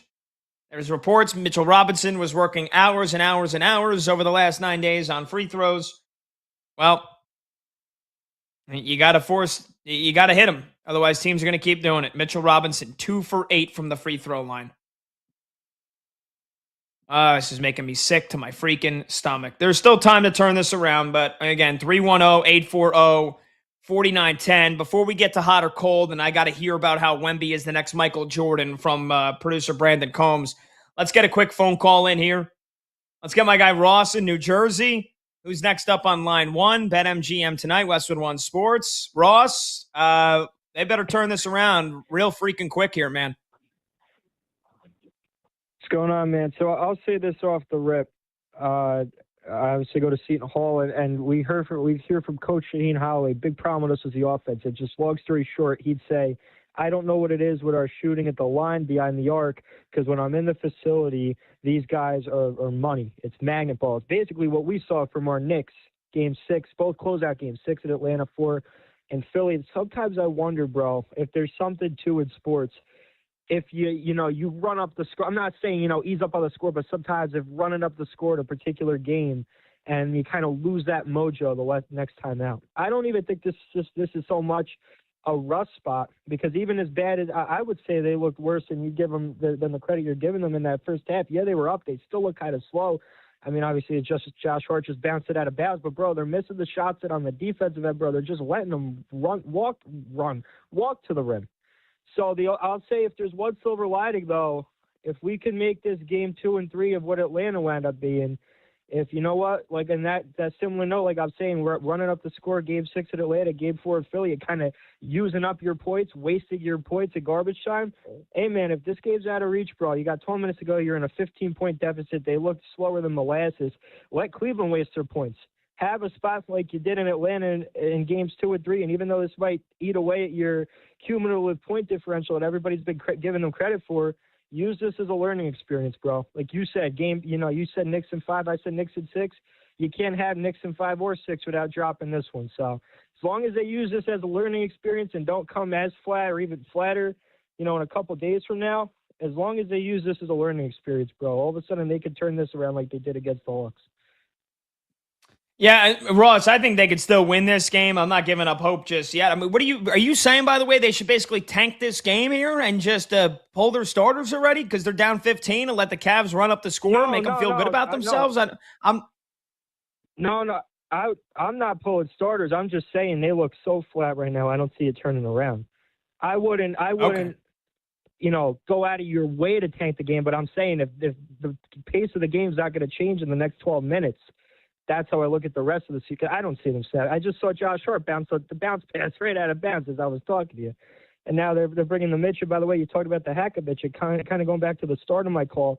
I wonder if there's something. We could hear about how much work he's putting in at the line at the facility, but there's obviously a difference between doing it in the facility and all the people around you at the Mecca. And obviously, when you have someone who's as incompetent as Mitch is at the line, I think that rears its ugly head, which is crazy too, bro, because even in that Game 4, not only were they playing the magnet ball, every shot they hocked up went in. We saw Mitch go 2 of 2 at the line. That felt like the biggest, apparition out of everything in Game 4. But I don't know, man. Tonight was ugly, but they got to learn from this. That's all they got to do. Yeah, Ross, I appreciate the call, man. 310-840-4910. Again, Knicks down 14. Seconds left to go in the third quarter. Let's see let's hope they can get a stop right here before the quarter ends. It's a Harden 3, and it's off the mark. All right. Down 14 going into the fourth. It's going to take a huge comeback. It's not something they cannot do. And again, I'm still going to lean on hope that Cavs Game 7 that they played on Sunday, it could impact them here down the stretch in the fourth quarter. When everything gets magnified, when the intensity really ratchets up, when there's a little bit less free throws, a little bit less whistles here, let's hope we got a big Knicks push coming. Otherwise, they're going to be down 0-1 in the conference finals at home for the second straight year. And all the momentum that they had and all the good vibes are going to be right out the window. Right out the window. 310-840-4910. All right, let's get to a little hot or cold. Let's get producer Brandon Combs in the mix. Combs, tough night for you with your Cubbies. Tough night for me so far with the Knicks. I know you got a lot of smack that you're going to talk here in just a bit. And actually, hold on now a second. Cubbies got the bases loaded here. And Conforto coming in to pinch hit. Oh, Michael Conforto off the bench? Yep. Going to face off against Chad Patrick, who, is pretty damn good pitcher. But let's see before the season got, and come on, let's do it. I remember before the season you said Chad Patrick. What kind of name is that? The Brewers are going to be terrible. It's fake. It's a fake name. His ERA's an MLB The Show name. 3. Yeah. But, hey, that's, he's not Michael Conforto, I'll tell you that. Let's frickin' go, Michael. So you're one God, big hit away this from this team, game. man. Yeah, you're one big hit away from this game being tied or even the Cubbies taking the lead. I need one huge run for the Knicks here. So we're both fingers crossed for our favorite teams, but I know you got a lot of smack to talk, man. So why don't you go ahead and run the gamut? Well, normally we do hot or cold here. And I do have a hot or cold, that revolves around Wemby. But let's save that for when we come back here, because I just want to talk about the Spurs and about Wemby and about how you're so, against calling out how great he is already. And you're so against saying that he can be the face of the league. And I honestly, I think that I figured it out. I think I know the real reason why you're a hater on him. I think it's because you know that if he faces the Knicks in the finals, it's less of a chance that the Knicks are going to win that series. And there's no way on this earth, and I know that you know ball, especially the NBA. You are an NBA guy. There is no way on earth you think that Cat versus Wemby is a better matchup than Cat versus Chet Holmgren. So don't even come at me with that crap line. There is no world where that is a better matchup for anybody, not even the Knicks, as Michael Conforto doesn't do anything, and it's 5-2 going into the ninth. I hate my life. I don't believe you for a second. I think that you're scared of Wemby. Now, let's go back to some of the things that I've heard you say on this show, Pat.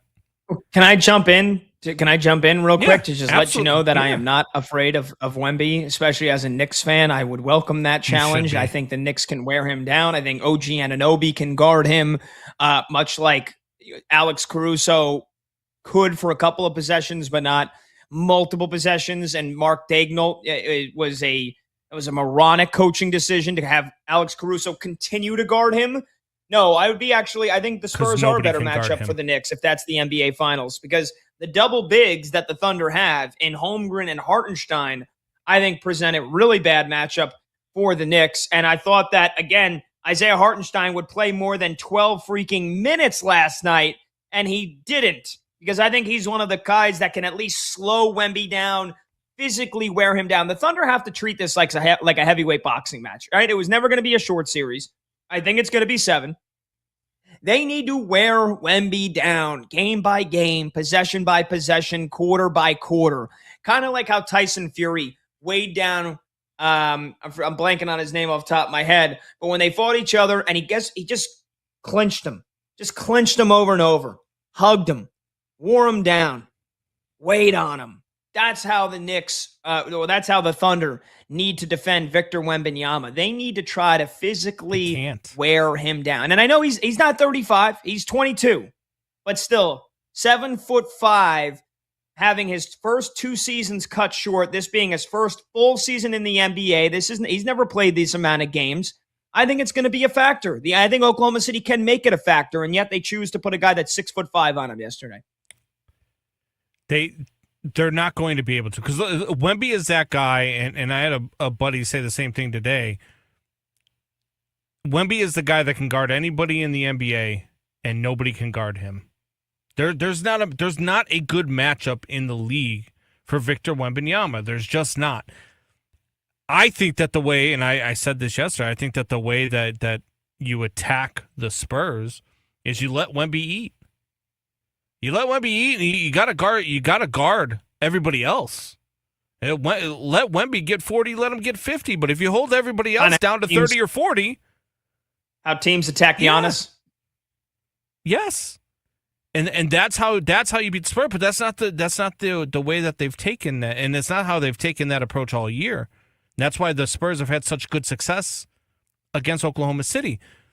Now, I want to attack some other things that you've said, though, on our show. So you don't want to go to Wemby and talk about how great he is and how he's the face of the league and anoint him yet because he hasn't done anything and he hasn't won and blah, blah, blah, blah, blah. Even though he is a guy that, a freak of nature that we haven't seen be able to do the things at the level that he can do them on both sides. Yet you're a guy who wants to anoint Shohei Ohtani the greatest of all time because you can see what he can do from both sides. And granted, I'll give you the fact that he's won World Series, but he didn't win World Series until he joined a juggernaut of the Dodgers, which is the same reason why you hate Kevin Durant.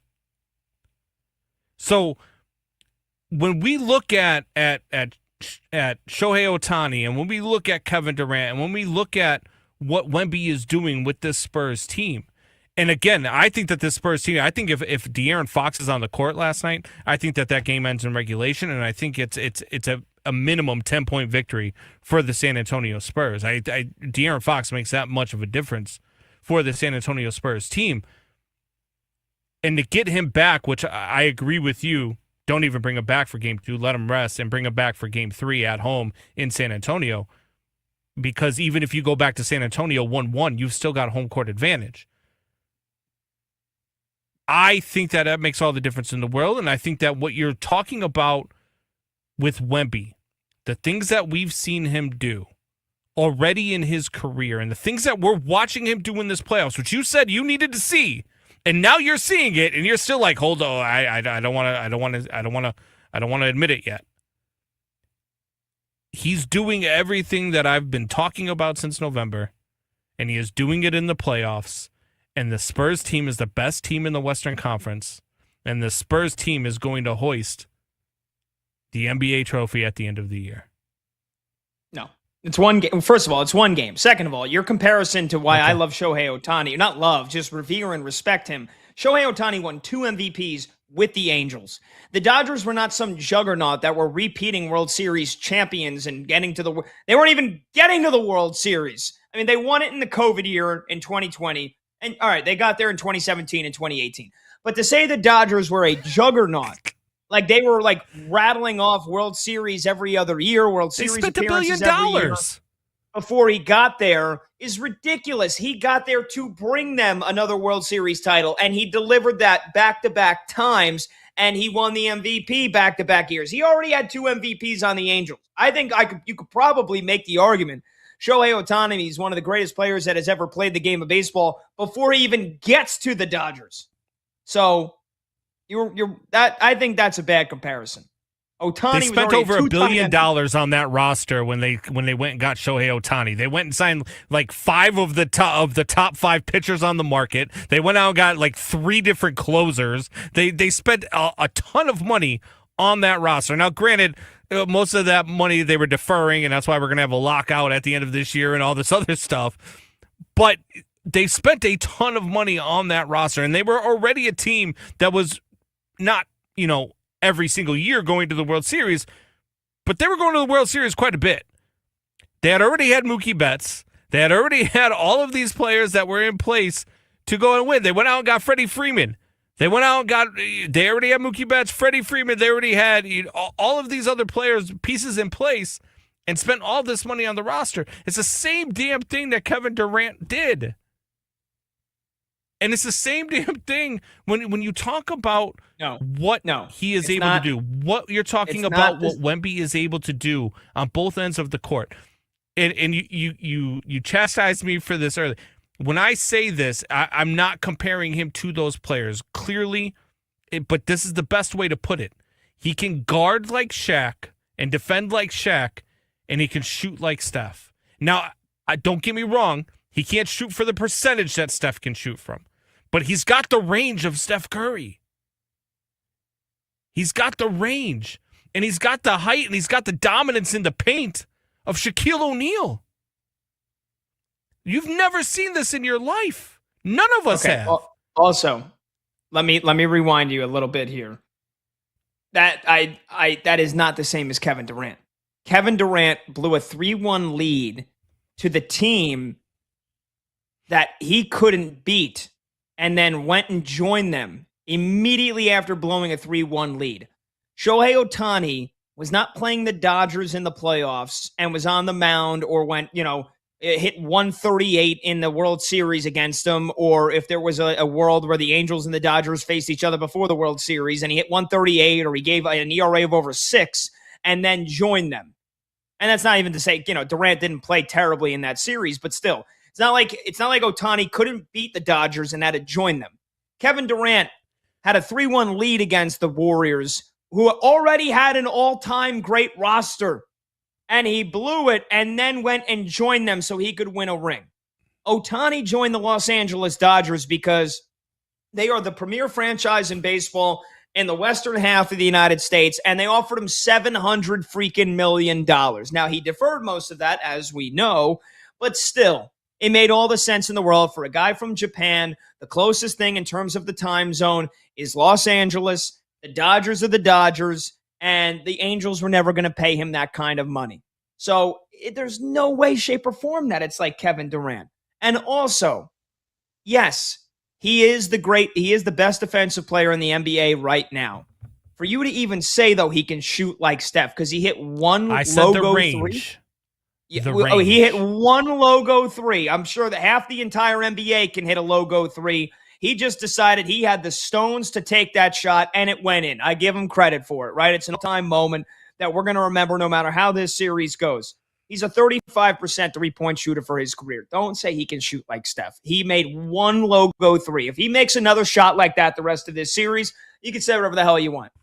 If he does it more than once. Through 150 games, and I threw these stats out at you guys before, through 150 games, his first 150 games in the league, he had more points than Kevin Durant, more rebounds than Charles Barkley, more assists than Nikola Jokic, more blocks than Hakeem Olajuwon, and more three-pointers made than Steph Curry.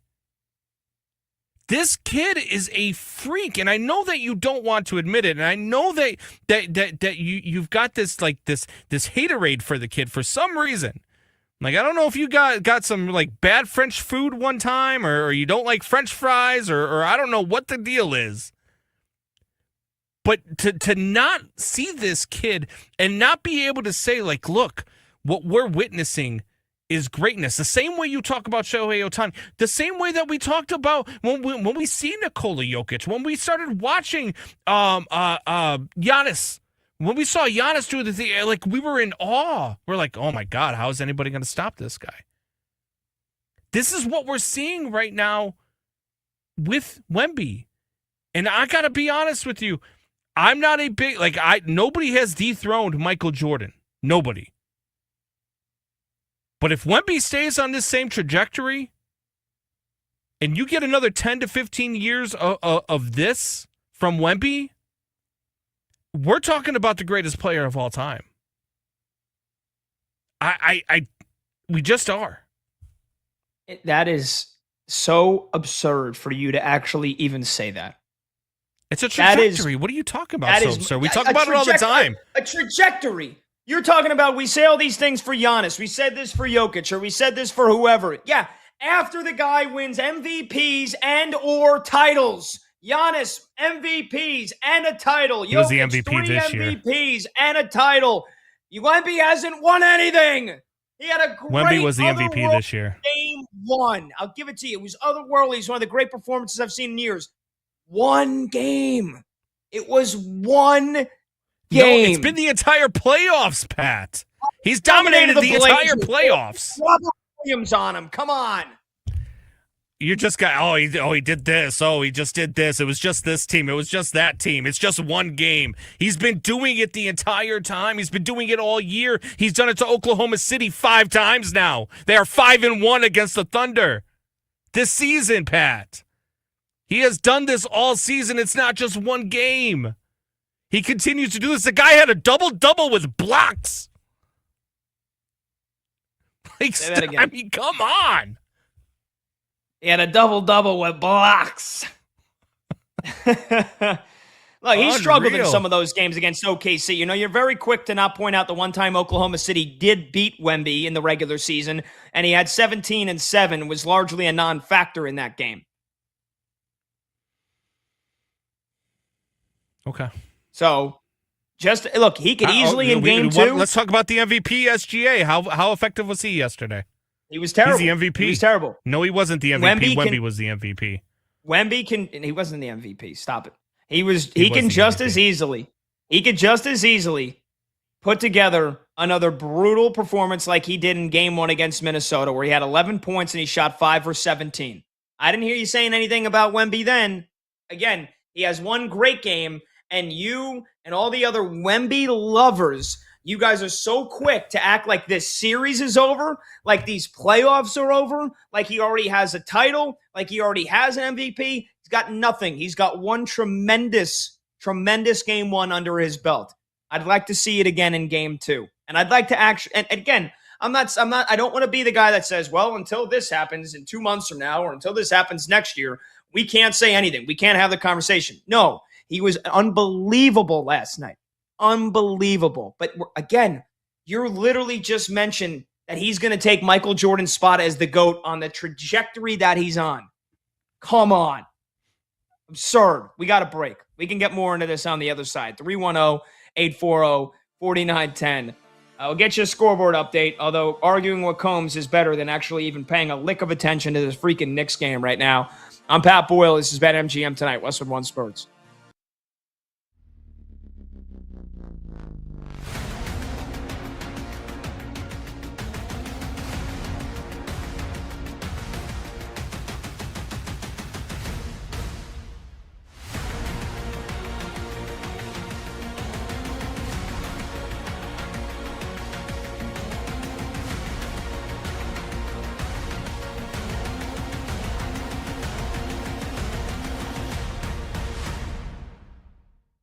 The worst team in the NFL this year is going to be the Arizona Cardinals. The reason why I bring this up, not just out of nowhere, there's a headline on all the sports websites right now, and if you follow you're on social media, you will see it. The headline is Jacoby Brissett holding out from Cardinals OTAs. Just consider that sentence for a moment. Jacoby Brissett, who went 1-11 as the didn't play terribly, but went 1-11 as the starter last year. He's holding out for more money. The crazier sentence might be, he's going to get it. Jacoby Brissett is guaranteed this year a little over $1 million, which, like, for people like me and you, is like you push women and children out of the way to get it. But Jacoby Brissett is sitting there in the locker room looking across at Gardner Minshew, who is making $5 million guaranteed. And, like, say what you want about Jacoby Brissett. Is he someone who should be starting 17 games in a season for a team? No. But is he better than Gardner Minshew? Of course he is. And at least to begin the year, and we'll see if, like, when and if Arizona just goes with Carson Beck to see what they've got, which won't go well. And then Arizona can be in position to draft its actual quarterback of the future next year. Jacoby Brissett's going to begin the year as the starter. And there are reports that the Cardinals have told him that he is the starting quarterback to begin the year, and Minshew will be the backup, and Beck will be the 3, and eventually, like, what would you set the betting market is that Carson Beck starts at least one game this year for Arizona? Minus 500? It's going to happen. The fact that Jacoby Brissett's holding out, and the fact that he's going to get paid, is a stinging indictment against the team's ability to compete this season. And then you consider that the Arizona Cardinals share a division with 3 actual legitimate Super Bowl contenders. And look, like, let's say you dropped Arizona. Let's say you traded Arizona with Minnesota, right? And Arizona goes to the NFC North, which geographically would not happen, but just hear me out. Okay, you've got Detroit, you've got Green Bay, and you've got Chicago. You can argue successfully that all 3 of those teams are legitimate Super Bowl contenders, and I acknowledge that. But not in the same way the 3 teams in the NFC West are.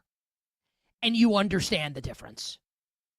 The Cardinals they're not going to win one division game this year. That's 6 losses right there. When Jacoby Brissett eventually runs out of steam, or, they're the 1-8, here's Carson Beck. Like, how do you think that's going to go behind this offensive line? They're going to be terrible, almost by design. The one thing that I'll ask the football gods for, I'm not arrogant enough. I don't have enough hubris. I'm not brazen enough to ask the football gods for a great Marvin Harrison Jr. season. I don't know if that's ever going to happen. I think Michael Wilson's going to be really good. MHJ, I'm not so sure. I don't have the hubris. I'm not brazen enough to ask for that.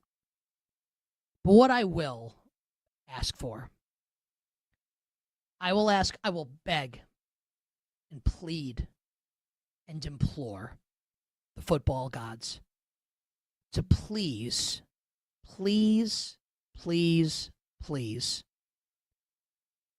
please don't let what happened to Ashton Genty last year happen to Jeremiah Love this year. I don't think the Cardinals will be good, but I would love to watch Jeremiah Love be good, both for real life and for fantasy football. That is the one thing I ask for the Arizona Cardinals. Even if they're going to be bad, can Jeremiah Love please, please be good?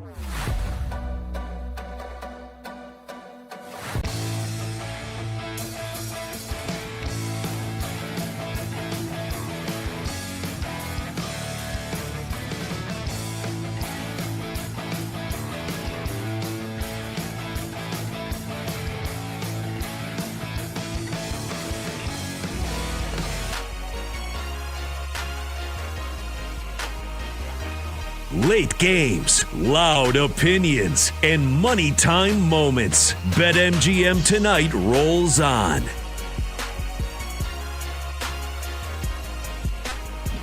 Hold the phone. She's got a cannon. Welcome on back. BetMGM Tonight, Westwood One Sports. I'm Pat Boyle. Phone number to join the show, 310-840-4910.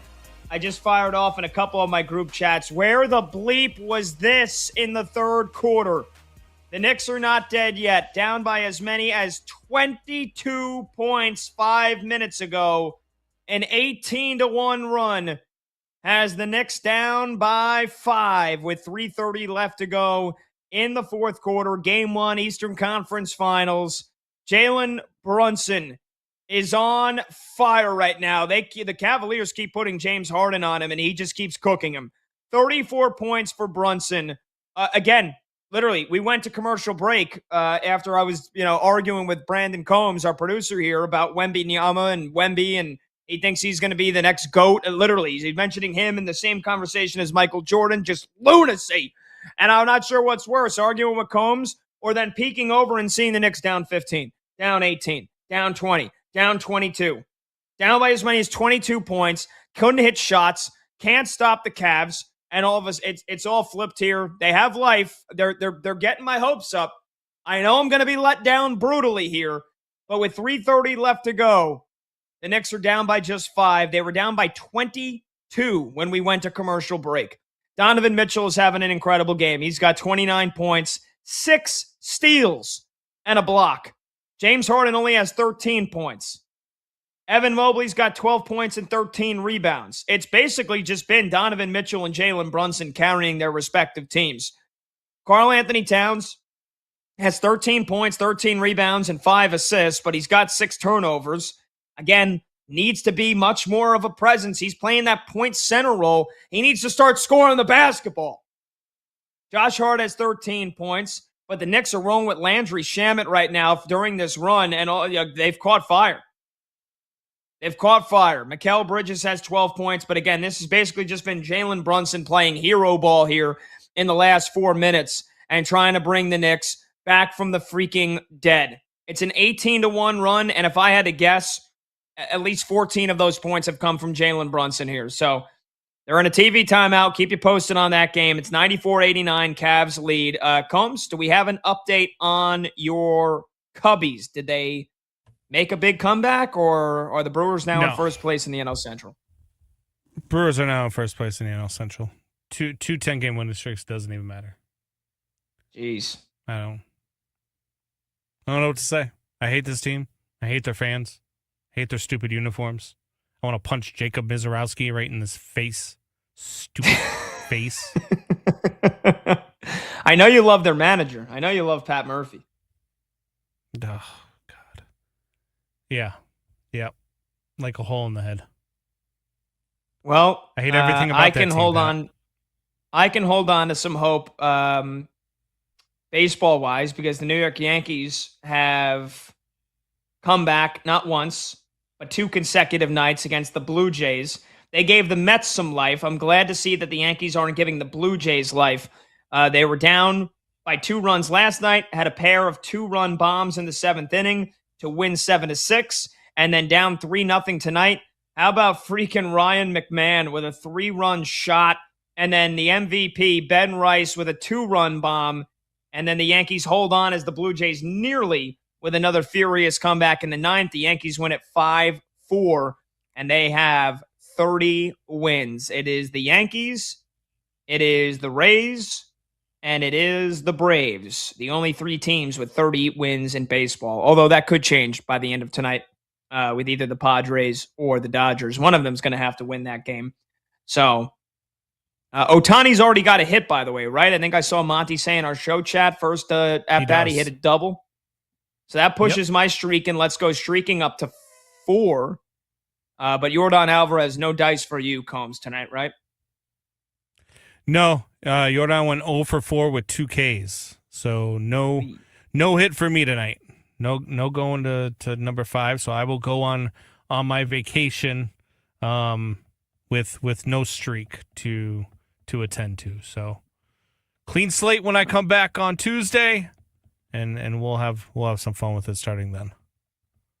Okay. All right. Well, hey, look. Sometimes it be like that, right? I'm going to update your record. Sometimes it be like that. I'm going to update you. Streak back to 0, 20 for 29. You had Alvarez. And Brad had a hit with J-Rod, right? With Julio Rodriguez. So he started a fresh streak. Correct. And then Monty is waiting on Munetaka Murakami. And they're in the bottom of the 3rd. And I'm assuming he's 0 for 1. Yes. So, okay.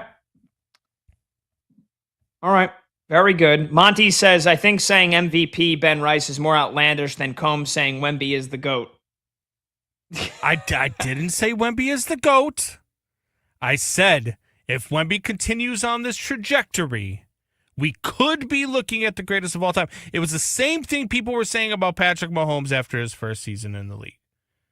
It was the same thing that people have said about other players. Were people saying that after his first season, or were people saying that after like his 3rd season? People were saying it about Mike Trout after his first season in Major League Baseball. People were saying it about Patrick Mahomes after his first season. People were saying it about all sorts of players after. And this is it. This is Wemby's 3rd season, Pat. This isn't Wemby's first season. This is his 3rd season. Well, I mean, look, Patrick Mahomes, I mean, actually, I feel like I remember that now. In his rookie season, 5,000 yards and 50 touchdowns. This is Wemby's 3rd season. He's a 3-time block champion. He's an all defensive player of the year. He is all defensive team twice. I mean, I don't know what more to tell you. And by the way, I looked it up because I had to know, because I haven't really looked up these numbers. You know, when I said he's shot, like, say, you're like, oh, he's a 35% free throw shooter, or 3-point shooter this year. Well, Steph was 39%. It's not like he was that far off. And Steph's a 41% career free throw shooter, and Wemby's a 34. It's not like he's that far off. It's not like it's a crazy difference. You made it sound like I thought maybe Steph was like a 60% free 3-point shooter. He's not. What is he for his career? Is that what he is for his career? 41% for... Exactly. 41. I mean, he's 38 years old and he's shooting 39% from deep. Yeah, I don't know. Also, is me saying MVP Ben Rice really that crazy? He's got an OPS over 1,000. Yes. His batting average is 300. He plays on the He's same got team as 16 Aaron bombs Judge. and Yes, it's 33 crazy. RBIs. He plays on the same team as Aaron Judge. It's crazy. And that's, I mean, look, it is what it is. And now we have a tie game in New York. And so why don't we go ahead and go to break? While we watch this last 40 seconds, and we'll be back and we'll finish the show off that way. How about that, Pat? Can you send us to break, or are you too giddy right now? No, I'm going to send it to break because James Harden just hit a bucket. So the Knicks have erased a 22-point deficit, but James Harden just gave the Cavs the lead. It's a 2-point game with 20 seconds. We'll have maybe a final score for you when we come back, or we'll have overtime. Either way, last chance to get aboard the phones, 310-840-4910. This is BetMGM tonight on Westwood One Sports.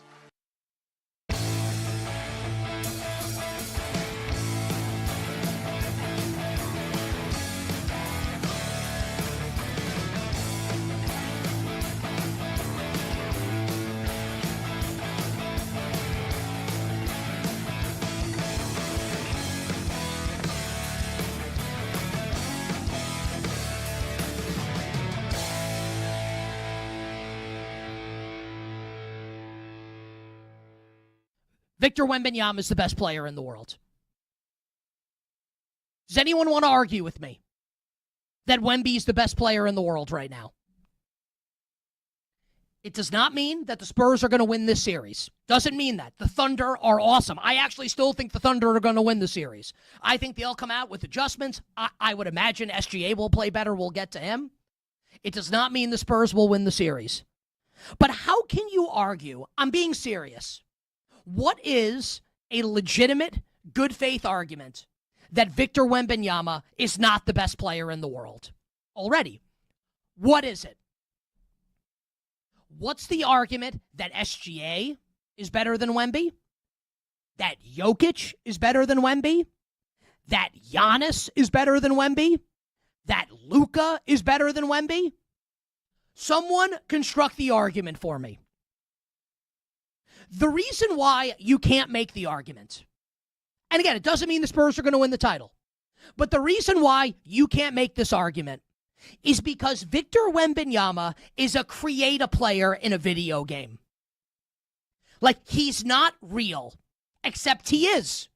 You watch what he's doing on the court, and I'm thinking to myself, when I played NBA Live in 1995, which I believe was the first NBA game, the first basketball game where you could create your own player. I don't think you could do it in 94. And you create, and I created a shooting guard who was a 99 three-pointer, 99 driving to the basket. Victor Wembanyama is a creative player. We've never seen anything like it.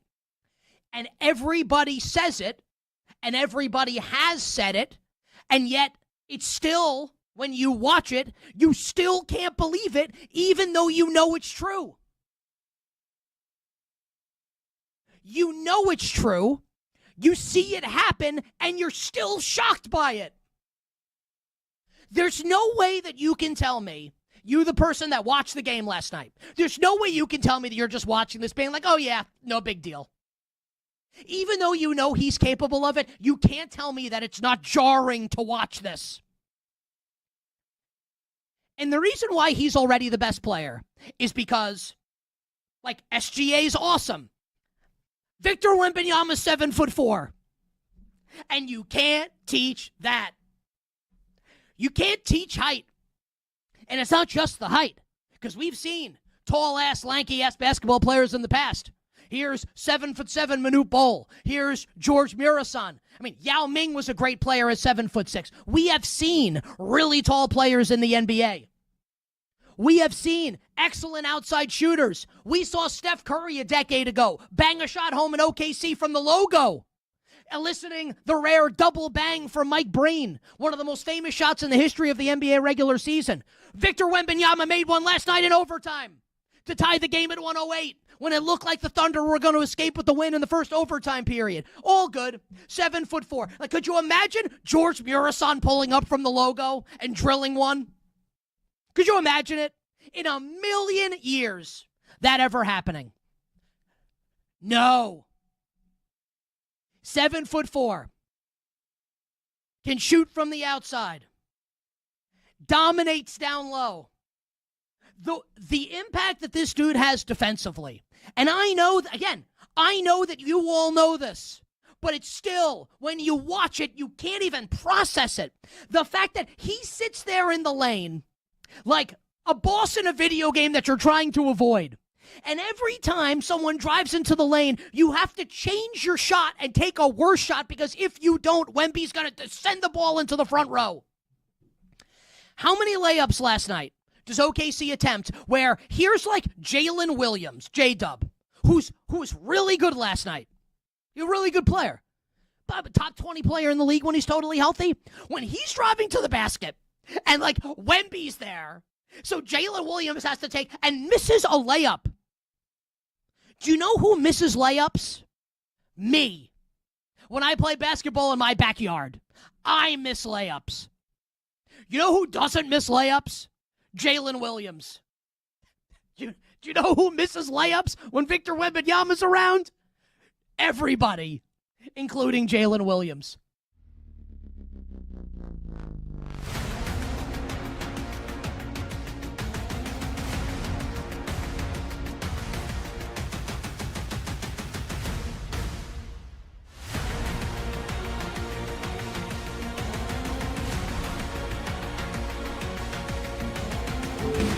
Late games, loud opinions, and money time moments. BetMGM Tonight rolls on. Welcome on back. Final chance to get in on the phones or texting at 310-840-4910. I'm Pat Boyle. This is BetMGM Tonight. I do not believe what I have seen. The Knicks were down 93-71 with under 8 minutes left to go in the game. We're in overtime, and the Knicks are up by 4. 105, 101, 3:31 left to go in OT. Jalen Brunson, one of the just many Jalen Brunson games that over the last couple of years he has compiled. Although he did just get called for an offensive foul on Harden, who, of course, sold the foul call very nicely. 5 fouls for Brunson, but he's got 38 points, and he basically single-handedly brought the Knicks back from the dead in this game. Again, they were down by 22. They put Landry Shamet in the game, and I like Shamet, Sham God. You know, a guy that's a good three-point shooter off the bench. He went off in 1 or 2 of the games against the Sixers. But, like, it was last-ditch effort for the Knicks. And all of a sudden, they put James Harden on Brunson, which they had done a couple of times in this game, but there was like 4 or 5 possessions in a row where they put James Harden on Brunson, and Brunson said, I have to cook him right now. This is it. I have to go to work on James Harden, and I have to score every time. And he did. It was an 18-1 run that got him back down within 5. Then the Cavs come out of the timeout. Evan Mobley hits a 3 to put him back up by 8. And I thought that was it. But then down by 6, the Knicks get a 3 from Mikal Bridges, and they get a 3 from Landry Shamet that hits about 3 different spots on the rim and goes in. And then after James Harden and Brunson exchange buckets in the final seconds, Sam Merrill had a 3 with a second to go to win the game for Cleveland.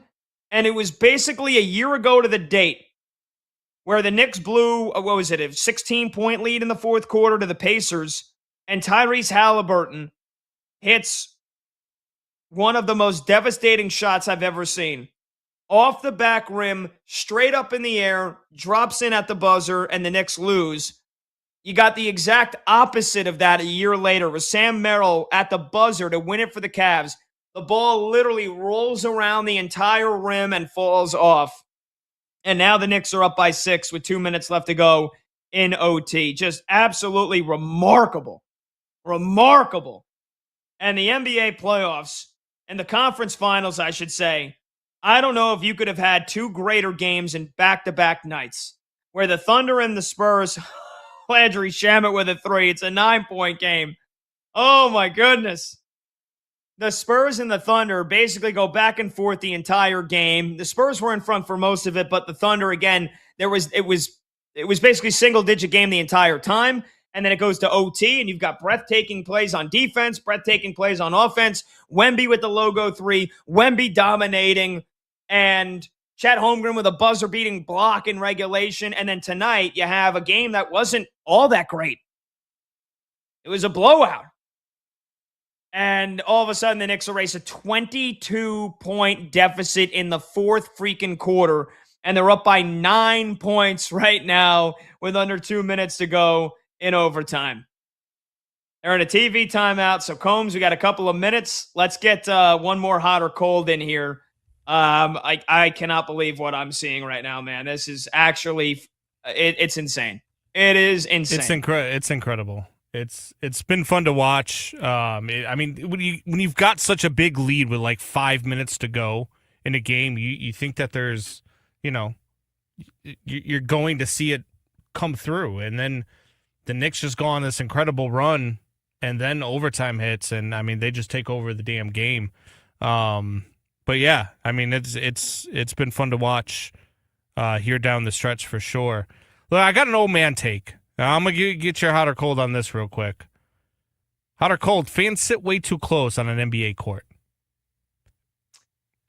Look, it's part of what makes the atmosphere so incredible that you've got, especially at the Garden, right? You got Timothy Chalamet, Ben Stiller, all the Knicks OGs there at the game. They're right on the floor. You touch the players. You celebrate with them after they make a three.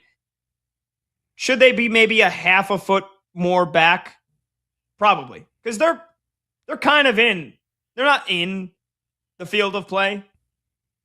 But again, they're right on it. So yeah, like they can affect some plays. If a guy's got to tiptoe the line, the guys try to save a ball, like you got fans on top of you. So I will actually half co-sign that. But I do love the atmosphere that an NBA game gives you when the fans are literally right there on top of you.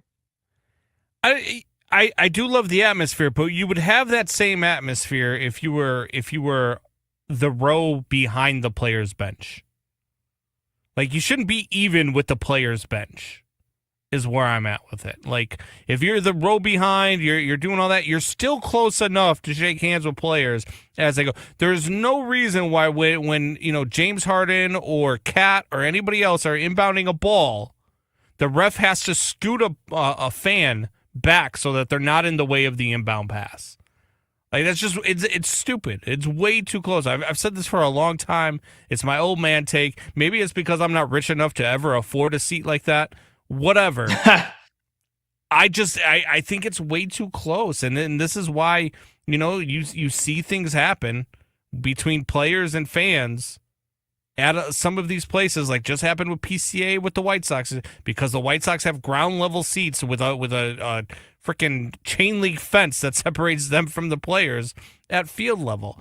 Like, you put the players and you put the fans in a spot where, you kind of put them in a bad spot, to be honest with you. So I don't know. I don't like it. By the way, first time that both conference finals game ones have gone to overtime in NBA playoff history. Are we on pace to see two really good 6 or 7 game series? Do you think? Because I thought heading into this game, it was a 4 or 5 game series. So did I. And maybe if the Knicks hold on here, Strus hit a 3. I believe it was Strus. And then the Cavs called the timeout. So it ain't over yet. Knicks are up by 6 with 1:35 left in overtime. But if they win this game after coming back from 22 down, maybe this ends up being a 5-game series, because maybe that's just I don't know.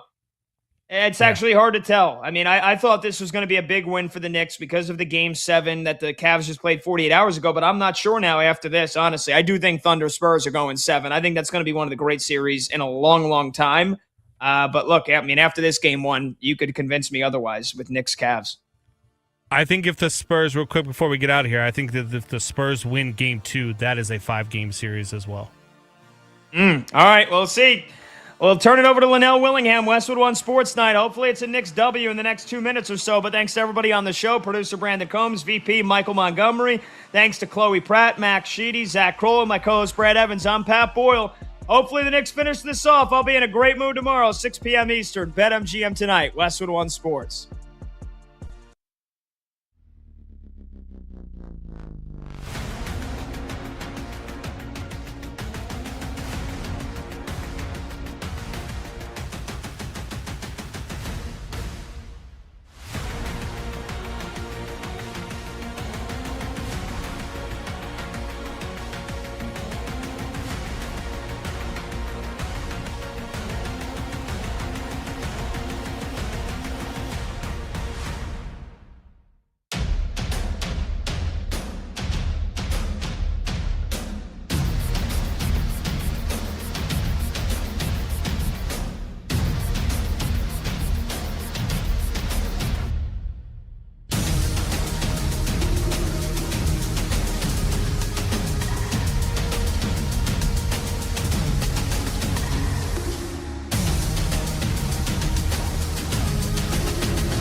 First of all, it was so surprising to us because we spoke to Mitch Marner right after.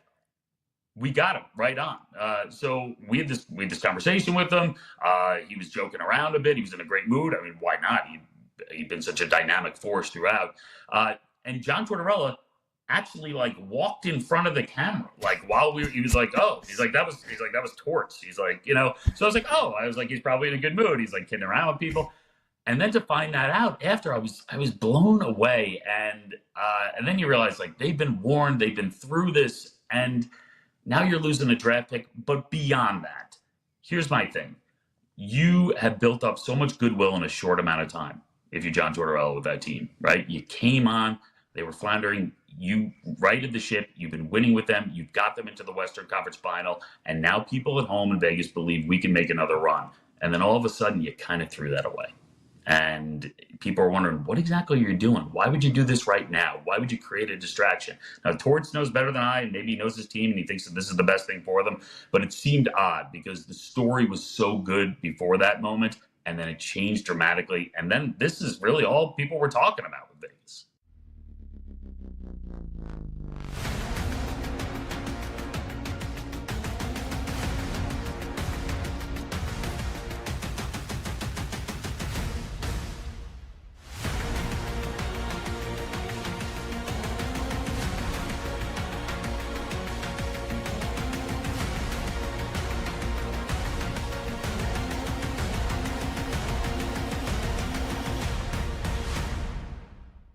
So I was going to give you some Conn Smythe stuff. So I like Colorado, Carolina as our Stanley Cup final matchup. If Colorado gets there, Nathan McKinnon is very likely going to win the Conn Smythe.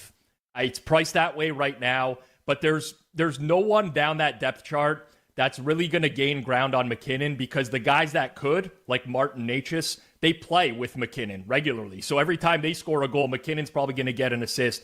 Cale Makar's too far out of it. So I would shift to looking towards Carolina. And Carolina right now, Freddie Anderson is priced really high. Taylor Hall, Logan Stankoven, those guys are priced pretty high. But things shift on a dime in the NHL playoffs. The best forward for Carolina is Sebastian Aho. He's got 3 goals, only 4 points in 8 games. All it takes is one good series. All of a sudden, he will vault himself up to being 5-1 to win the Conn Smythe. He's getting by far the most minutes on the team, so he has the most opportunity. And most importantly, he's not playing with the guys that he's chasing in terms of Conn Smythe. So if you look down the list, you can find guys like Sebastian Aho, Seth Jarvis. They're in the 70-1 range. Little sprinkle on those. I think those are valuable bets.